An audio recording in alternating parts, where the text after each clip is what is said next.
Deep in the neon-lit chaos of Qing City's underground market, a hooded figure weaved through the crowd, eyes darting to every shadow.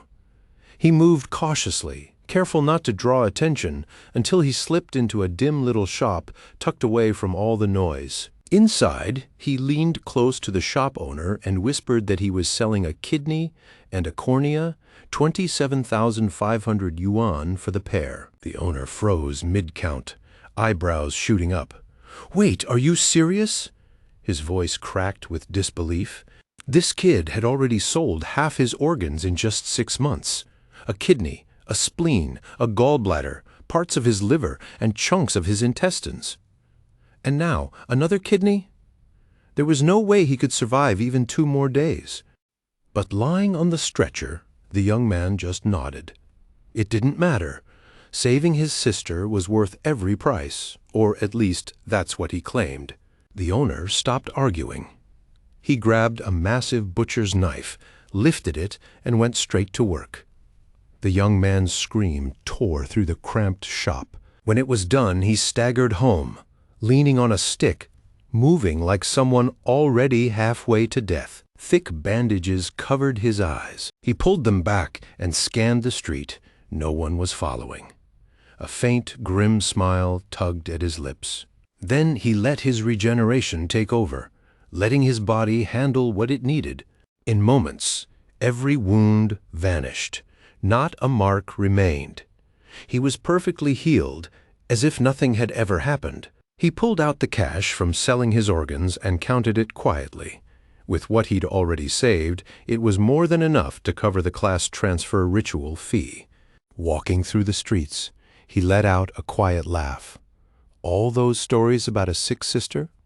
Total lies, and somehow someone actually bought it. His name was Ye Lin, a transmigrator, an orphan in every sense. And that sick sister? She didn't exist.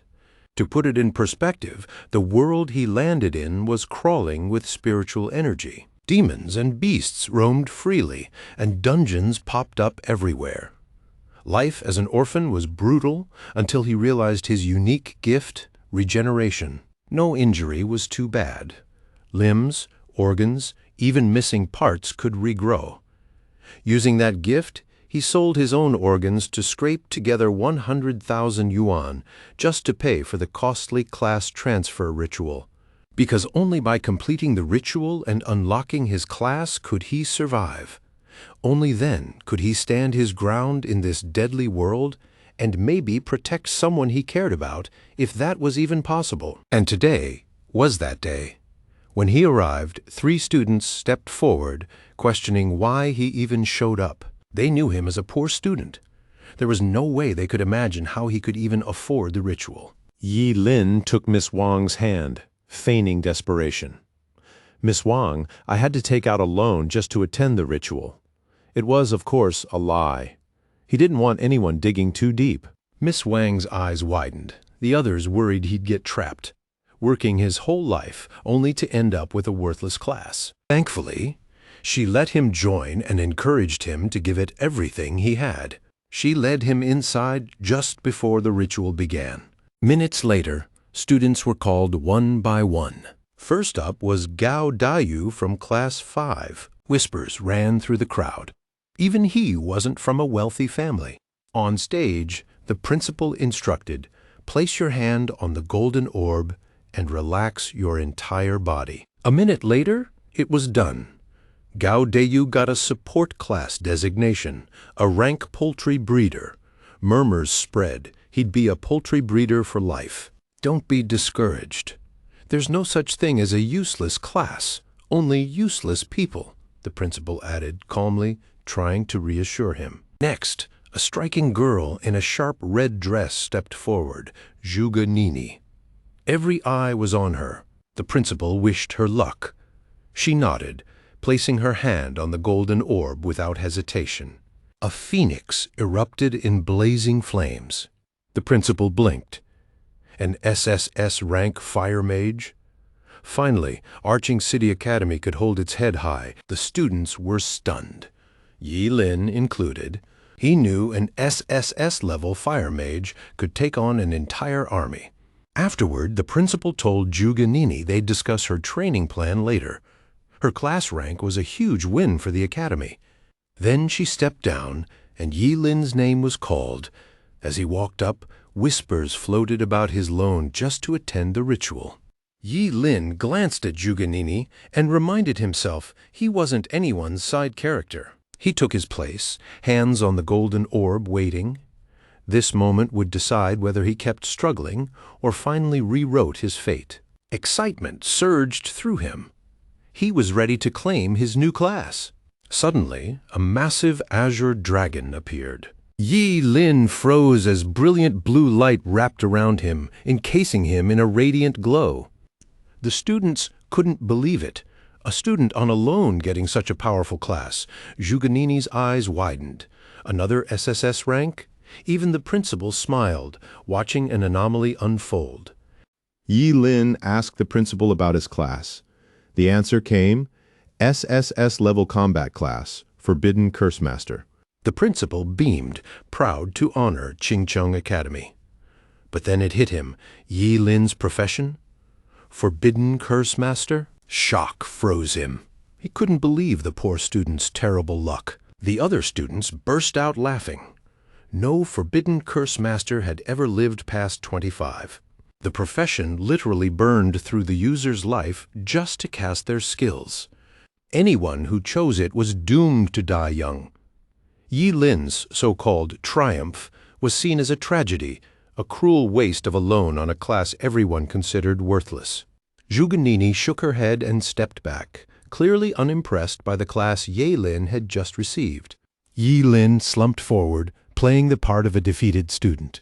His act was so convincing that the principal felt a twinge of sympathy, patting his shoulder and muttering that it was a shame such potential ended up as a curse master. "Do all curse masters really die at 25? Yi Lin asked cautiously.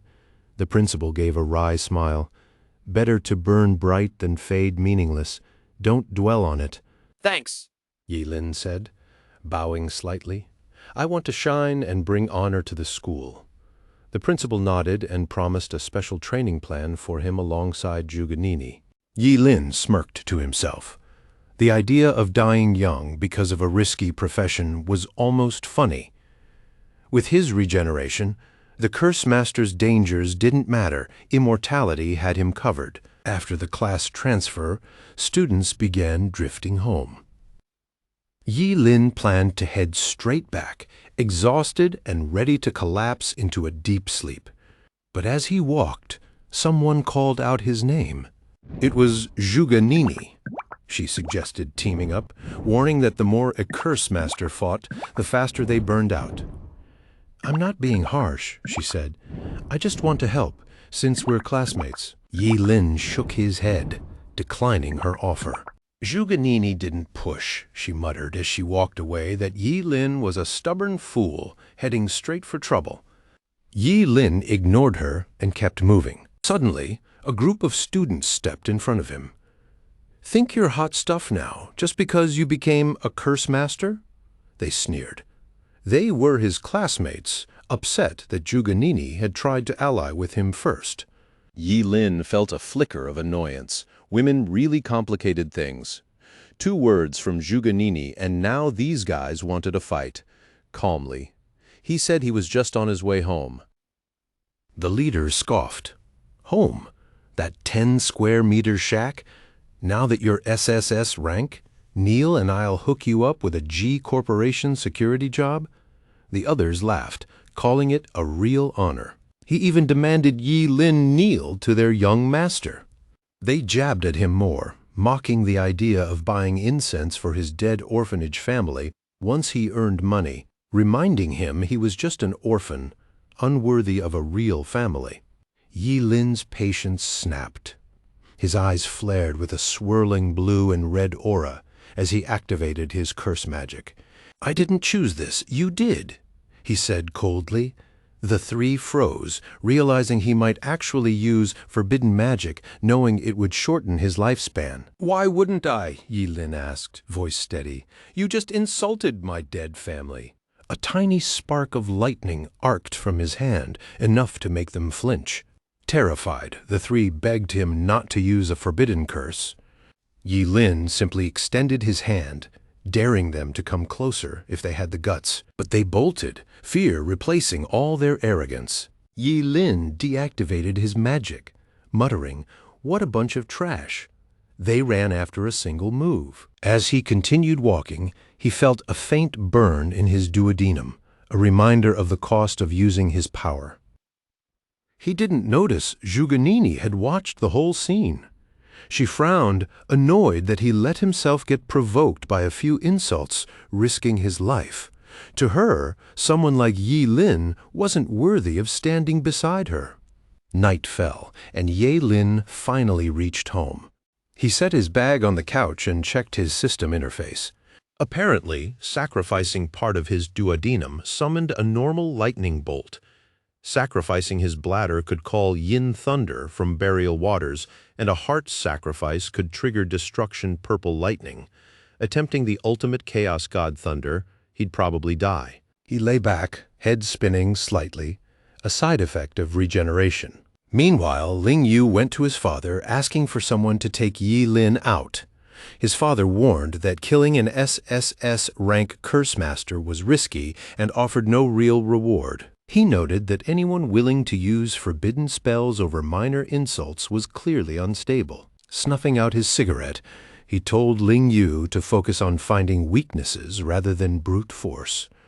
Yi Lin's poor background was his advantage. The next morning, Yi Lin headed to Qingqing Academy. Sleep deprived, he yawned repeatedly. Students whispered about yesterday's events when someone tapped him on the shoulder with a bottle. It was Ling Yu. Inside the bottle was milk, a peace offering. He'd also brought breakfast. Yi Lin didn't know why, but accepted it anyway. At first, Yi Lin suspected poison, thinking Ling Yu couldn't beat him. But the boy insisted it was genuine thanks. Thanks. Yi Lin raised an eyebrow. Ling Yu forced a smile and explained that the lightning strike yesterday had been a wake-up call. It made him realize he'd been wasting his life. Yi Lin told him to speak plainly. Ling Yu dropped to one knee. "I want to call you Big Brother," he admitted. Yi Lin blinked. "Did you hit your head or something?" But Ling Yu insisted he was serious. The beating had made him reflect. He wanted to become a better person, but he needed a great role model. Yi Lin agreed to be that role model, but tuition was required. Surprisingly, Ling Yu didn't hesitate, asking for his account number immediately. Yi Lin headed to the field, giving his account number and instructing Ling Yu to transfer 2 million as the first term payment. Ling Yu assured him it wasn't too much and would notify his father immediately. At that moment, a novice secret realm appeared on the field as a test for the students. The principal hoped every academy's candidates would perform well. Of course, everyone wanted to come out on top. Yi Lin and Zhuganini stood at the front. The old men beside the principal assumed these students were from Qingqing High and had earned SSS class professions this year. They looked extraordinary, but the principal was irritated. He'd told Yi Lin and Zhuganini to stay low-key, yet here they were, flaunting SSS class professions 2 in 1 year. It was maddening. Absolutely maddening. He laughed, then turned to the crowd. "Why so quiet? Were you all born mute or something?" The 3 old men wandered off, grumbling about errands they still had to run. They were still annoyed at the principal for acting so full of himself and rubbing it in their faces. The moment the command came to enter the novice secret realm, the students surged forward, spilling into the entrance like a rushing tide. Before stepping in, Zhuganini called out again, asking Yi Lin to team up.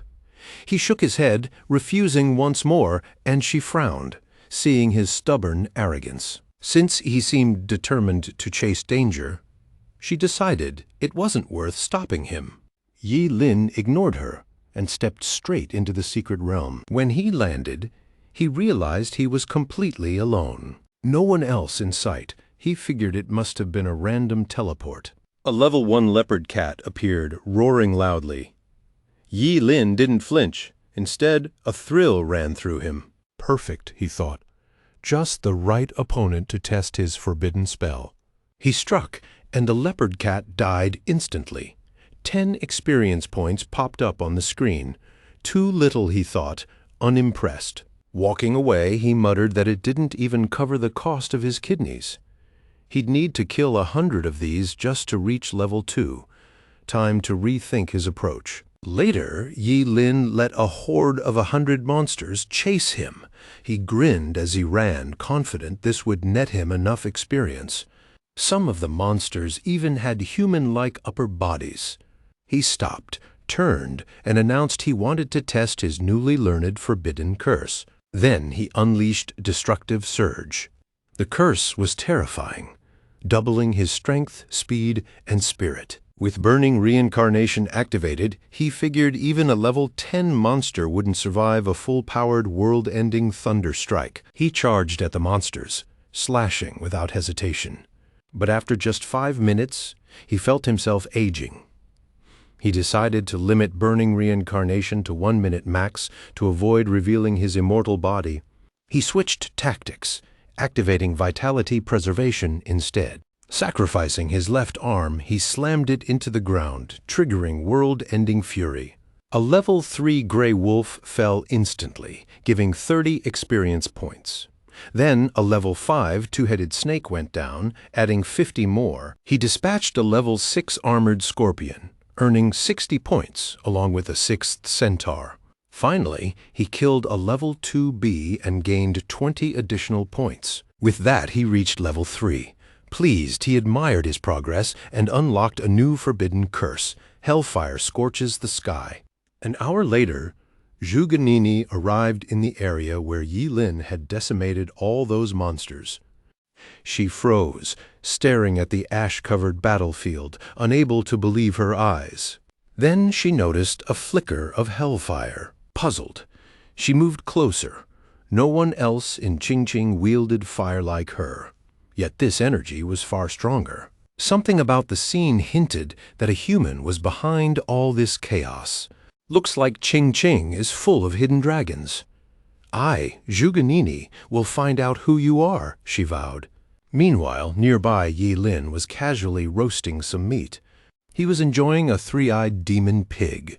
After the earlier battles, he realized he was hungrier than usual. Once he finished eating, he decided to move to a farther area to grind more monsters. Just as he was about to leave, Zhuganini suddenly appeared, calling out to him. "Yi Lin, what are you doing here?" she asked. He felt a twinge of annoyance. Running into her was a hassle. He didn't want anyone discovering his secret. Smiling, he said he was just casually roasting some food. Zhuganini warned him again. A curse master wasn't meant for solo grinding. Yi Lin frowned as she walked off, muttering that it was too late for regrets and that following her wouldn't help. She assumed he was tagging along but had no time for him now. Yi Lin thought she might be missing a few brain cells. Zhuganini, looking back, asked if he'd seen anyone else in the area, describing them as extremely skilled with fire. Likely a Hellfire master. Hellfire? Yeah, I saw him. Very handsome. Went that way, Yi Lin replied calmly. He knew he couldn't let her stick to him, so he decided not to use Hellfire anymore. As she continued, she scolded Yi Lin for wasting her time. Otherwise, she would have tracked the Hellfire user by now. A shadow suddenly loomed above her. She looked up, startled. A level 8 Dragonblood behemoth hovered overhead. She dodged as it lunged, puzzled why a monster this strong was even here. Glancing behind her, she guessed Yi Lin had probably fled far away by now. She unleashed a storm of fireballs at the beast, but it barely left a scratch, far from enough to take it down.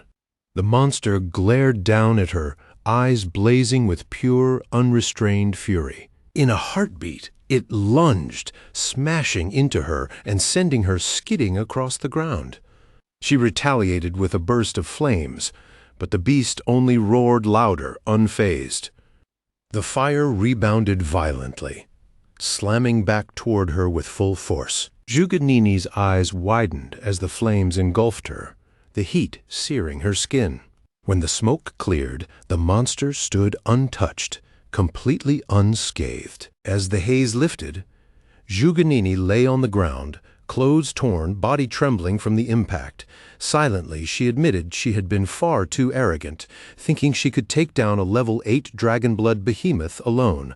Fear crept in. If she died here, the humiliation would be absolute. Then, out of nowhere, a figure intervened, hurling a forbidden curse, hellfire, straight at the beast. The monster disintegrated instantly, reduced to nothing but ash. Juganini froze. She knew immediately the hellfire user was the one she had been searching for. Turning to her savior, she offered thanks and asked for his name. The masked figure perched on a branch revealed himself. Yi Lin, calmly. He said she could call him Ling Yi, Ling for early dawn, Yi for night. Placing a finger to her lips, Juganini tilted her head, curiosity mixing with gratitude. She wanted to know which school Ling Yi came from. Even as she thanked him, she couldn't resist trying to uncover the identity behind the mask. To hide her curiosity, she claimed she just wanted to thank Yi Lin properly after leaving the dungeon. Yi Lin just stared, amused by her little act. He didn't need thanks. No need. It's nothing, he said. As he prepared to leave, Juganini called after him, asking him to wait. She tried to stand, but Yi Lin warned firmly not to follow. There are stronger monsters ahead. This isn't a place for someone like you. Also, maybe fix your clothes first, he added. Juganini's eyes flicked down, noticing her torn clothes. Blushing furiously, she collapsed back to cover herself, wishing the ground would swallow her whole. When she looked up again, Ling Yi was gone. She shouted his name, vowing to catch up one day and stand proudly by his side. Yi Lin leapt effortlessly from branch to branch, putting distance between himself and Juganini. He smiled to himself, confident this would keep her from clinging to him. Time spent on her could be better used leveling up. Opening his status window, Yi Lin saw he had unlocked a new forbidden curse. Undying. It required sacrificing 2.5 years of his lifespan to survive a single fatal injury. Seriously? Yi Lin thought. The Forbidden Spellcasters class really was all about a short lifespan, but this was basically a bonus negate one fatal blow and keep going. Even if someone stabbed him in the heart, he could survive. And now, forbidden curses demanding a heart or head sacrifice could be used once. Too good to pass up. Now he could grind levels without holding back. Nothing could stop his progress. 3 days later, the final day of the test, the old men gathered at the entrance of the novice secret realm. The principal of Qingcheng Academy greeted them with his usual haughty demeanor. Principal Su, the short-haired man among them, asked what all the showing off was about. So what if there were 2 SS rank job changers? Another agreed. Sometimes level mattered more than class rank. The red-haired principal noted that the highest record in Qingqing's secret realm test was level 11, a record still standing. He glanced at Principal Su, noting that the student came from Su's Yuzhai Academy. Principal Su nodded in agreement and wondered if this year's student could break the record. The Qingcheng principal just smiled, certain his student would surprise everyone. Just then, an unexpected figure appeared, greeting the principals. It was Zhuge Qianqing, Juganini's father. He asked if he could join them.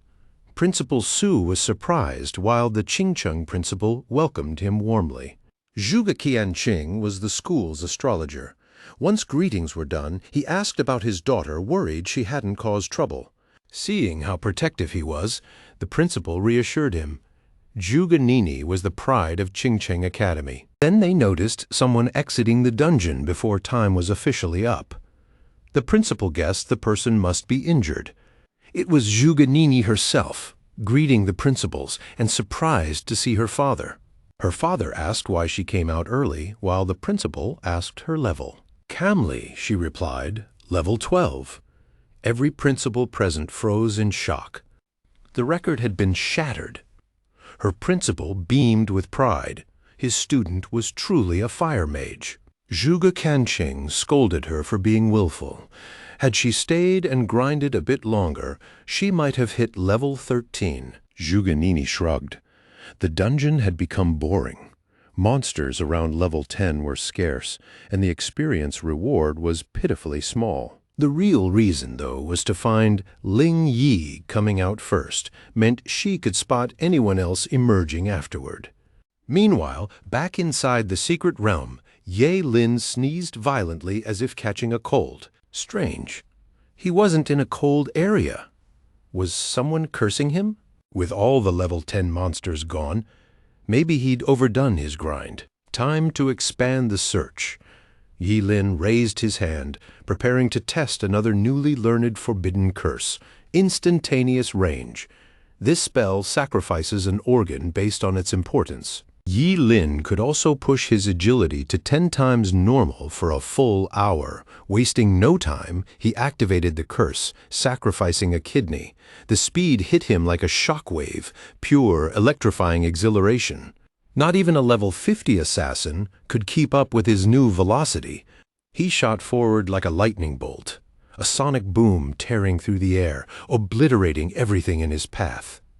By the time a three-headed storm mantis even noticed, it was already too late. Sacrificing his bladder, Yi Lin called down a lightning strike, reducing the creature to ash instantly. This forbidden spell was known as Ashen Fierce Thunder. At the entrance of the novice secret realm, students poured out of the dungeon, some elated, some terrified. Just relieved to be alive, Zhuge Nini waited patiently, scanning the crowd for Ling Yi. Minutes passed. Still no sign of him. Something felt off. Only 5 minutes remained, and all finished candidates were being told to return to their schools.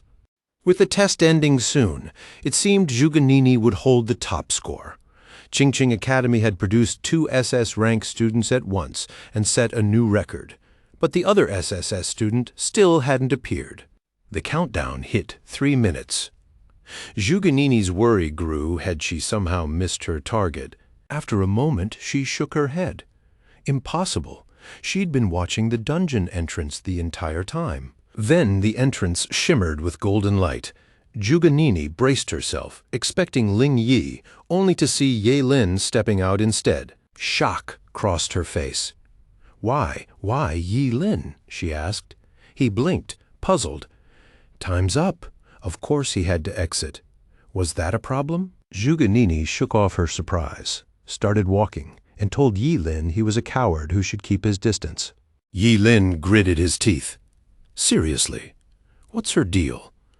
Psycho much? At that moment, the principal approached, curious about Yi Lin's level. He wasn't expecting much. Just wanted to see how his second SSS student had performed. Yi Lin calmly replied, level 16. The crowd froze. Leveling from 1 to 16 meant 120,000 experience points. The highest level monsters in the novice realm were level 10, granting 100 XP each. That meant Yi Lin had defeated 1,200 level 10 monsters. How was that even possible? The principal praised him non-stop, calling him the pride of Qingqing Academy. Zhuge Kanqing, impressed, also offered his congratulations. This made Zhuge Nini bristle. Level 16? Big deal. He's a forbidden curse master. Reckless use of forbidden curses levels you up fast. The other principals nodded. Her reasoning made sense. The crowd realized just how insane Yi Lin really was, frantically casting forbidden curses in a beginner realm. Other curse masters didn't live past 25. At this rate, he wouldn't see 20. Trading his life for fleeting fame or maybe just envy was reckless, but at least let him have a few days of glory. The long-haired principal stepped forward. Student Yi Lin, why? Did Principal Gao trick you? Seems like he's risking your life for the school's honor. Irritated, Principal Gao shot back. Nonsense. He was a man of integrity. He wouldn't gamble with students' lives. Yi Lin put on a pitiful act, then said, No one forced me. I chose this. I grew up poor, always looked down on. Now I have a chance to go all out. I won't be a coward. Even if I burn out at my peak, I don't care. I want everyone to see what I can do." Zhuge Qianqing clapped calmly. Well said. This young man had real ambition. Without a doubt, he was the highest-level student in the beginner's secret realm test. Undeniable. Zhuge Qianqing introduced himself as Zhuge Nini's father and offered Ye Lin support if he ever needed it. Zhuge Nini was furious. "Father, why do you think he's number one? Ling Yi hasn't even come out yet." Her father replied smoothly, "Oh, who is this talented Ling Yi?" The principals wondered if they had a student by that name, but no one had heard of him. Zhuge Nini, however, spoke confidently. Ling Yi was truly a prodigy. When he comes out of the dungeon, everything will be clear. Meanwhile, Yi Lin muttered insults under his breath, thinking Zhuge Nini couldn't keep her mouth shut. Fed up with the spectacle, Yi Lin said his goodbyes to Principal Gao and Zhuge Qianqing and left, ready to go home and rest. Shortly after, the novice secret realm test ended. Zhuge Nini, still puzzled, wondered where Ling Yi had gone. Had he slipped away while she was talking to Ye Lin? She muttered curses, blaming Ye Lin. Her father placed a hand on her shoulder, asking if she truly believed in Ling Yi's genius. He realized her early exit from the dungeon was simply to find him. But something didn't add up. Could Yi Lin actually be the mysterious Ling Yi? Zhuge Nini vehemently denied it. That coward? The one who ran from the dragon-blood behemoth? Ling Yi's mastery of fire was unmatched. Yi Lin could never match that. Meanwhile, back in his apartment, Ye Lin sneezed violently, jolting himself awake. He knew exactly who was talking behind his back. Obviously that stupid woman, Zhuge Nini. A knock at the door drew his attention. "Who is it?" he asked. When he opened it, a stout businessman stood there. He introduced himself as Mr. Wang, manager of Ching Ching Brain King Oral Liquid Limited Company. He'd been searching for Yi Lin and had finally found him. Yi Lin led Mr. Wang inside, asking his purpose. Mr. Wang smiled. He had good news. He'd heard Yi Lin had successfully changed professions and broken the highest-level record in the beginner secret realm. The company wanted Yi Lin to endorse their product and the pay would be substantial. Ye Lin asked, "How substantial?" Mr. Wang held up 3 fingers, 3 million, and handed him a small bottle. It was Brain King Oral Liquid, designed to nourish the brain, boost intelligence, and enhance cell regeneration. 1 bottle promised to make you feel years younger, with a 10-fold refund if it didn't work. Yi Lin twisted the cap, knowing 3 million was worth several kidneys. Fame really does pay. He drank it. The taste was slightly sweet. Then dizziness hit him. Yi Lin collapsed immediately. Lying on his couch, Mr. Wang called someone. Yi Lin drank the bottle. Backup plans were ready but unnecessary. Seems the kid was simple enough. Mr. Wang was ordered to bring Ye Lin over. Deep into the night, in an abandoned warehouse, he had succeeded. Though he didn't understand why his boss went to such lengths for a student, he knew better than to ask questions. His boss, the one running that shady black market where Yi Lin had once sold his own organs, barked at Mr. Wang to leave. Nobody entered without his say, and anyone bold enough to challenge him? They didn't walk away. Wang nodded and slipped out without a word. Meanwhile, the greedy shop owner crouched close to Yi Lin, counting over in his mind every organ the boy had ever sold: liver, coronary arteries, gallbladder, corneas, kidneys, spleen, even the intestines, and somehow every single one had regenerated. His head spun trying to process it. With Ye Lin, he realized he could finally uncover the secret of organ regeneration. Lost in his daydreams, he imagined the power, the wealth that would soon be his. Even the strongest would kneel. Jiozhen grinned and nodded, completely caught up. Yeah, exactly like that. Then reality snapped back. He whirled around and froze. Yi Lin was sitting there, relaxed in a chair, arms crossed, legs crossed, like nothing had happened at all. Ji Yujin's mind raced. How? How was he awake this early? The sleeping drug should have knocked him out for hours. But Ye Lin didn't flinch. His eyes were sharp, scanning curious, as if he were trying to figure out exactly how Ji Yujin had tracked him down. Shaking off his shock, Ji Yujin raised his blade. "My cash cow's awake. Time to stop playing nice. Surrender now, and I'll make sure you keep all your limbs." In that moment, he leveled up, becoming a level 20 phantom blade. Yi Lin realized Ji Yujin had just out-leveled him. No turning back now. He had to go all in. But a fight that destroyed the place? Too messy. Better to keep it under control. Instead, he unleashed his eternal freezing gaze, a forbidden curse that would freeze everything around him at the cost of his own sight, leaving him blind. Ji Yujin froze mid-step, ice creeping up from his feet, encasing his lower body. Yi Lin held the curse steady, watching the frost crawl higher. Ji Yujin swung his blade, desperate to cut through the ice. Nothing. He blinked in disbelief. What kind of spell was this? His eyes widened in terror as the ice climbed, trapping him until only his head remained free. "Impossible?" he whispered. Over and over, Yi Lin was level 16. He was 20, even with a forbidden curse. One hit shouldn't do this. What kind of monster? With Ji Yujin frozen, Ye Lin finally spoke. He asked who else knew about his organ regeneration. Ji Yujin confessed no one else knew. Why would he share such a secret? Yi Lin decided to take him at his word and make it quick, make it painless. One punch later, the old man shattered into a pile of icy shards. Having used up all the sleeping drug in his system, Yi Lin sacrificed his own stomach first. With the lightning storm it unleashed, he tore through the guards outside, chaos raining down around him. But he spared one, keeping him alive for questioning. The poor man trembled, stammering that he couldn't reveal his boss, or he'd be killed. But as lightning danced around Yi Lin, fear broke him. The truth spilled out immediately. Their boss?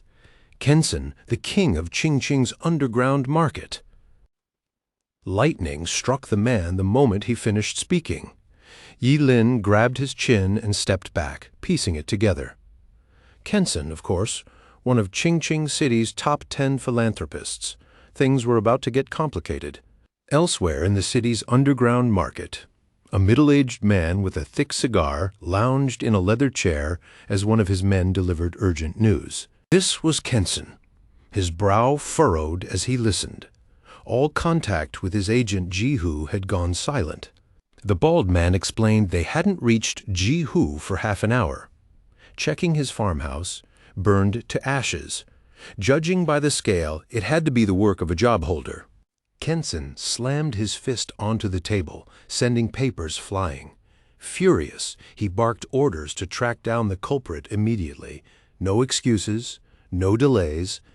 The next day, Ye Lin arrived at the Ji family's grand residence.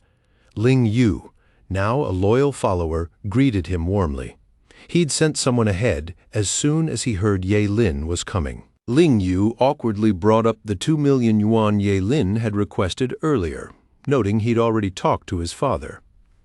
Ye Lin cut him off, asking if he was trying to be disrespectful by bringing up money now. Since Ling Yu had accepted him as a subordinate, money was trivial. Hearing that, Ling Yu draped an arm around Yi Lin's shoulders and welcomed him wholeheartedly. "From now on," he said, "consider this home yours too." Ling Yu thought to himself, his father was right. Ye Lin might seem simple, but his pride was easy to manipulate. That would be key to getting what he wanted. Yi Lin, however, had his own plan. Use the Ji family as a shield against Kensen and his men. He knew Kensen wouldn't dare strike inside the Ji estate. Yi Lin stepped inside and paused. Lined up before him were rows of maids, all waiting. They greeted him politely, their respect making him stop and take it all in. He looked at them and thought about how different life felt once wealth came into play. Ling Yu offered to assign one maid as Ye Lin's personal attendant. Ye Lin agreed. But then he laughed, a little embarrassed, and refused. He was only joking. Ling Yu insisted, saying Yi Lin should at least change for something important. Curious, Yi Lin asked what the important matter was. Ling Yu just told him to wait until they reached their destination. Finally, they arrived at the annual Qing auction. Ling Yu explained that this was the big event Ye Lin had never seen before. At the auction, Ling Yu promised to introduce Ye Lin to some of the city's top figures. Yi Lin, however, was more focused on the food. He told Ling Yu to handle the business and not worry about him. Ling Yu smirked inwardly at Yi Lin's simplicity, noting that his rough upbringing still showed. As Ye Lin dug in, especially after sacrificing his stomach earlier, someone beside him asked why he was even here. Turning, he saw Zhuge Nini and her friend Lu Yanwei standing there. Lu Yanwei asked Zhuge Nini who Ye Lin was. Yi Lin rolled his eyes, annoyed. Why did this woman always show up out of nowhere? Zhuge Nini scowled at her friend, calling Ye Lin the coward who ran from the monster in the novice secret realm, clearly frustrated to see him again. To her, he was nothing but bad luck. Ye Lin smirked inwardly, imagining Zhuge Nini's reaction if she ever realized he was actually Ling Yi, the very person she admired. At that moment, Ling Yu arrived with a group of friends, proudly introducing them to Ye Lin as his superior. The group blinked in surprise, some even mocking, saying Ling Yu should be the one in charge. Ling Yu didn't hesitate for a second. He made it obvious that Yi Lin wasn't your typical fighter. His power had already skyrocketed to astonishing levels. The room fell quiet when they heard Yi Lin had hit level 16 in the novice secret realm. The gap between him and everyone else was staggering. Still, Yi Lin just smiled, brushing off their shock, and even offered to help them level up along the way. He explained that once they left the city, they'd actually have a real shot at performing well in the upcoming major exam. The idea lit up the group with excitement, but Ling Yu frowned. Leaving the city before the exam wasn't allowed. The rules were strict, meant to stop students from leaning on stronger outsiders. Yi Lin's lips curved in a sly smile, hinting that the journey itself could be the perfect chance to gain experience. Still, he admitted, without the right equipment, they might hit serious trouble. Ling Yu shook his head and quickly reassured him. Equipment wouldn't be an issue. He promised Yi Lin that anything he needed from the auction would be theirs. Yi Lin blinked, surprised, but Ling Yu quickly added that his father wouldn't hesitate to spend whatever it took to make sure Yi Lin could ace the exam. The auction began with a striking hostess stepping forward. She smiled warmly at the crowd and introduced herself as Qing, representing the auction house. Wishing everyone luck, she drew a ripple of polite applause from the audience. Without missing a beat, Qing revealed the first item, an epic fire-type skill scroll for mages, starting at 500,000 yuan. Bids skyrocketed immediately, climbing faster and faster until someone suddenly jumped straight to 3 million yuan. The bidder behind that massive jump? None other than Zhuge Qianqing, father of Zhuge Nini. Yi Lin leaned back slightly, a calm smile on his face. He knew Zhuge Qianqing wasn't holding back for his daughter, but secretly he felt a quiet satisfaction. After all, as a master of forbidden curses, Yi Lin didn't even need those scrolls. His own power was already more than enough. He leaned toward Ling Yu and whispered, "You're an A-rank Shadow Blade, right? If anything comes up that fits your class, bid on it immediately. The right skill could save your life later." The auctioneer's voice rang out, sharp and clear. "Next, we have a rare item, the Royal Dragon Wish Ring. Boosts spirit by 30% and grants the passive skill, Dragon's Aura. Starting bid, 2 million yuan. Minimum raise 100,000. Place your bids, ladies and gentlemen. The crowd exploded. The first bid shot to 2.5 million, then 3, then 3.1. Bids kept flying in, one after another. Yi Lin's eyes gleamed. A 30% spirit boost? That's huge. Any awakened fighter would jump on this. He nudged Ling Yu, signaling him to go for it. Ling Yu leaned toward his father and quietly requested the ring. His father didn't hesitate for a moment. 8 million, he said. For him, spending that much to secure his son's success in the national exam and a top university was nothing. And for Yi Lin, a forbidden caster, any gear purchased would eventually benefit the Ji family anyway. The auctioneer checked if anyone would top that. For a moment, it seemed like 8 million would hold. Then, bam, a 10 million bid came from the back. Silence fell as Kenson's tall, imposing figure appeared. He called out to President Ji, casually asking how he was doing. It was clear these two knew each other well. Gasps ran through the crowd. Everyone wondered why the underground king would even show up at an event like this. Yi Lin instinctively melted back into the crowd, careful not to be seen. Even after seeing Kenson up close, being noticed here could be dangerous. President Ji looked curious, asking why Kenson was here.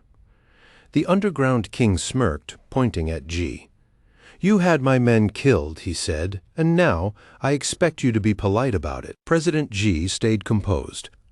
"I don't know what you mean," he said, "but if you want to fight, our G group isn't easy to push around." Then he calmly bid 12 million. Kenson's lips twisted into a smile. Message received. Let's see who lasts to the very end. As he walked out, he muttered to his assistant, asking if the car from the warehouse had been checked. The assistant nodded. "No doubt it's from the G group." That evening, they traced it straight to the G family villa. Kenson's face darkened. Coldly, he said, "President Ji shouldn't blame me for what comes next." Moments later, the Royal Dragon Wish Ring sold for 12 million. President Ji handed the ring to Yi Lin. "Do you like it?" he asked. Yi Lin nodded, grateful. Ling Yu leaned over, curious about Kenson. Ji Ling Yu's father explained. Kenson was the underworld king trying to go legit, but now his eyes were set on their family empire. Kenson didn't seem like the type to bluff. Yi Lin leaned close and whispered to President Ji that even though the Ji group was powerful and drew attention, caution was necessary. President Ji nodded. The Emperor Dragon Rui Ring boosted spirit by 30% and granted dragon energy, raising luck by 10. Yi Lin slipped it on and felt power surge through him. His spirit jumped 30% and his luck climbed 10 points. Grinning, he told President Ji not to worry. Even if he had to push Ling Yu a little, he'd make sure his son got into a top academy. President Ji laughed. "We're family now. No need for formalities. You and my son are practically brothers. Whatever gear you want, just ask." The rest of the night turned into a full-blown bidding frenzy. By the end, Ling Yu was exhausted, and it seemed President Ji had cleared the auction. Anything Yi Lin wanted, they bought, stacking up several rare items. There was the Azure Thunder Ring, boosting spirit by 15% and increasing all lightning skills by 20%. The Molten Moon Necklace added 200 spirit for mental-based casters, while the Twin Yin-Yang Bracelet gave 40 spirit and unlocked the cycle of duality, plus a passive healing effect, gradually mending injuries. Yi Lin's eyes sparkled. Even if someone saw him regenerating, now he had a solid excuse. Finally, he grabbed the knight's ultimate prize, the Falling Star Warblade. Strength plus 300, and under Starlight, its power stacked an extra 100. Yi Lin nearly shivered with excitement.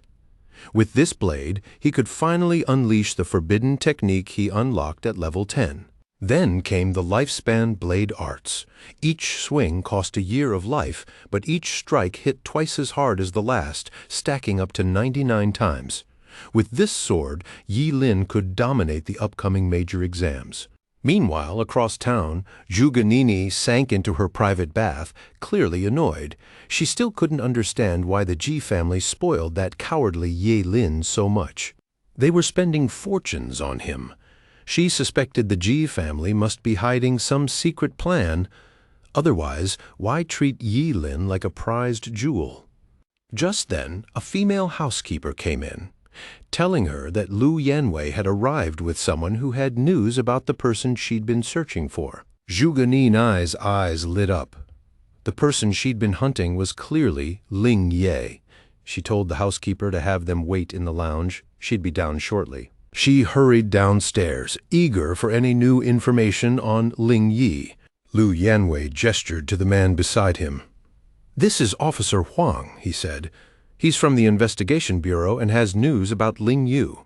Officer Huang nodded politely, confirming what he knew, but the tension etched across his face made it clear this wasn't good news. Zhuge Ninai's heart skipped, and she demanded sharply, "What do you mean?" With a serious expression, Officer Huang pulled out his phone and showed her a photo. On the outskirts of Qingqing, a farmhouse had been burned to the ground. Several people had died, and traces of hellfire were found at the scene. Based on her earlier description, they suspected the mysterious Ling Ye might be involved, and the Bureau wanted her help investigating. Zhuge immediately jumped to Ling Ye's defense. "He's not a killer," she shouted. "He saved my life. No one could convince her otherwise without solid proof. Besides, why would a murderer risk everything to save her back then?" Lu Yanwei stepped forward, trying to calm her down, while Officer Huang stayed composed. He explained that he understood her reaction, but according to her statement, Ling Ye had supposedly used hellfire to obliterate an 8th-tier beast in a single strike. Yet, no one by that name could be found except for one person who had caught their attention. Officer Huang's voice dropped slightly. According to their findings, this person could very well be the mysterious Ling Ye she described. He added that there was a strong possibility Ye Lin might actually be Ling Ye. Zhuge Nini's eyes widened, but she shook her head immediately. "Yi Lin? That coward? No way. He always ran at the first sign of danger. And there was no way he could control hellfire." Activating his lie detection skill, Officer Huang's pupils glimmered faintly blue. He asked Zhuge Nini if she was absolutely certain. Without hesitation, she said she was sure. She was the only one who had ever seen Ling Yi in person, and that coward could not possibly be him. Officer Huang had never been wrong with his lie detection. It seemed Zhuge Nini was telling the truth. Yi Lin might not be the person they were hunting after all. He nodded politely and thanked her, reminding her to report immediately if anything else came up. Meanwhile, Yi Lin had other priorities. It was time to test his new gear. Ji Ling Yu led him to the Awakened Association Center, the main training facility in Qingqing. A receptionist greeted them, asking if they wanted to schedule a session that evening. Ji Ling Yu confirmed, noting that Yi Lin wanted to test his new equipment. The receptionist then turned to Yi Lin, asking his level. Yi Lin replied confidently, "Level 16. The receptionist explained that the facility had a standard training room for up to 20 awakeners at 100,000 yuan per hour, including basic force analysis and mana calibration. Yi Lin requested a room suitable for level 40 or below. The receptionist paused, then nodded. Ji Ling Yu waited outside as the receptionist led Yi Lin in. The room was massive, about the size of a basketball court, with a row of reinforced training dummies down the center. According to the receptionist, the room was built from special materials by an SS-level craftsman capable of withstanding full-strength attacks from job changers below level 40. Even the dummies themselves were reinforced. For anyone under level 40, leaving a mark on them was nearly impossible. Once the door clicked shut, Yi Lin stepped inside, surveying the room carefully. After confirming there were no hidden cameras, he visibly relaxed and drew the falling star warblade. He lunged forward, ready to test the Yangshuo sword technique, a move that cost him a year of life with every strike. Yi Lin leaped high, gripping the warblade tightly, entering a focused, almost otherworldly state. The first swing sharpened his eyes with determination. The sword cut through the air, tearing invisible barriers, a bright light tracing the blade, his life force burning with each strike. Each subsequent swing grew faster, more violent. The third, fourth, fifth waves of invisible sword energy rippled through the room. His speed climbed steadily, each swing hitting harder than the last. By the 99th strike, the entire room shook. Energy surged, and the falling star warblade erupted in blinding light, filling every corner. An invisible wave of blade energy blasted outward, obliterating the dummies before him. Stacking 99 layers of the Yangshuo sword technique, each strike became devastating beyond belief. At this moment, Yi Lin looked like a true god of war. Hundreds of strikes later, the reinforced dummies designed to withstand level 40 attacks lay in ruins. Even the outer walls trembled as he continued testing his equipment and forbidden spells. Ji Ling-yu explained to the receptionist that with the major exams coming up, Yi Lin liked to push himself to extremes during training. They were interrupted as Yi Lin finally stepped out, satisfied. With his 2 forbidden spells, burning reincarnation and the longevity sword technique, combined with the warblade and his other gear, he had a clear picture of his current strength. Ji Ling-yu wondered why Yi Lin had finished so quickly. Yi Lin said he was exhausted and needed rest. He also asked if he'd have to pay for breaking anything. The receptionist thought he was joking at first. After all, the room was meant for job changers below level 40. If a level 16 could destroy it, clearly the materials weren't up to standard. There was no way she could charge him. Relieved, Yi Lin quickly led Ji Ling-yu out while she went back to inspect the destruction. When she saw the room, her hand flew to her mouth in shock. The dummies were slashed, charred, completely destroyed. Meanwhile, back at the Ji family residence, the 2 guards at the entrance were suddenly attacked by an unknown assailant. One guard screamed as a thin, poison-coated needle pierced his neck. He clutched his throat in pain, and the other guard rushed over, alarmed. But before he could react, shadowy hands shot from behind, snapping his neck in a single, horrifying motion. Screams echoed through the estate. The camera pans to President Ji in his study, who froze at the commotion outside.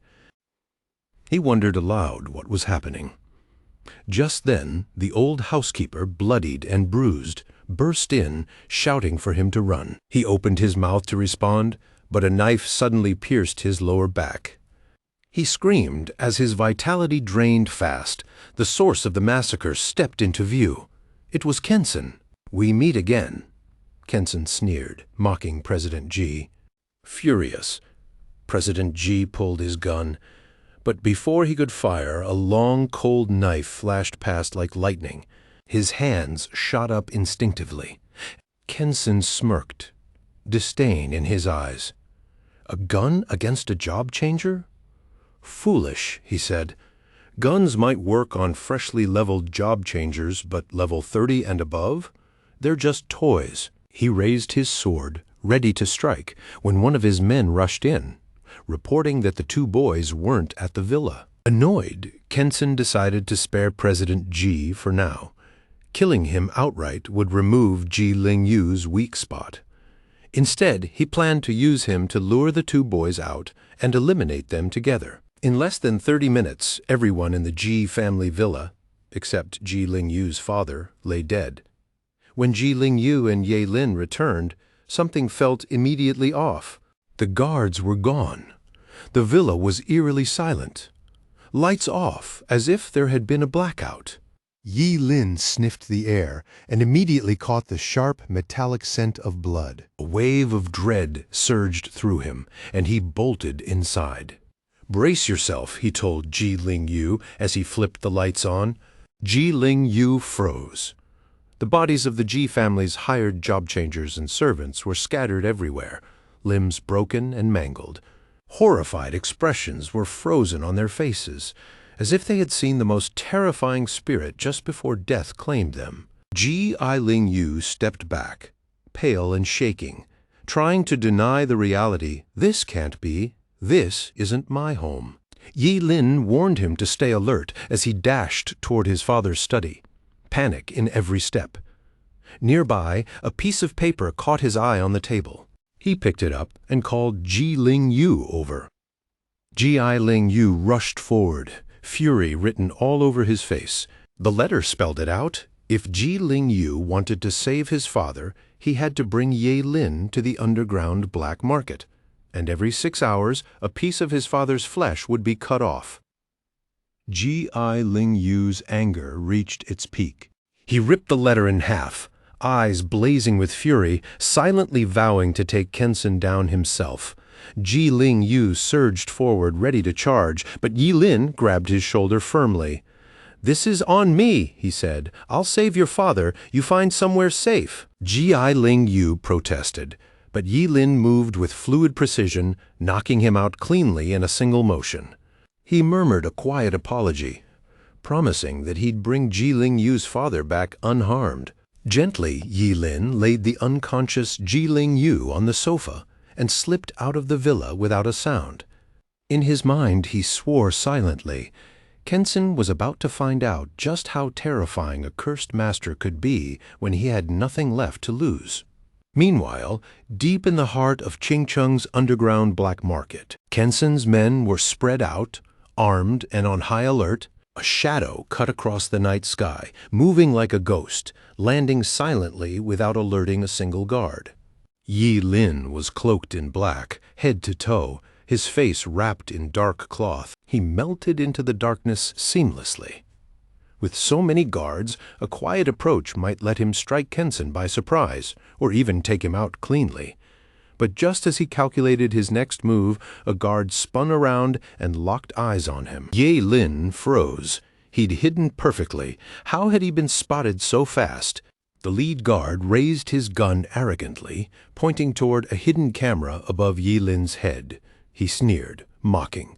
"What era do you think this is, hiding in the shadows?" Apparently, the area was under infrared night vision surveillance. Yi Lin had been a bit careless, but it didn't matter. As long as he took out all the guards, it wouldn't count. The guard warned him that Kensen was expecting him. 3 guards moved in, but Yi Lin, seeing no point in sneaking further, decided to strike head-on. Since Ling Yi had already taken the blame for much, Yi Lin wasn't worried about being accused of assassinating Kensen too. But this plan only worked if no one survived the night in the underground black market. Otherwise, his immortality could be revealed. Now that he'd been discovered, there was no need for disguise. Yi Lin removed his mask and began forming intricate hand signs with his left hand hidden from view. Then, suddenly, he unleashed a forbidden spell, burning reincarnation. With the support of 5 mental power-boosting artifacts and his own 1,088 mental points, his power surged to 2,176 after activating the cycle. The guards, clueless about the monster before them, watched fire pour from Yi Lin's palms. Purple-red flames roared violently, as if ready to incinerate everything in sight. The 3 guards, already wary of Yi Lin's deadly reputation, opened fire immediately. But the bullets were useless. Yi Lin dodged effortlessly. He activated another forbidden spell, Fire of Karma, burning the sky. This time, he sacrificed his left kidney. His right had just regenerated. Fueled by massive mental energy, the karmic flames lit the night sky. Fire spread instantly, engulfing the guards in a roaring inferno. Their screams were drowned by the blaze. 2 guards tried to flank him, but before they could react, Yi Lin used the fleeting dance technique, reaching them in an instant. He grabbed them by the faces, fire gushing from his palms, and in moments their bodies were consumed by the flames. After a few tortured screams, they fell. charred beyond recognition. Yi Lin stepped back from the inferno, leaving it behind without a glance, silently sending a message to Kensen. Your master has arrived. As he neared the main building, the doors exploded outward, and two razor-sharp wind blades shot straight at him. Thanks to his agility, Yi Lin dodged effortlessly. He immediately recognized the attack came from a wind-type awakener, a job changer above level 30. At the entrance, two job changers waited. The swordsman sneered, calling Yi Lin a fool for coming alone. The spearman laughed, reminding him that their boss wanted Yi Lin alive. The swordsman added he had no intention of killing, just wanted some fun first. Yi Lin drew his falling star warblade, his voice icy. Your luck's run out, you're about to face me. Unsheathing his sword triggered the life sword curse. Come at me, he said. Let's see how many times I can cut you down. The spearman activated wind magic with his dragon pistol, lunging at Yi Lin, promising to wipe that arrogant smile off his face. Yi Lin blocked and countered with a swift strike. Suddenly, the swordsman appeared behind him with a powerful wind blade. Yi Lin's fleeting dance was faster. He dodged and returned a second slash. His strikes were fast but weak, barely leaving a mark. They mocked him, calling his skills mediocre. But Yi Lin knew the 99 stack effect of the Yangshuo sword technique. Be patient, he thought. Soon they'd see what his sword could really do. The third slash was blocked by the spearman, the fourth by both already. They sensed something was wrong. Yi Lin's attacks had grown stronger, sharper, far harder to defend against. The fifth strike hit with a deafening clunk, followed quickly by the sixth and seventh. The eighth strike shattered the swordsman's weapon, sending him flying several feet. The spearman panicked, shouting to his brother. Even facing only the 8th level of Yangshuo, neither of them could withstand the force. Yi Lin felt the power of the strike in his chest, wincing but pressed forward with deadly intent. The spearman, stunned, asked what sword technique could grow stronger with every strike. Yi Lin's expression turned ice cold. You don't need to know, he said. A sharp slice cut through the air. Blood sprayed like a fountain as Yi Lin killed him with a casual swing. His brother screamed in rage, calling Yi Lin a devil. Not human! You'll die in pain! He roared. His fury exploded like a storm. Eyes bloodshot, lunging blindly at Yi Lin. Raw power tore through the air, shaking the alley. Yi Lin's gaze was cold. He activated the burning reincarnation curse, incinerating the attacker instantly, leaving nothing but charred remains as the flames devoured him. Yi Lin strode forward, every step radiating confidence. His voice cutting through the night, no one here would leave alive. He entered the massive building and wasted no time, clearing floor after floor, taking down every guard who dared cross his path. Even job changers above level 30 were powerless against a forbidden spellmaster whose curses ignited the night sky with every strike. His life-for-life fighting style made each encounter brutally efficient, even against the strongest foes. Of course, the cost was steep. Yi Lin's body was riddled with deadly wounds, pierced by countless weapons, scorched by fire, frozen by ice. Yet he pressed on, relentless, unstoppable, like a Shura risen from the underworld. He fought forward, demanding to know Kensen's whereabouts, until real resistance appeared. Zai Shuchi, a level 42 job changer, blocking his path. A mountain of a man, towering and imposing eyes, flashing with amusement and lethal intent. In his hands, a massive battle axe, his very presence radiating a bone-chilling aura. Zai Shuki called Yi Lin a brave kid. As a well-known enforcer in the underground market, it had been years since anyone dared show up alone and stir trouble. But looking at Yi Lin, battered by knives, bullets, swords, and halberds, Zai Shuchi couldn't help but wonder, why wasn't this kid dead yet? What was his secret? Yi Lin's senses sharpened instantly. He knew this was a formidable opponent. That axe alone looked like it weighed hundreds of kilos. "My secret," he said calmly. "You'll see if you put that axe down." Jai Hyuki scoffed. "If you won't talk, I'll just kill you and find out myself." He charged, axe raised. The strike shook the entire building, sending debris flying everywhere. Yi Lin gritted his teeth, dodging with burning reincarnation and fleeting dance. He didn't underestimate Jai Shuchi for a second. After casting 2 forbidden spells in rapid succession, Yi Lin's body operated at peak performance. Jai Shuchi laughed, questioning how long he could last while burning his vitality for raw power. Suddenly, Jai Shuchi slammed his battle axe down with devastating force, hurling Yi Lin back as he raised his sword to block. Blood spurted from Yi Lin's mouth, and before he could recover, Jai Shuchi's knee smashed into his abdomen. Still, Yi Lin surged forward as if nothing had happened, swinging his sword to stack his attacks. But a terrifying force burst from Jai Shuchi's axe, halting him cold. The axe struck again, knocking the falling star warblade from Yi Lin's hands. Yi Lin's expression darkened. A level 42 job changer was no joke. Even with 99 layers of the Yang Shuo sword technique and his forbidden spells, he couldn't overpower Jai Shuchi. His edge? Burning immortality. Jai Shuchi used his momentum, smashing into Yi Lin's shoulder, the crack of bone echoing through the room. Yi Lin spat blood as his shoulder and clavicle shattered, and his body slammed across the room like a cannonball, hitting the wall hard. Jai Shuchi approached the battered figure mildly disappointed. This was only a warm-up, and yet Yi Lin was already down. Yi Lin silently agreed. In close combat, his sword skills were lacking. Still, he had a trump card, and Jai Shuchi would soon remember who forced this hand. As Yi Lin slowly rose, his shoulder and all internal injuries healed in moments. What came next would be jaw-dropping, almost excessive.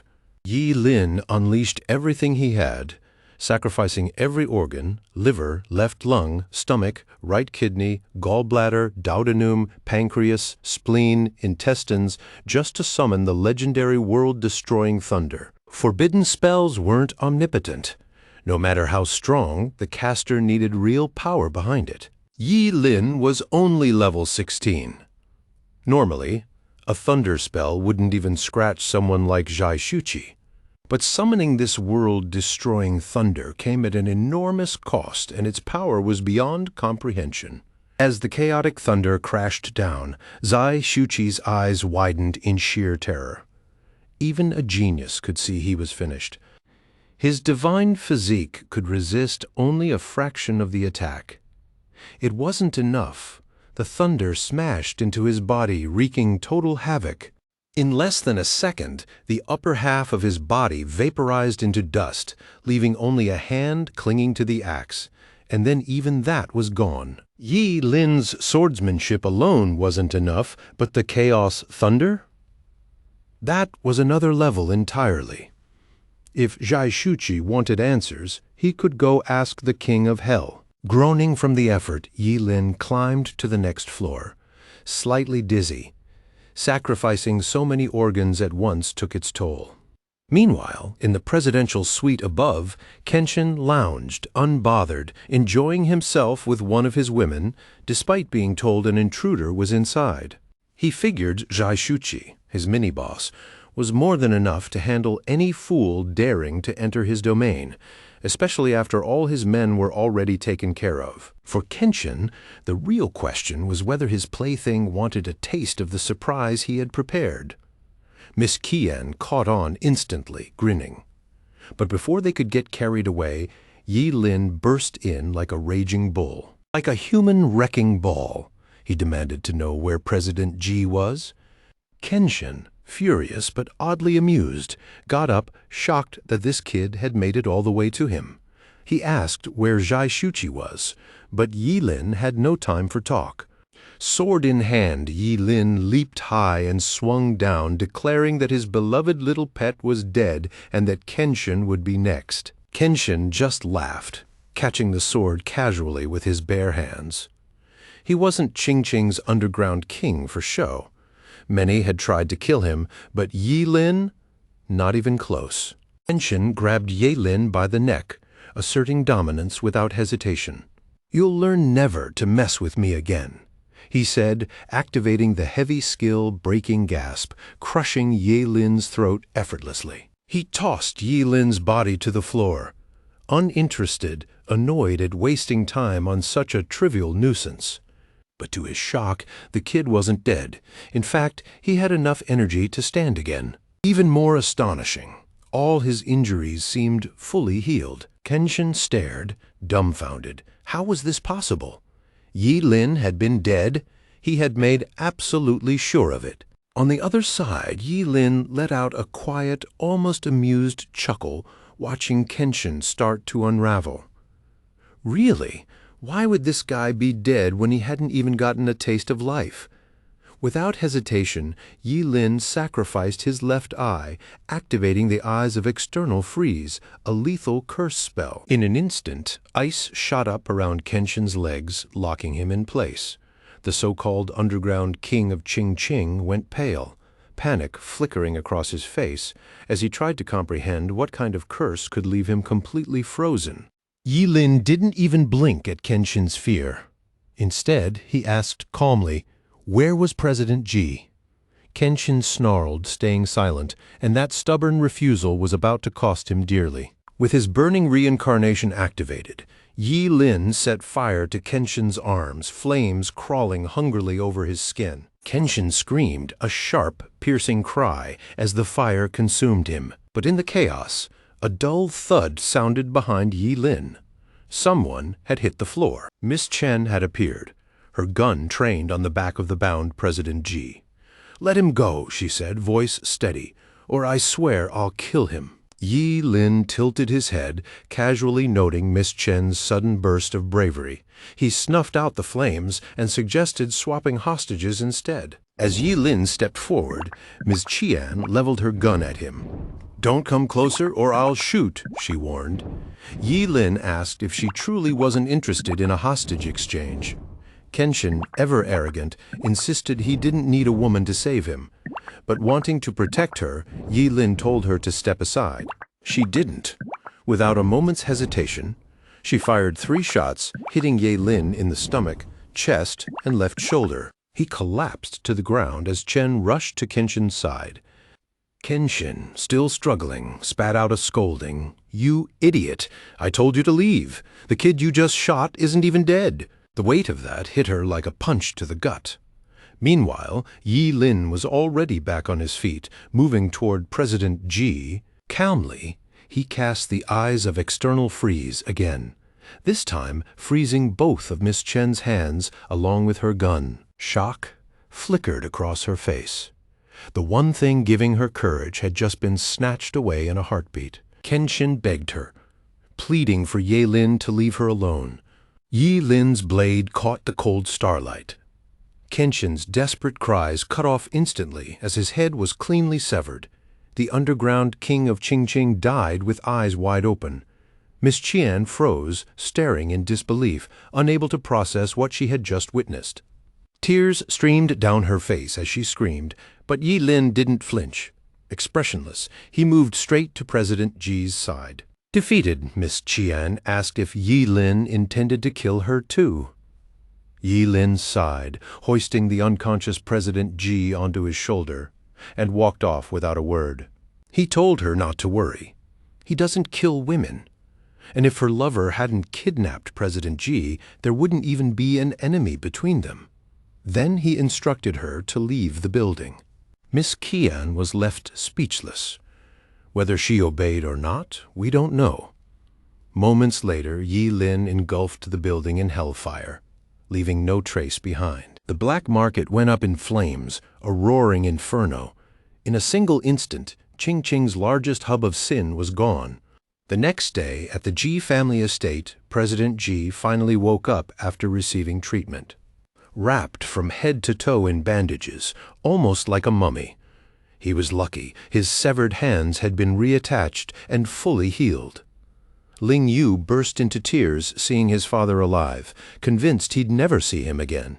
President Ji reassured him, as long as he lived, the Ji family would be fine. Then his gaze landed on Ye Lin, full of doubt and curiosity. He'd been unconscious during the rescue and wanted answers. Yi Lin scratched the back of his neck nervously. He admitted he didn't know all the details either. The rescue had been entirely handled by his friend Ling Yi, who had taken down Kenshin and burned the black market to the ground. President Ji felt relief, but also confusion. Who was this mysterious Ling Ye, and why had he never heard of him? Ye Lin shrugged. He didn't know either, assuming Ling Ye would stay in the shadows. Picking up on the hint, President Ji didn't press further. The real concern was the college entrance exams. Yi Lin and Ling Yu couldn't afford delays. They assured him 27 hours left, and they wouldn't fail. Then 3 men in dark suits and sunglasses arrived at the villa. They were from the investigation bureau. Officer Huang presented an arrest warrant for Ye Lin, claiming he was suspected in a major city murder and needed to come in for questioning. A bead of sweat rolled down Ye Lin's cheek. The bureau had arrived too fast. Open resistance would be dangerous. So he decided to go along, planning his next move later. As they led him away, Ling Yu asked why his boss was being arrested. The officers stayed silent. Yi Lin casually reminded them to pick him up later at the bureau. President Ji reassured him, promising to find the best lawyer to get him out. Meanwhile, at the Zhuge family villa, Zhuge Qingqing knocked on her daughter's door with news about Ling Ye, the man Nini was obsessed with. Nini practically jumped out of her skin, as if she'd just heard the best news ever. Her father had to remind her to change before heading downstairs, where Officer Huang from the Investigation Bureau was waiting. Sighing, he left as she ran to her closet.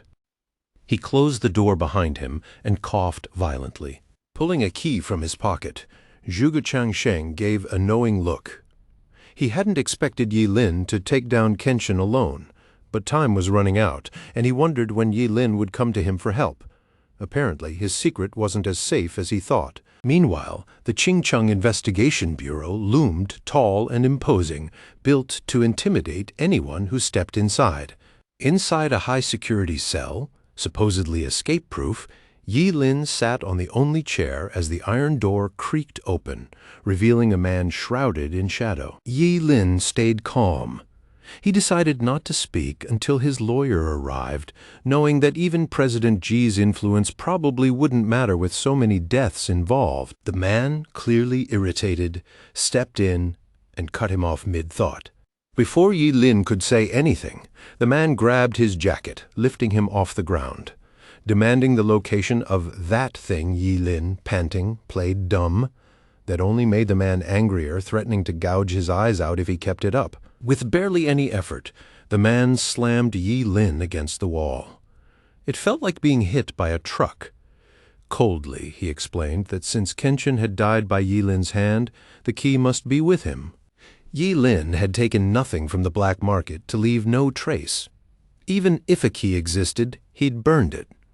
But he had to act normal, or this guy would make sure Yi Lin lost his sight or expose his immortality.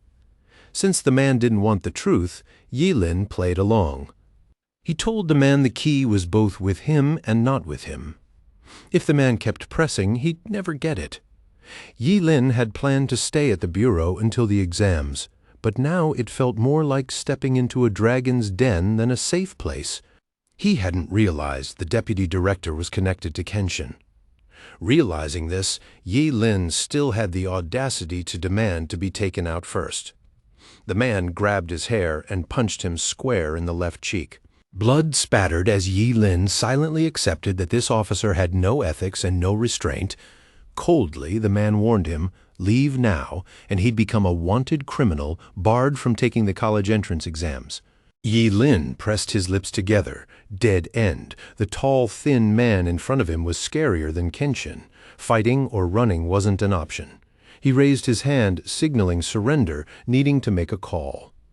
The officer handed him a phone, scolding that if he'd cooperated from the start, none of this would have happened. Yi Lin took the phone, dialing carefully, silently vowing to settle this score later. 10 minutes later, someone entered the cell. It was Zhuge Nini's father, Zhuge Changsheng.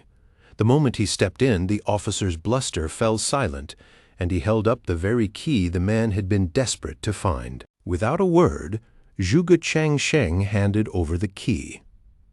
As he walked past, the officer shot him a curious glance. "Why are you helping the kid?" he asked. Zhuge Changsheng just shrugged. "Not your business," he replied. "Deal done." The officer muttered a quiet apology and walked away. Yi Lin exhaled deeply. The interrogation was finally over. Still, one question lingered. How had Kenshin's key ended up in Zhuge Changsheng's hands? Was there some larger scheme at play? He masked his curiosity with a small, innocent smile and thanked Zhuge Changsheng. Without his help, things could have gone much worse. But Zhuge Changsheng wasn't fooled. He told Ye Lin bluntly, his aid wasn't out of kindness. It was selfish. If Ye Lin's immortality were exposed, every powerful figure across Daxia, and probably even overseas, would come hunting him. The words hit Ye Lin like a punch. Zhuge Changsheng knew his secret. Panic flickered in his mind. Should he strike first? Chaos Thunder at full power could seriously injure or even kill the man. But then what would happen next? What consequences would follow? Ye Lin tried to play confused, but Zhuge Changsheng wasn't buying it. A spark of killing intent had flashed in Ye Lin's eyes moments ago. Zhuge Changsheng had seen it, and now the truth was undeniable. Ye Lin was immortal. As Ye Lin hesitated, Zhuge Qianqing spoke calmly. "Eliminate the impossible, and whatever remains, no matter how improbable, must be the truth." Ye Lin's body was immortal, yet he appeared fragile. The legends were real. Ye Lin asked what Zhuge Qianqing wanted. The older man replied with a question. Would Ye Lin become his disciple? Yi Lin blinked, genuinely puzzled. A disciple? What did that even mean? And how would it benefit Zhuge Qianqing? The older man coughed lightly, explaining that time was short. He needed a disciple he could trust to handle certain matters before he took his final rest. Curiosity piqued, Ye Lin asked what could be so important. Zhuge Qianqing pulled out a key, identical to the one given to the officer, and handed it to Ye Lin. Ye Lin froze. 2 keys? Seeing his confusion, Zhuge Qianqing smiled. The officer had received a fake key, carefully forged by an old blacksmith friend. This one, though, was the real ancient key of the apocalypse. Ye Lin turned the key over in his hand. Bronze, worn, rusted, but pulsing with a strange ancient energy. He realized this wasn't just a relic. It was from a time before monsters or job changers existed, until the gate of apocalypse fell, releasing 7 ancient artifacts of origin, each with unique power. The first 7 to claim them became forbidden existences of unimaginable strength. The gate's opening reshaped the world. Humans gained job-changing abilities, monsters and clones emerged, brutal wars erupted. Even the artifacts of origin were eventually destroyed. Now the artifacts exist only in legend, and this key of apocalypse, it could unlock the gate itself. Zhuge Qianqing asked again if Ye Lin would become his disciple. With his secret revealed, Ye Lin had little choice. He accepted, unsure if he could handle the tasks his new master would assign. Zhuge Qianqing laughed, resting a hand on Ye Lin's shoulder. "When did you become so humble?" he said. "With Ye Lin's strength, entering the Supreme Academy could unlock limitless potential." But first, there was one more responsibility he wanted to entrust. Ye Lin's eyes lit up with curiosity. Zhuge Qianqing smiled awkwardly. He asked Ye Lin to protect Zhuge Nini after his death, making sure no one bullied her. Ye Lin paused, slightly taken aback. Could anyone really intimidate this sharp, fearless daughter of Zhuge Changsheng? Scratching the back of his head nervously, Ye Lin promised his new mentor he would live a long life, maybe even past 100 years. Zhuge Qianqing laughed and left the cell, Ye Lin following. Though he seemed young, Ye Lin was older than he appeared, an advantage he didn't fully grasp. Strength could be cultivated slowly. For now, the college entrance exams were the priority for both him and Nini. Later, back at the Zhuge family villa, Zhuge Nini froze as she spotted the person she hated most inside her home. To make matters worse, she discovered her father had accepted Yi Lin as his disciple. Impossible. Furious, she demanded he leave immediately. To her, he was a coward, a liar, and unworthy of being a disciple. Yi Lin just folded his arms, not bothering to argue with the spoiled princess. If her father wanted him there, he'd stay. Otherwise, she could take it up with him. Zhuge Qianqing came downstairs, wondering why his daughter was throwing a fit. Seeing him, Nini gave a helpless glare. Why was Ye Lin in their home? "He's a coward, full of lies," she insisted. "Kick him out immediately." Zhuge Qianqing calmly confirmed, yes, Ye Lin was his disciple. Her classmate had told the truth. Before he could explain further, Nini cut him off. "Are you crazy? Losing your mind? Why would you take such a person as your apprentice? What about talent?" Yi Lin was a forbidden spellcaster, fated to die before 25. What could her father teach him in so little time? Zhuge Qianqing told her to calm down, but added that Yi Lin was powerful. He was, in fact, the very Ling Yi she had been searching for. Hadn't she realized Yi Lin and Ling Yi were the same person? Nini sneered, cold eyes fixed on Yi Lin. Her classmate wasn't just cowardly and dishonest, he was a fraud. He had even fooled her father. She remembered how he had run away when she needed help. If Ling Yi hadn't intervened, she might have died. How could these two be the same? They were nothing alike. For Nini, once she fixated on something, nothing could shake her belief. As she walked away, she vowed to find the real Ling Yi and expose Yi Lin's lies. Yi Lin approached Zhuge Qianqing, asking if he should follow her to keep her safe. Zhuge Qianqing smiled wryly and shook his head. No one in Qingqing would dare touch her. Also, Yi Lin shouldn't take her words personally. She was paranoid, not cruel. The father apologized for spoiling her. With the exams just hours away, Zhuge Qianqing handed Ye Lin a wooden box. Inside was a mask, thin as a cicada's wing. Yi Lin felt a tingle on his scalp. This wasn't any ordinary mask. It was a lifelike human face. Zhuge Qianqing explained it was an illusion face, crafted by an old forger friend. Once worn, Yi Lin could assume an entirely new identity. Voice, aura, everything. At critical moments, he could unleash his full power without fear of exposure. Yi Lin's eyes lit up. It didn't boost strength, but its utility was undeniable. He thanked Zhuge Qianqing, finally seeing the perks of being a disciple.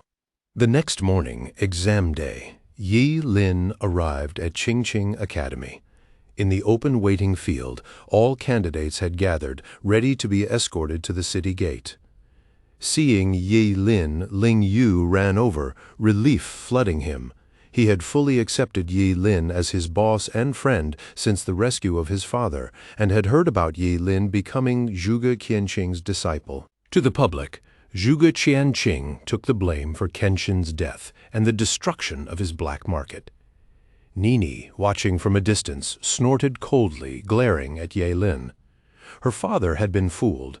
Ye Lin was a fraud. Her words rippled through the crowd. People who had envied him as Zhuge Qianqing's disciple now looked at Yi Lin with doubt. Ling Yu frowned, pointing at Nini. "Do you have any proof for your claims?" he demanded.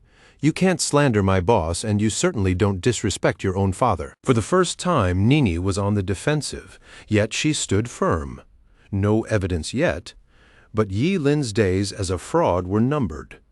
During the exams, she planned to find Ling Yi and reveal his true identity to everyone. Just then, the transport vehicles arrived.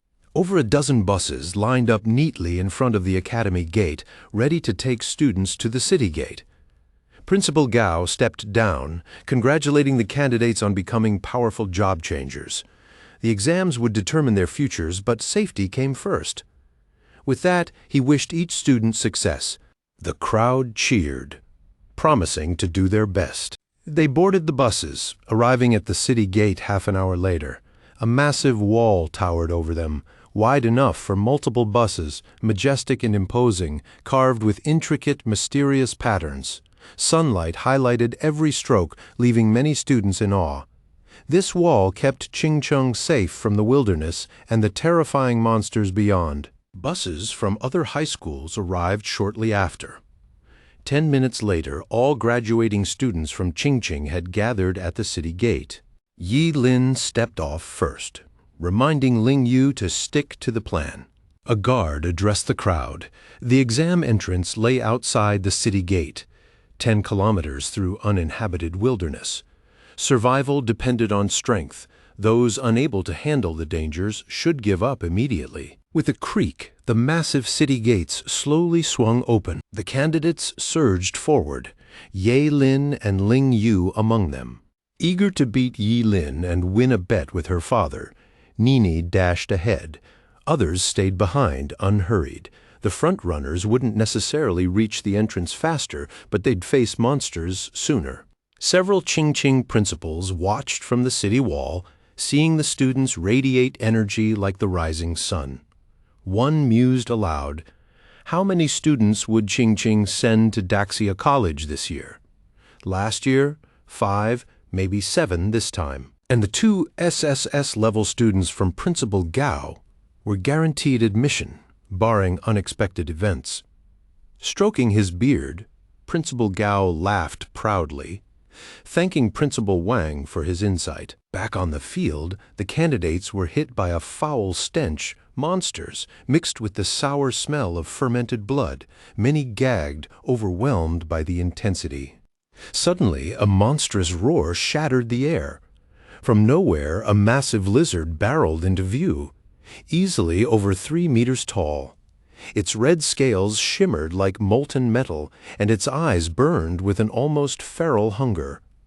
The long, twitching tongue darted out again and again, a clear, chilling warning. This wasn't just any creature. It was a level 11 bloodthirsty demon lizard. Most of the students froze, their faces draining of color as panic swept through them. Chaos erupted instantly. Students scattered in every direction, desperate to put as much distance as possible between themselves and the beast. But the lizard was faster than anyone imagined, bounding meters in a single leap with terrifying speed. Those who fell behind didn't stand a chance. Its razor-sharp claws tore through the air and through anyone unlucky enough to be in its path. Blood sprayed across the field, and screams tore through the frenzy from all sides. Up on the city wall, the principals watched calmly, their expressions sharp and calculating. The students' panic didn't faze them. They had expected it. If anything, there was a faint flicker of disappointment.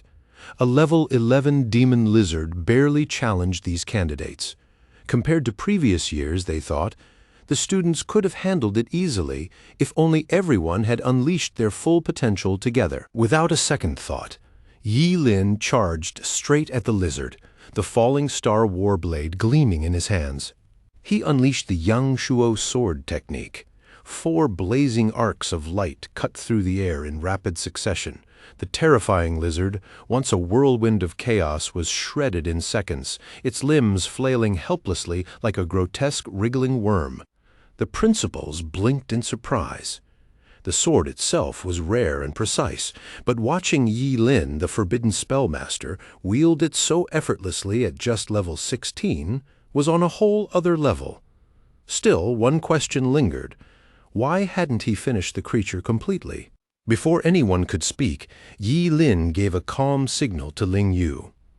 A wide grin spread across Ling Yu's face as he sprinted forward, sword in hand, ready for action. The demon lizard stood no chance. Ling Yu finished it off easily, and together they earned 40 experience points. Other candidates watched in disbelief. It was clear now that Yi Lin had left the lizard alive on purpose. training Ling Yu. A mix of envy and admiration rippled through the crowd. Some even wished they could be his next companion. Without hurrying toward the training hall, Yi Lin and Ling Yu moved with deliberate steps, cutting across to the right. Nearby, Zhuge Ni observed quietly, calculating teaming up meant splitting experience points, and she was determined to surpass Yi Lin this time. Her previous defeat in the Nava Secret Realm had come from losing focus. This time, she wouldn't make that mistake. Along the path, every monster Yi Lin encountered fell after a few expert sword strikes, leaving them weakened for Ling Yu to finish. They had already taken down a level 12 Chimera for 50 points, an 11th level Seahorse Warrior for 40 points, and a level 13 Skeleton Archer for 60 points.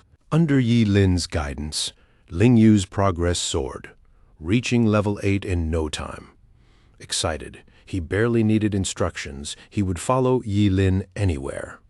At this pace, he might even hit level 12, maybe even 13 before the day ended.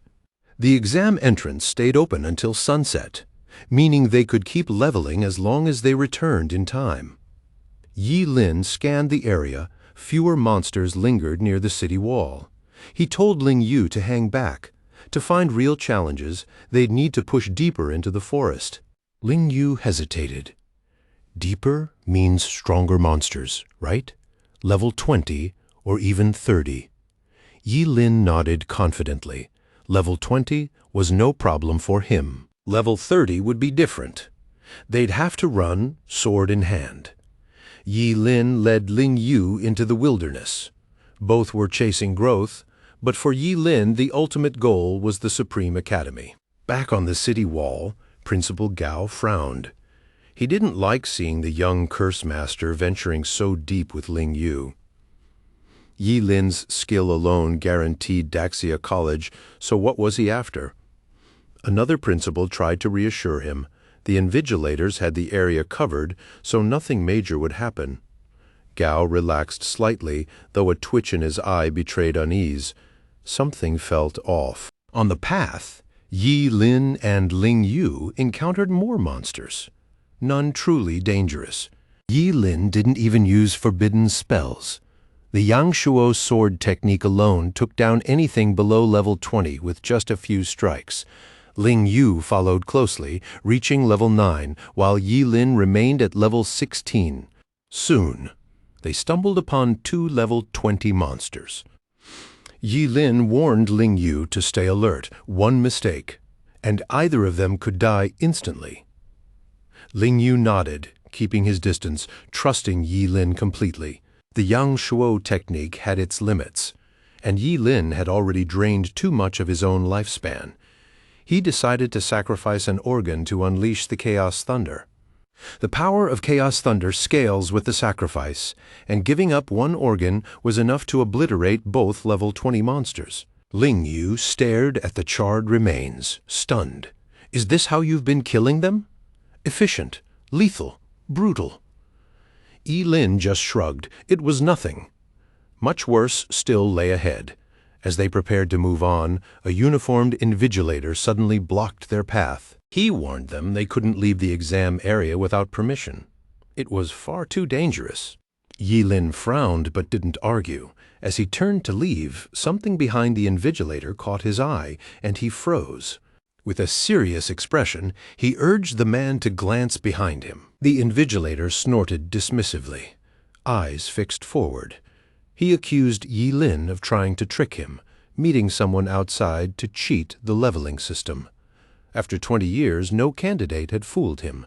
He warned them to leave immediately or face disqualification. Yi Lin insisted, pointing to the looming shadow. Before the invigilator could react, a low growl rumbled behind him. The man's face went pale as he finally turned to see a level 33 goblin warrior towering over him. The creature stood 4 meters tall, armored in hardened plates, wielding a massive, deadly mace. It swung at the invigilator, who barely dodged, then got flung over 10 meters like a rag doll. Yi, Lin, and Ling Yu moved with ease, but Ling Yu went pale. Yi Lin suggested drawing it away, but Ling Yu shook his head. They couldn't fight this one. They had to run, leaving the injured man behind. Frustration flared in Yi Lin. He had warned the Invigilator multiple times, and now Ling Yu hesitated too. Faster than Ling Yu, the goblin could turn on him in an instant. In a flash, Yi Lin kicked Ling Yu forward to safety just as the Invigilator reappeared. The mace swung dangerously close, ready to crush him. Yi Lin sacrificed his appendix and part of his large intestine, tripling his agility, and danced effortlessly out of the weapon's path. The Invigilator struggled upright, pale and shaken, telling Yi Lin to leave the goblin to him. He had already sent a distress signal and refused to let any student get hurt. But before he could repeat himself, the goblin's massive mace came crashing down. Yi Lin stepped in again, saving him, and collapsed from the effort. The Invigilator, badly wounded, clung to life. Help arrived just in time. 2 more Invigilators dashed in to subdue the monster. Yi Lin watched everything with sharp calculation. They told him to stay back to avoid injury, and he complied without question. He also moved the injured colleague to safety, keeping him out of harm's way. The 2 Invigilators focused on the goblin warrior, finally bringing it down completely. From a safe distance, Yi Lin retrieved the illusion mask from the wooden box and put it on. The thin mask molded perfectly, transforming him into the unconscious middle-aged Invigilator beside him. Even the facial injury matched. Yi Lin quickly stripped the real Invigilator of his uniform and put it on himself. Meanwhile, the goblin still struggled against the other 2, dangerous despite its injuries. A female Invigilator urged her colleague to finish it off, complaining that it had disrupted the exams. Just as she moved, Yi Lin, still disguised, offered his help. After all, the monster owed him its life. Facing the level 33 goblin warrior, Yi Lin didn't hold back. He summoned the forbidden spell Eternal Stem Element. Golden energy spiraled in his palm, condensing into a spear radiating ancient, mysterious power. He gripped the spear and hurled it straight at the goblin's head, the sharp whistle of air cutting through the tense moment. The golden spear smashed through the creature's skull, instantly killing the critically injured goblin warrior. Yi Lin earned 220 experience points for the kill, and the symbiosis talisman dropped as a reward. Yi Lin blinked, a flicker of surprise crossing his face. Item drops after a monster kill were rare. But here it was, right in his hands, a real reward. The 2 Invigilators were not happy. They'd fought and brought down the goblin warrior themselves, only to have someone swoop in and claim the kill.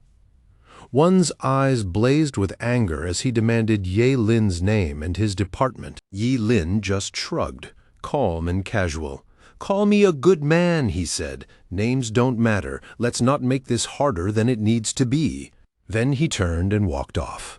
The Invigilator fumed, but a female colleague waved him down, urging patience. Maintaining order until the exams ended was more important. They could settle grudges later. Yi Lin didn't care a bit about their anger. Once the mask was on, no one would know where he'd gone. His map showed he was still deep in the uninhabited wilderness, with roughly a third of the route still ahead. He returned the Invigilator's uniform and badge to the unconscious man, changed back into his usual clothes, and marveled at how flawless the illusion mask had been. The item drop was even more useful than it seemed. The symbiosis talisman only worked between 2 job changers with less than 10 levels difference. Interlock fingers, and for 6 hours, all monster experience would be shared evenly. Single use, bound to 1 person, but Yi Lin's eyes lit up, double experience, exactly what he needed.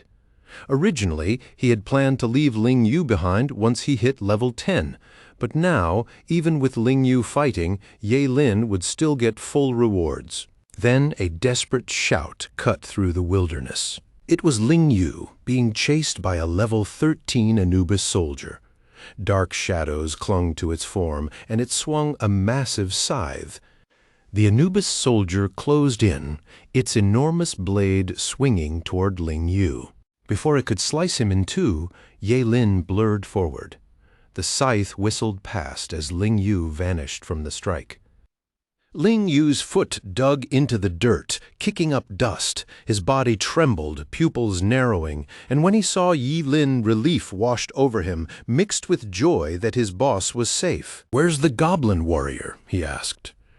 Ye Lin assured him it had been handled by the Invigilators, then held out the symbiosis talisman. "Don't let go, no matter what." Their fingers interlocked, and Ling Yu froze, a blush creeping across his cheeks. No wonder Ye Lin ignored the maids back at the villa. So this was his type. Lost in thought, Ling Yu barely noticed Ye Lin snapping him back. With the talisman activated, Ye Lin barked, "Snap out of it. What are you daydreaming about now?" Even the Anubis soldier seemed caught off guard. Ye Lin drew his sword and, in a single clean stroke, cut down the Anubis soldier. Only the scythe remained on the ground. The symbiosis talisman granted them each 130 experience points for the kill. Ling Yu's eyes shone. This talisman was incredible. Where had Ye Lin even found something so priceless?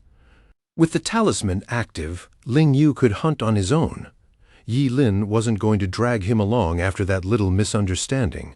Ling Yu hurriedly explained he really was straight. Ye Lin wasn't buying it. "Stay out of my way," he snapped.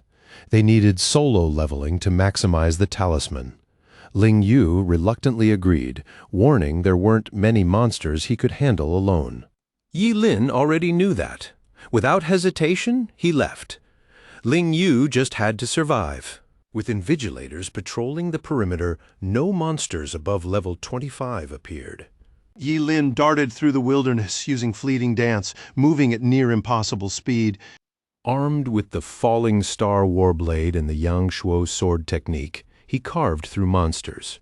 No forbidden spells were needed, just that combination, amplified by the warblade's 300 strength, made him unstoppable in the exam grounds. He stayed precise. Low-level monsters went down in a single strike. Stronger ones required a few simulated blows before finishing, depending on their power. He took some damage along the way, but the twin yin-yang bracelets and his immortal body healed him fully in plain sight, without raising suspicion. Even among other students, he hunted and healed seamlessly. While everyone else fled from monsters above level 15, Ye Lin did the exact opposite. He even charged a level 20 Minotaur, capable of killing him instantly. Higher-level monsters were nothing but his playground. Ling Yu watched in awe, noticing how fast his own level had climbed since the exams began. He knew without a doubt that Ye Lin was slaughtering monsters non-stop. Thanks to the symbiosis talisman, every experience point was shared. Back on the city wall, Principal Gao and the Qingqing officials watched Ye Lin battle the level 20 Minotaur. Strong candidates leveling before entering the teleportation gate was normal, but this, hunting every monster relentlessly, was unheard of. Gao's expression weighed heavy with regret. Without Ye Lin being a forbidden spellcaster, Qingqing might have had another unmatched prodigy. A job changer clearing the wilderness like this could crush any rival. But forbidden spellcasters rarely lived past 25. Another principal tried to reassure him. At least Ye Lin's efforts ensured more Qingqing students would reach the main exams. At the city gate, students waiting for the outer forest to clear smirked at the empty fields. One young man waved a fan, grinning, noting the advantage of leaving the city now. With the monsters gone, those who rushed out had a much easier path. The 10-kilometer trek from the city gate to the teleportation gate was mostly safe. They just had to keep moving and hope nothing unexpected popped up. Ye Lin had finished hunting. No monsters in sight. Level 18 now, he was a little disappointed he hadn't hit level 20 before the main exams. Ahead, the portal to the college entrance exam hovered a massive gate of light, serene and quiet, radiating a soft glow. He could feel the pulse of space magic ready to transport anyone instantly. Ye Lin stepped through. The world shifted and reassembled around him.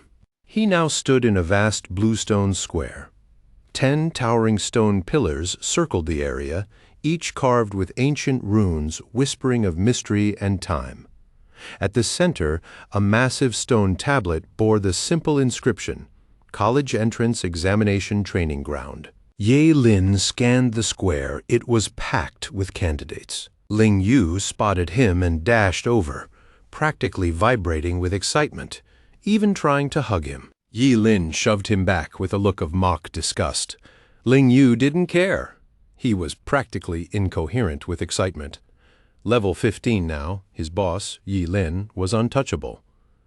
Admission to Daxia College seemed inevitable. Soon, Zhuge Ni arrived, her expression gloomy. Level 14, just 2 levels below Yi Lin. Not ideal, but she counted on her skills to close the gap. As the sun set, the teleportation gate sealed completely. Hundreds of invigilators appeared around the square, eyes on every candidate. A middle-aged man stepped silently before the central stone tablet and called for silence. He welcomed all candidates to the 886th College Entrance Examination. This was Lin Yuan, the chief examiner. His voice wasn't loud, but it cut across Bluestone Square like a clear bell. Every candidate could hear him. He made it plain. The forest outside wasn't the real exam. It was just the first gate. Only those who survived it would get a shot at the final test. The college entrance exams had 2 main parts: the comprehensive ability assessment and the ring battle. Both would stretch across the entire day. The comprehensive assessment had 10 stages, each worth up to 10 points. Candidates faced challenges tailored to their profession. They could stop at any stage or push through all 10. Examiners scored as they went, and only those with 85 points or more could move on to the ring battle. Winning the ring battle added 10 extra points, with a total maximum of 150 points. This score would determine the top scorer of the year. Candidates could use any equipment, but no special items.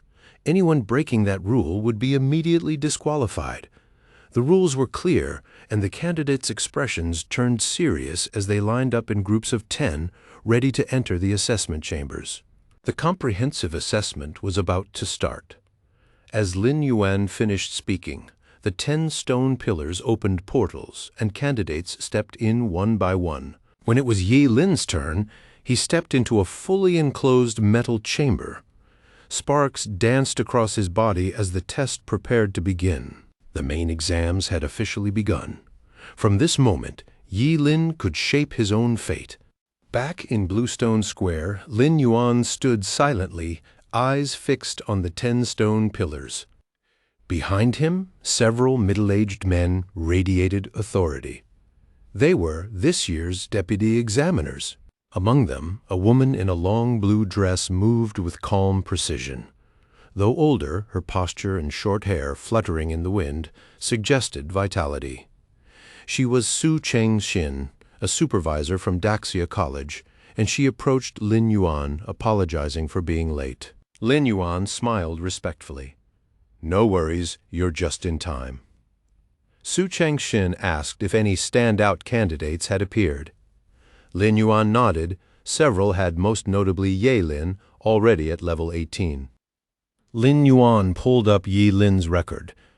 Su Cheng-shin raised an impressed brow at the level 18 mark, clearly qualified for Daxia College. But then her gaze fell on Yi Lin's profession, and her expression darkened.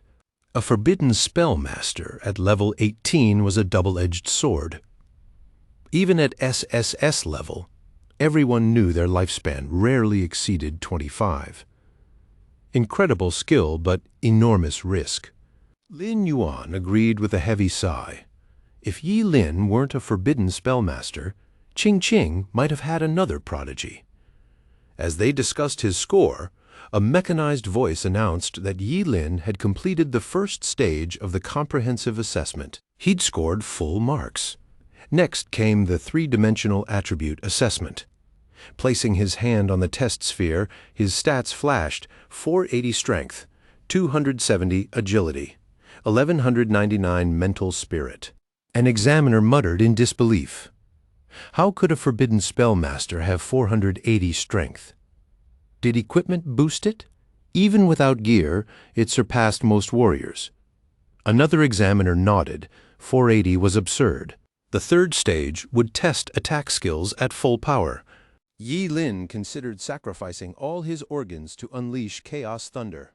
Too much, too revealing.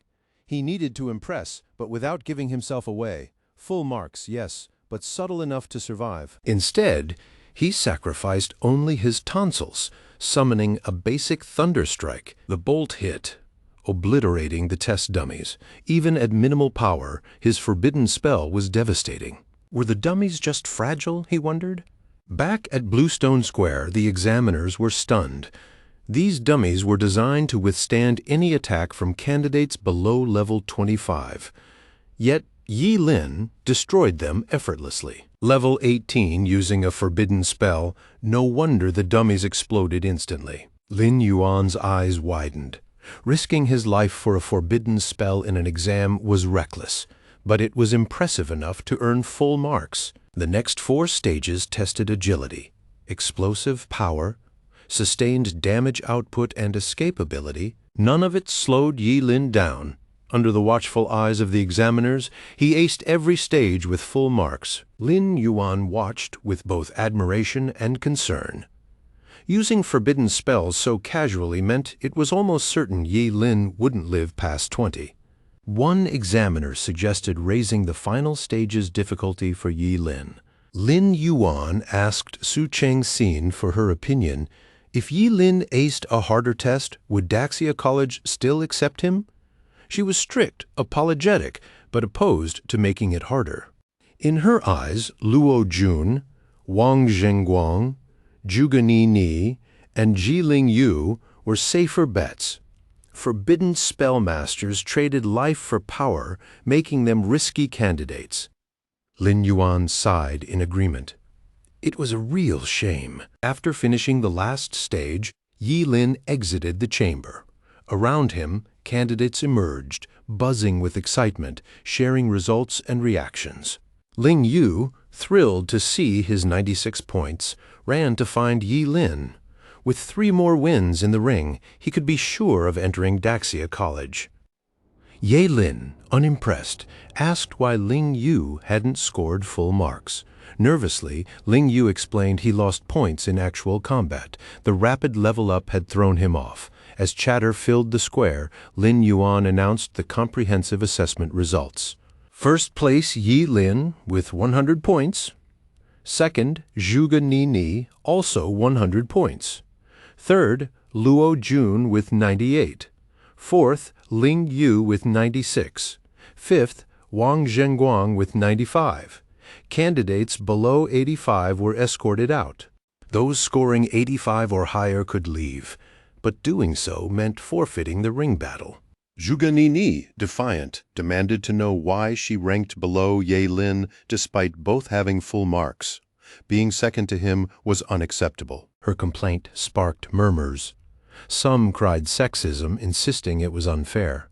But Lin Yuan remained unbothered. He played videos of Yi Lin and Zhuge Ni's final stage performances, urging everyone to watch closely. The final stage required fighting a level 25 demonic flame wolf. Zhuge Ni, highly skilled, struggled significantly before killing it. Yi Lin, by contrast, killed the level 25 wolf with a single skill.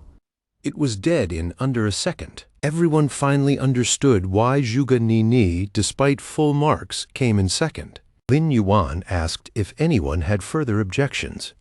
Silence fell. Even Zhuge Ni dared not speak. Seeing the video, she had no argument. Lin Yuan announced the ring battle would start in half an hour. Time to rest and prepare. Outside, the results were shared with other schools. Principal Gao and colleagues were surprised. Yi Lin and Zhuge Ni had full marks, and Ling Yu's 96 points marked him as a dark horse. Gao couldn't hide his excitement, laughing aloud. 3 of his students in the top 5 meant Ching Academy would dominate next year's admissions.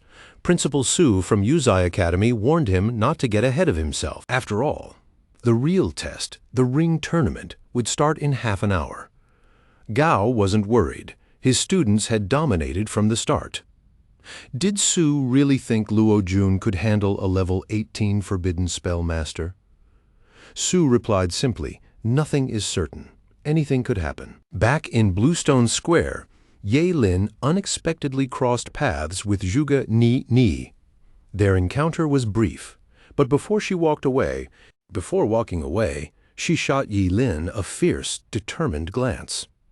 "I'm not going to lose to you in the ring tournament," she said, leaving no room for doubt. Yi Lin didn't reply out loud, but inside he was already wondering what had gotten into her this time. Half an hour later, all the qualified candidates gathered back in Bluestone Square. Lin Yuan laid out the rules for the ring tournament, simple and clear. Matches would be determined by lottery, each victory granting 10 points and advancing the winner to the next round. There were 104 candidates in total. Matchups were based on serial numbers. Each pair's numbers added up to 104, setting them against one another. By chance, Yi Lin drew number 18, paired with a female candidate named Bei, who held number 86. Ji Ling Yu exhaled in relief. He had number 24. As long as he avoided Zhuge Ni and Luo Jun in the early rounds, his level would be enough for solid results. Soon, it was Yi Lin's turn to step into the arena. Ji Ling Yu waved him off with a quick, "Good luck." Inside the arena, their professions and levels appeared above their heads. Bei was a level 10 water mage, Ye Lin a level 18 forbidden curse master. Before Lin Yuan could announce the start, Ye Lin suggested she surrender. She refused. Stubborn as ever, she declared she wouldn't give up no matter his strength. Her small, determined face radiated pure will. Yi Lin just smiled, quietly admiring her courage.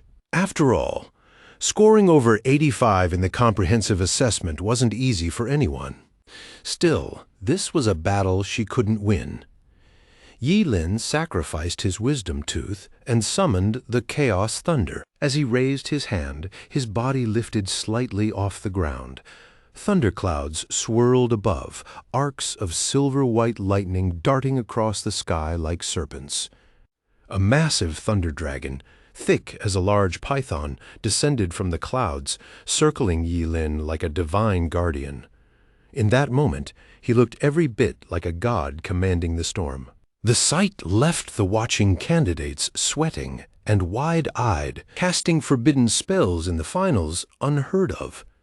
The invigilator overseeing the match stepped in, horrified, warning Ye Lin that killing anyone was strictly forbidden. Go through with it, and he'd be disqualified from the exams entirely. Yi Lin had no intention of killing Bei. He just wanted her to surrender. And as for forbidden spells, this was the only one he knew. Faced with such a terrifying display, Bei's legs gave out.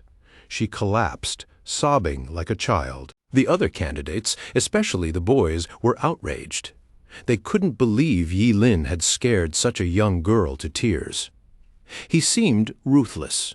Yi Lin ignored their outrage and calmly asked the crying Bei if she was surrendering.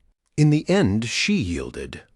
An invigilator helped her off the stage, and the match ended with Yi Lin victorious. He earned 10 points for winning the first round. Yi Lin gave a small, exasperated look. He hadn't expected her psychological endurance to be so weak. Clearly, he'd need to watch himself in future rounds. Meanwhile, the ring tournament was heating up. Zhuge Ni appeared, a thick book in hand, her powerful equipment. Flames roared from the pages, forcing her opponent to retreat. Every skill was precise, leaving no opening, and she quickly claimed victory in her first-round match. Luo Jun of Yuzai Academy wielded a black spear wrapped with a shadow dragon. Each swing echoed like a roar. His dark eyes locked on his opponent, toying with him before claiming the win. Ji Ling Yu, wielding a long sword against a level 8 foe, felt no pressure. A few swift strikes later, his opponent surrendered on the spot. With his SSS-level Rainbow Blade profession, Wang Zhengguang from Experimental Academy moved like a ghost, dispatching his opponent instantly. After a 10-minute break, the second round began. Yi Lin's opponent was a sword cultivator, several long swords strapped across his back. This was Chen Chengxin. Sharp eyebrows, bright eyes, slender build, and a peculiar temperament. Seeing Yi Lin, his expression shifted. Narrowing his eyes, he muttered under his breath, measuring the challenge. Confident, but cautious. As he drew a long sword from his back, Yi Lin's expression grew serious. He didn't underestimate his opponent. Job changers had all sorts of strange skills, and levels didn't always reflect true combat ability. Chen Chengxin's confidence suggested he had tricks up his sleeve. The moment the invigilators started the match, Chen Chengxin surprised everyone. He surrendered immediately. He turned, slipped his sword back into its scabbard, and walked off the stage with calm composure. Yi Lin paused, stunned. "Wait, didn't you just say you were confident you could win?" He had, but Yi Lin had misunderstood. Chen Chengxin was confident he could beat him eventually, just not right now. The invigilator's expression was peculiar as he declared Yi Lin the winner again. This was the easiest scenario imaginable. No combat, no risk, just rules enforcement. The crowd was stunned. Winning without lifting a finger? Extreme, yes, but honestly, who would risk their life against a short-lived forbidden spell master? By the third round, it was clear the next opponent had already made the same decision. Drawing Yi Lin's number, he surrendered immediately. First-round lessons had made it obvious. Yi Lin, frustrated by his own inactivity, advanced to the fourth round without swinging a sword. His score, already an astonishing 130 points. The crowd, confused and bored, turned their attention to other matches. Yi Lin's rounds felt like a complete rip-off. He barely used his forbidden spell in the first round and still swept 3 matches. Some began to think he might ace the final without breaking a sweat. Focus shifted to Luo Jun versus Wang Zhengguang, both SSS-level fighters. Luo Jun wielded a level 14 Shadow Dragon Spear. Wang Zhengguang a level 13 Rainbow Blade. As the match began, Wang Zhengguang moved like a ghost, dual daggers flashing. Luo Jun's sharp eyes followed every motion, spear clashing against daggers in resounding clangs, sparks flying with each collision. Wang Zhengguang warned Luo Jun to prepare for a challenge in the loser bracket. But Luo Jun just scoffed. He didn't think Wang Zhengguang could touch him. The crowd watched in awe. Both SSS level, their speed and skill beyond comprehension. A single second against either would be fatal. They were clearly on a level of their own. Among the examiners, Lin Yuan asked Su Chengxin who she thought would win. She chose Luo Jun without hesitation, explaining that though he seemed restrained, his defenses were solid. Once Wang Zhengguang's stamina dropped, the counterattack would be devastating.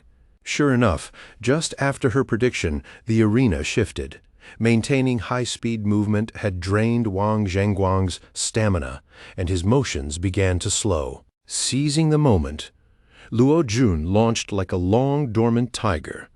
Black spear gripped tightly as he soared through the air.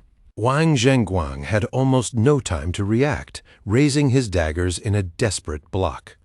He crashed to the ground, his back hitting the arena floor hard. With a loud crack, Luo Jun's black spear shattered the daggers and pierced Wang Zhengguang's chest. A shrill scream marked the end of the match. By the 5th round, Yi Lin's opponent had surrendered without a fight, leaving him completely bored. At this point, it seemed like only Zhuge Ni or Luo Jun might even consider challenging him. Then, something suddenly caught Yi Lin's eye and it grabbed his full attention. It was Zhuge Ni facing off against Ji Ling Yu.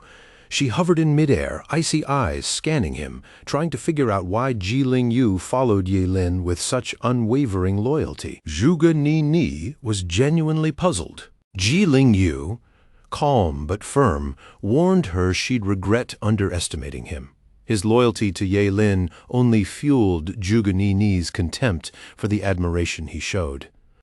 From her perspective, Ji Lingyu was nothing but a fool, completely under Ye Lin's influence. As soon as the Invigilator signaled the start, Zhuge Ni unleashed her phoenix-exploding flames. Her book flared violently, sending a storm of fireballs toward Ji Lingyu.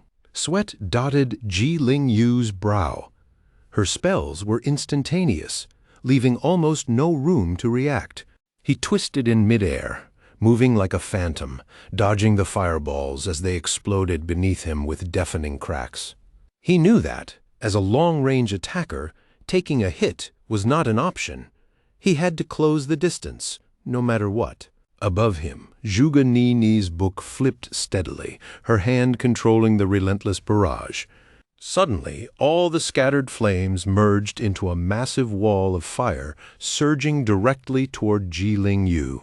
His eyes narrowed. This one was unavoidable. There was only one choice: meet it head-on. He drew a deep breath, gripping his sword tightly, and lifted it high. With his slash-sword skill, the blade gleamed cold and sharp, cutting straight through the advancing inferno. Seconds later, the flames dissolved into a dense cloud of steam. Ji Lingyu stood there, panting, clearly pushed to his limit. But he wasn't thinking of giving up. He was determined to keep fighting. Seeing this, Zhuge Ni called him an idiot. If he refused to yield, she wouldn't either. Her book flared again, igniting with raw power. A massive wall of red fire erupted, scorching the air in the arena.